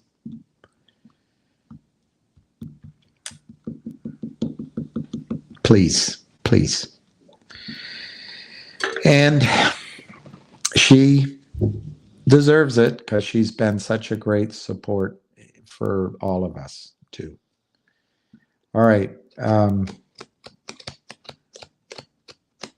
What's this, Peyton? Do you think they'll let it go back up? Now, Peyton, I've been wrong on everything I've said, predicted, but they don't want it to go back up. I think they're using the playbook which they've been able to use against retail investors.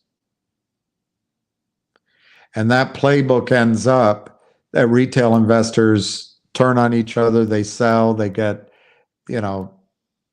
they diamond hand or whatever, and years go by and these guys can prey on retail. I'm a retail investor. Everybody here is a retail investor. But what I think's different this time, Peyton, is they're using this strategy and they're going to find out it's not a retail investor on the other end. They're going to find out it's the big boys and girls on the other end this time. So I don't think they're going to let it run up to try to drive it back down. They're afraid of letting it run up. They're afraid of it getting out of control. So no, I don't. And Peyton, I'm going to be wrong, I'm sure. But I think the next time it runs, it's going to go. So I don't think they'll be able to get it back down. But boy, I didn't expect this today. I didn't expect it. In retrospect, Fraud Street is the kind of thing we should have been ready for. All right, Dale and Lippens, and thank you.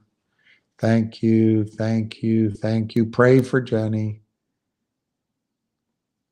Jenny's the best. And you know what? Jenny has prayed for and helped so many in her life. It's just her turn right now. And I know I know your prayers are going to make a difference for her. So anyway, all right. I am going to do my countdown and say that I wish each of you peace, love, and happiness. And I would love also to wish for you one of the sharpest comeback in prices after OTC Pimpin buys his 50,000 shares. I'd love to see a reversal in this stock that knocks you off your feet. So anyway, thank you for being here. I probably won't come on until later in the day. Man, I got to get out there so early. But if the stock runs tomorrow, enjoy it, and we'll catch you toward the end of the day, maybe mid-afternoon. So cheers.